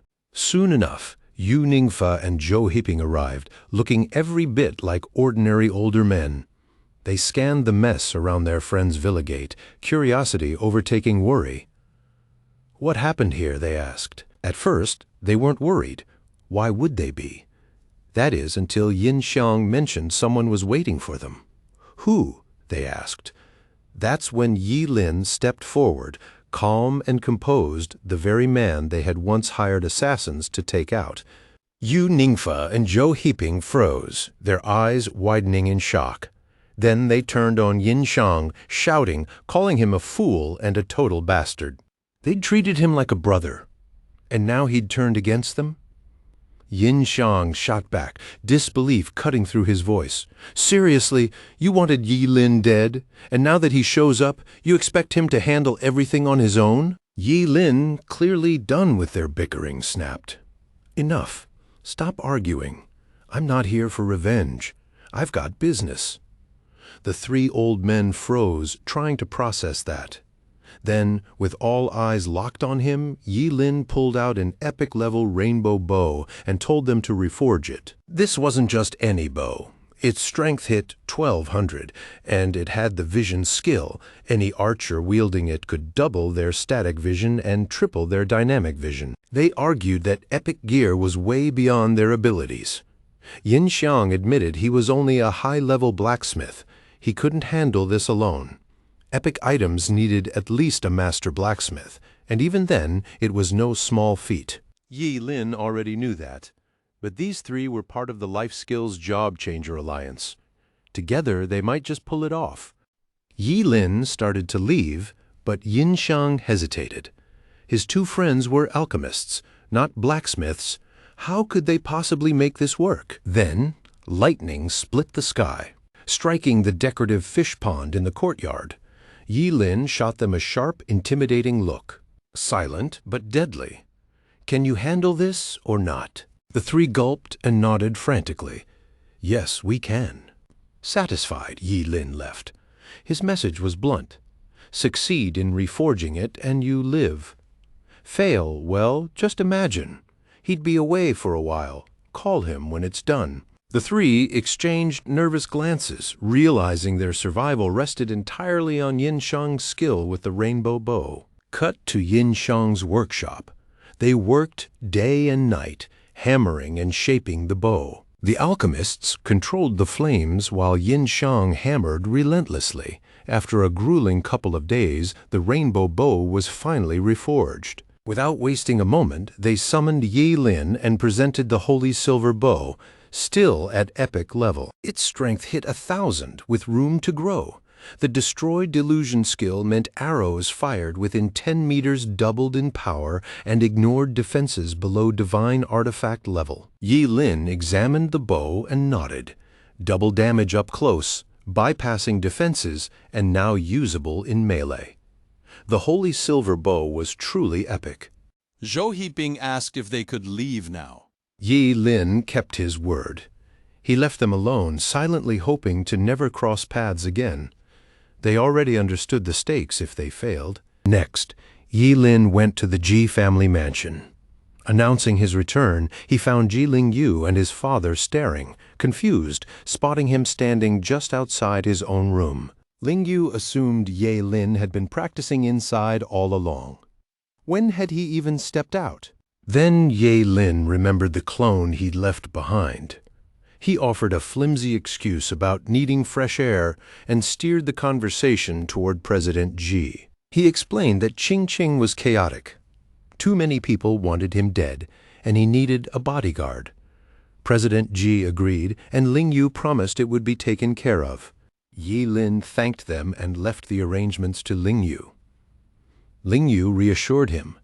Everything would be handled by the next day. Inside, Yi Lin planned to take on a new identity as a bodyguard, allowing him to move freely and coordinate safely with his clone.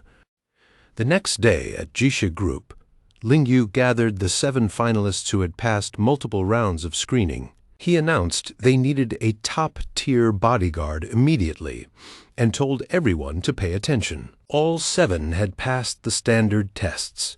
But the person they were protecting had already stirred chaos across Qingqing. Yi Lin blended into the crowd, letting the illusionary face hide his identity. Even he hadn't realized just how infamous he'd become in Qingqing. Lingyu explained the competition. The winner would get the job. If you're ready, begin. Yi Lin stepped forward, radiating confidence. I'm in a hurry, he said, throwing down the challenge. Why not all of you take me on at once? The other 6 glared, clearly irritated by his arrogance. Lingyu watched him, noting the familiar cockiness, just like his boss, carrying that same self-assured swagger. The bald guy warned Yi Lin not to get too confident, especially around someone like him. He was well known in Qingqing. Yi Lin ignored him and drew his newly forged rainbow bow. Perfect time to test this out, he said coolly. The glasses-wearing guy immediately shouted to the others, "Don't underestimate him. He's clearly an archer. Close the distance fast. Shields or knights step up to block his arrows." In a flash, Ye Lin had the bow drawn. He aimed straight at the glasses guy and fired. "You talk too much," he said. The arrow shot forward, panic spreading across the guy's face, but someone intercepted it just in time. It was the bald guy, raising his shield to block the shot. The force slammed into him, sending him sliding backward. Stunned, he yelled to the others, "The arrow's power is insane." "He can't block many like this. Move fast." The six surged forward, trying to take down the arrogant archer before clashing with each other. The bald guy led the charge, signaling the others to follow. Meanwhile, Yi Lin moved fluidly, testing the bow up close and keeping them on edge the entire time.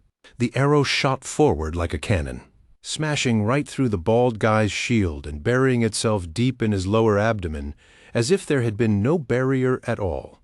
He froze in place, teeth clenched, eyes wide. Impossible.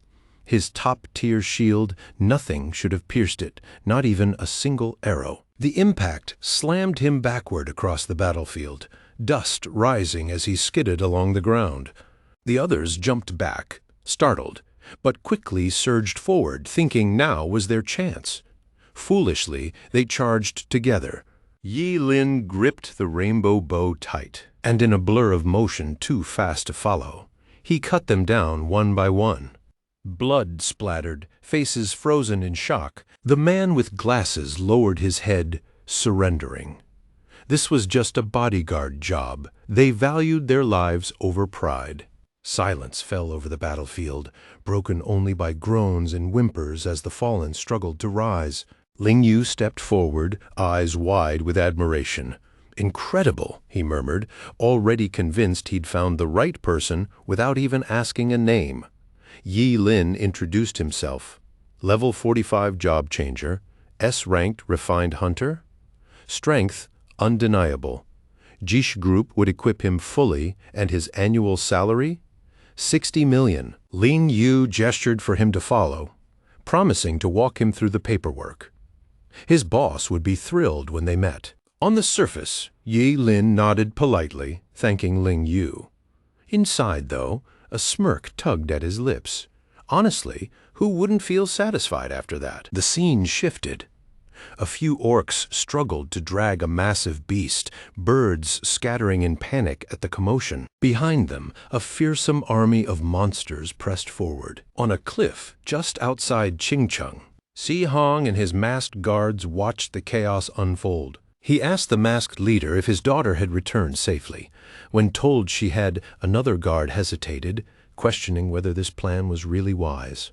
"King can't handle this many monsters," he said. Si Hong shot back, asking if Chen Long was doubting him. Ling Ye was in Qingqing, and this was the only way to flush him out. Chen Long clarified he wasn't doubting, just worried about civilians. Si Hong chuckled. "It's just one city," he said. "When the gates of apocalypse open, any sacrifice is worth it." A sly grin spread across his face. If the ancient artifact appeared, the Jia family would claim it alone. Meanwhile, in the Yinxiang courtyard, 2 investigation bureau agents combed through the aftermath, baffled. No clues, no trace of the Yinxiang family. They'd vanished completely. Officer Huang recalled that Yinxiang had been forging a bow before disappearing. Skeptical, his colleague was sent to check all class-transferred users in Qingcheng with a long bow. Their search led straight to the Ji family villa. At the entrance, Officer Huang double-checked with his deputy. Confirmation came.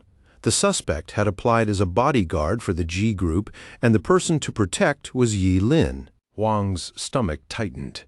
From Kenshin's case onward, it seemed every strange incident somehow traced back to this one enigmatic figure. As soon as they stepped inside, they headed straight for the courtyard, searching for Yi Lin. Feigning ignorance, Yi Lin asked what their business had to do with him. Officer Huang flashed a warrant. Yi Lin was a suspect in Yinxiang's murder, and was asked to come to the bureau for questioning. Yi Lin cut in, questioning what evidence they had. Huang reassured him. This time, the proof was solid. The 8 Desolations holy silver bow in Yi Lin's possession left no doubt. A voice echoed from the courtyard pool, asking if the men in black were from the bureau. Yi Lin's eyes narrowed. Officer Huang responded, demanding the voice reveal itself. A masked figure appeared atop the pool, warning that a massive horde of demonic beasts was heading for Qingqing. The city's defenses wouldn't hold, but civilians could still be evacuated. Officer Huang's eyes went wide. Could it be true? Where had this man come from? No king-level demons were nearby. How could so many beasts gather to threaten the city? Suddenly, the sky shimmered strangely, and the masked man began to fade. He added that he wouldn't have warned them without his lord's orders. Then silently, he vanished. Yi Lin assessed the situation, telling Officer Huang the warning seemed real. Officer Huang left quickly, reminding Yi Lin not to leave the city. He'd be back for him later. Yi Lin stared up at the darkening sky, his face grim. He wondered if this approaching horde could mark the city's end. It looked just like the ruined Qingqing from the Gates of Apocalypse. Was this the city's future? That masked figure, clearly Xia Hong's agent, had summoned tens of thousands of demons just to draw him out. Yi Lin judged him utterly ruthless. Soon, citywide alerts blared. All class-transferred users under 18 who had awakened must assemble immediately at the teleportation array. Users 18 and older, level 10 or above, were ordered to gather at the city walls without delay. It wasn't a drill.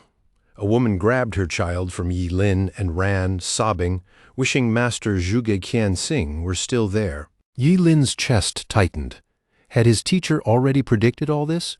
What was he supposed to do now? Then he remembered the 3 small pouches Zhuge Qianxing had left him. It was time to open one. Yi Lin opened the pouch and found a simple note inside. Follow your heart and do as you see fit. He blinked, momentarily at a loss for words. His teacher's insight ran deeper than he had ever imagined. Sliding a dark mask over his face, his eyes glinted with lethal intent. He made it clear to anyone watching. If they wanted Ling Yi, he wouldn't hold back.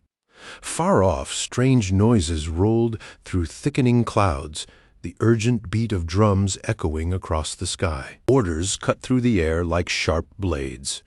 A squad was dispatched to position 37 in the east sector. Every wartime command had to be obeyed. Those over 40, or with brothers, led the charge.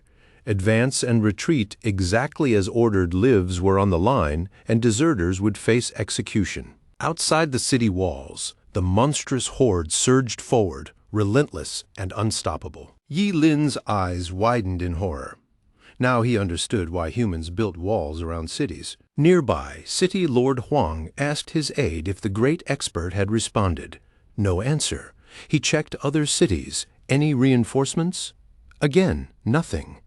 Every message had vanished like stones sinking into the sea. Yi Lin noticed Huang's unease immediately. Bitterly, Huang muttered that to the powerful human lives were just numbers. He lifted himself into the air, facing his soldiers, shouting to inspire them, calling them fellow citizens. Qingcheng is our home, he bellowed, and these walls won't hold against this horde. He added firmly that only they could form a real line of defense, using their own flesh and blood to protect their families and allow for a safe retreat. Hu Wang's eyes hardened. If the city stands, we stand. If it falls, we fall. We fight to the death, no retreat. The soldiers echoed the vow, voices ringing out. Fight to the death, never retreat. Their chants carried far beyond the city walls. Suddenly, a massive explosion tore across the sky as Ling Yi arrived, his aura flaring wildly. Some job changers froze, shocked to see the infamous Ling Ye, fully aware of the terrifying nature of his forbidden curses, even more devastating than Yi Lin's own powers. The battle had clearly been raging for some time. Job changers wondered why Ling Yi hadn't appeared sooner. Then they realized, entrusted by Master Zhuge Qianxing, the famed astrologist was still watching over Qingcheng from beyond the grave. They might yet be saved. On the front lines, Ling Ye rallied the warriors, urging them to fight together and push back the demonic swarm with everything they had. Qingcheng's fate rested in their hands. He unleashed a karmic flame, engulfing an entire swamp of demonic beasts in a roaring inferno. Meanwhile, Xie Hong and his men watched silently. The masked leader reported Ling Ye's arrival. Xie Hong asked for confirmation. He's skilled in fire magic, can summon karmic flames, and Kenshin died by his hand. The leader confirmed. Xie Hong smirked, clearly pleased. He ordered the masked men to advance. They surged forward, moving through the carnage of dead beasts and job changers. The job changers wondered, who were these masked men? Another trump card from Master Zhuge Qianxing. They didn't know, but the sheer presence of the masked figures radiated raw power. Moments later, they realized the masked men weren't fighting the beasts. They were plowing through them with sheer strength.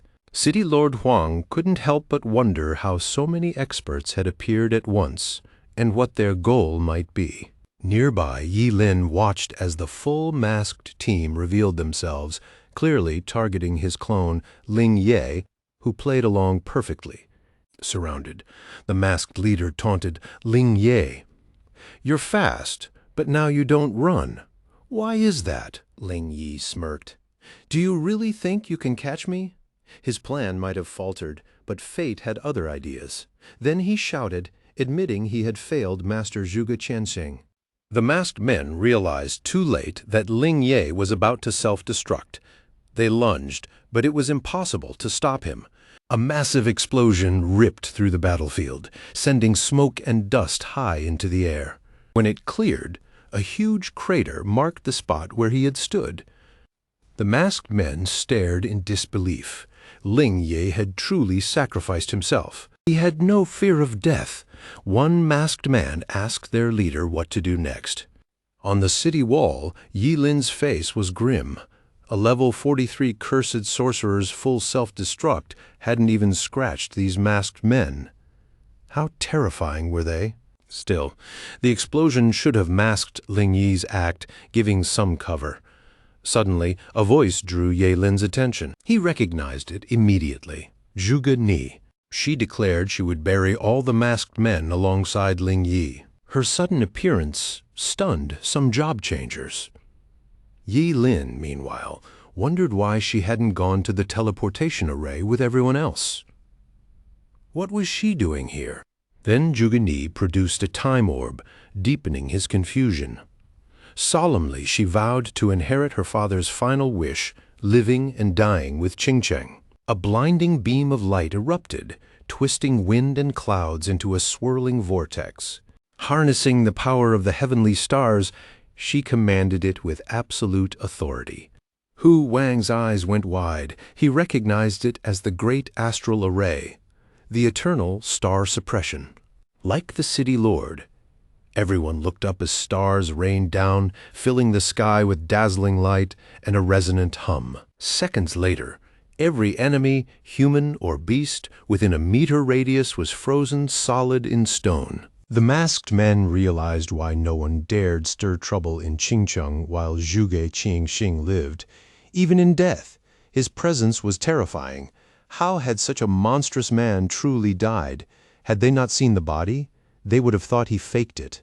Cursing, they struggled against the unyielding stone. Huang seized the moment, charging forward and ordering his men to follow. At his command, every job changer surged forward, smashing through whatever stone statues blocked their path. Huang led with precision, while nearby Zhuge Ni coughed up fresh blood, the strain of channeling her power taking its toll. Her body shook violently, pushed beyond its limits as blue cracks spiderwebbed across her skin.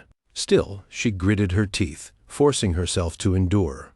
Yi Lin's worries spiked.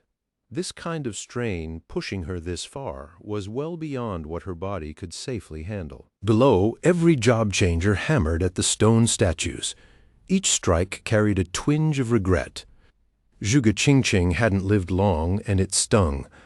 But there was also gratitude his daughter had taken up his mantle. Nearby, the masked leader refused to wait for death. He barked orders, demanding his men fight back or die where they stood. The masked men shifted, transforming into the forms of the 12 zodiac beasts, combining their strength to break free. Suddenly, a warm golden light wrapped around them, linking them like a living chain. In an instant, the stone bindings shattered and they were free. The masked leader glared at Zhuge Ni and conjured a dark blue arrow, sending it straight toward her. Zhuge Ni didn't flinch. In her mind, she thought she might finally see her father again. But the arrow never reached her. Yi Lin stepped in. Offering a hand, groggy, Zhuge Ni mistook him for her father coming to rescue her. He gently laid her down, knowing that no matter his own feelings, he couldn't just watch her die. Yi Lin tapped into a forbidden technique, powering himself up, determined to be the one to end this battle. He readied his rainbow bow, activating his class talent, the ultimate sublimation. The arrow transformed into a god-slaying weapon of heavenly punishment. It streaked forward, a forbidden curse in motion. This arrow demanded the caster sacrifice their lineage, giving up future potential, all to embody the great Tao and deliver celestial punishment. Each shot carried 10 times the caster's normal power, enough to slay gods and immortals in a single strike. It flew straight at the masked leader, who met it head-on. The impact shook the battlefield violently, sending smoke spiraling into a massive cloud, yet somehow the masked leader remained unharmed. He immediately suspected another expert hidden on the field. After all, surviving that strike wasn't something just anyone could do. A masked man bolted forward, eager to confront the hidden fighter alone. The leader called after him, ordering him to capture the expert alive, or face complaints from their lord later. Meanwhile, shrouded in thick white smoke, Yi Lin donned a mask and seized the divine artifact. He couldn't help but marvel at the life his teacher must have lived when alive. The artifact crackled to life, reacting immediately to his presence. He realized it had a bloodline restriction. Yi Lin silently apologized to Zhuge Ni. He would need a drop of her blood to save Qingqing, hoping the spirits above would forgive him. The moment a drop of her blood touched the artifact, it flared brilliantly, casting endless azure starlight. A massive dome of light rose, engulfing Qingqing and pushing outward. Everyone nearby, except the masked man named Qinlong, who had been thrown aside, was obliterated, including demonic beasts and the other masked men. The remaining masked men froze, realizing the fight was over, retreating to save themselves. The azure dome blazed so brightly it could be seen from miles away. Even the surrounding forest reflected the invisible barrier's presence. Yi Lin stepped down to the ground, impressed and a little shaken by the artifact's power, ensuring every monster was wiped out. Huang and his men stared, wide-eyed, taking in the aftermath. When they realized every demonic beast was gone, Huang shouted in triumph, claiming victory. The warriors on the battlefield cheered, honoring the late Zhuge Qingqing for saving them once again. Yi Lin returned the artifact to Zhuge Ni, planning to let her take credit for this incredible feat. He made it clear none of this was about him. A faint cough caught his attention. He turned to see Qinlong, surprisingly still alive. Even more shocking, Qinlong thanked Ye Lin for saving so many innocents in Qingcheng. Ye Lin reminded him that Qinlong himself had drawn all the monsters there and now thanked him. Qinlong shrugged. You wouldn't understand. I had no choice. Yi Lin's eyes narrowed, a cold thought forming. He told Qinlong he could spare his life, but he would owe a favor. Pale and intrigued, Qinlong asked what favor Ye Lin wanted. Meanwhile, back at Xie Hong, a masked man reported the artifact left by Zhuge Qingqing was overwhelmingly powerful, forcing them to retreat. Xie Hong just nodded, having already seen it all.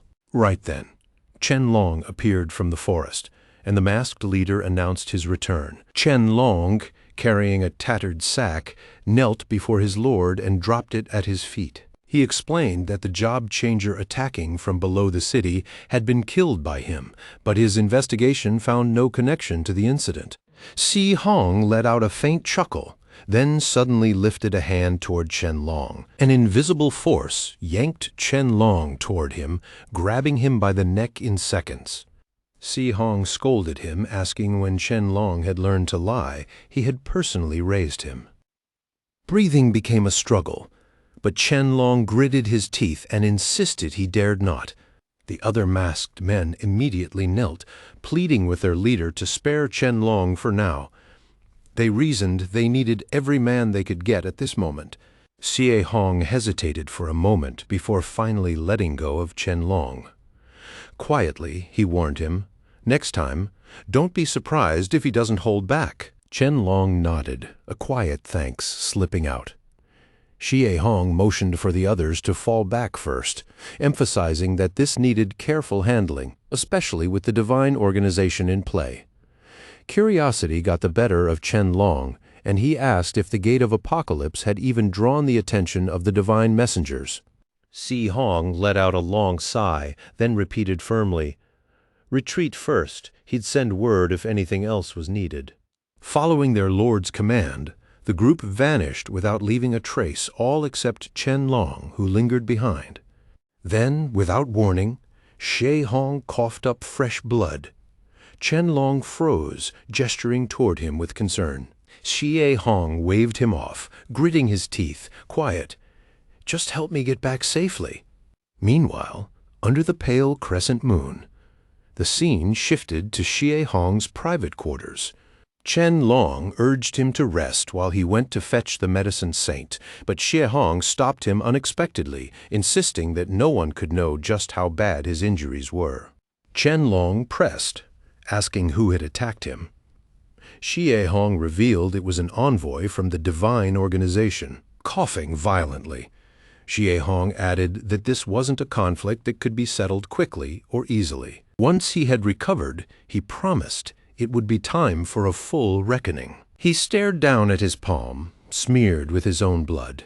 Outside, dawn spread over Qingqing. City guards began the grim task of cleaning up the battlefield, hauling away the corpses of the fallen monsters. They worked quickly, loading the bodies onto waiting trucks. Nearby, Yi Lin quietly pitched in, lending a hand where he could. At that very moment, his level ticked up to 50. Excitement bubbled up inside him.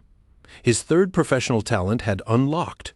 From now on, every 10 levels, a forbidden spellcaster could craft their own forbidden spell. Curious, Ye Lin studied the details. In theory, he could make any forbidden spell he wanted. He first attempted a forbidden resurrection spell, but trying to sacrifice hemorrhoids to revive someone failed instantly. Still, the system auto-generated a usable spell. Resurrection of the Dead. It let a forbidden spellcaster sacrifice half their life force to bring someone back as an undead. This undead kept all former abilities, lacked self-awareness, matched the summoner's level, and could be resurrected endlessly. Yi Lin's mind raced. The ability to raise the dead? His first thought went straight to Zhuge Qianqing. He could summon his teacher as an undead. Still, calling forth a level 50 Zhuge Qianqing undead would be tricky. And how would Zhuge Ni react? Ye Lin decided to wait. The undead might not even be as useful as the clones. Besides, after a day like this, he was exhausted. Best to go home and rest. A couple of days later, Qingqing still buzzed after surviving the monster tide. On top of the celebration, it was time for the city's top talents to officially enroll in their universities. Thousands gathered to see them off. A select few, like Zhuge Ni, earned places at the Supreme Academy. Second-tier talents went to schools like Daxia Academy. Surprisingly, Ye Lin and his clone bodyguard, Ye Mushuang, were among them. Since Ye Lin was attending as a bodyguard, He could enroll alongside his clone, saving himself plenty of hassle. At that moment, Zhuge Ni appeared unexpectedly, then brushed past him casually. She wasn't paying attention to Yi Lin. Her focus was on his bodyguard. After confirming Yi Mushuang really was his protector, she noted that he had saved her during the beast invasion. Yi Mushuang denied it, insisting she was mistaken. But Zhuge Ni pointed out that his life force was marked on the astrological compass. He couldn't lie about that. Both Yi Lin and his clone froze. Yi Lin wondered how his trace had ended up on the divine artifact and quickly reassured her he rescued cats and dogs whenever he could. She thanked him but added that she didn't like owing favors. Then Zhuge Ni handed Ye Mushuang her contact info, saying to reach out at the Supreme Academy if he ever needed help. Ye Mushuang took the card, unimpressed, saying he would definitely visit. But inwardly, he knew it wouldn't be to see her. Zhuge Ni departed gracefully, arrogant and proud as ever. Yi Lin could hardly have cared less. Soon after, City Lord Huang spoke a few words of encouragement, declaring these young talents were heading for the stars and the seas. Their era had begun. Then the teleportation array activated, and all students were told to use it to reach their respective universities.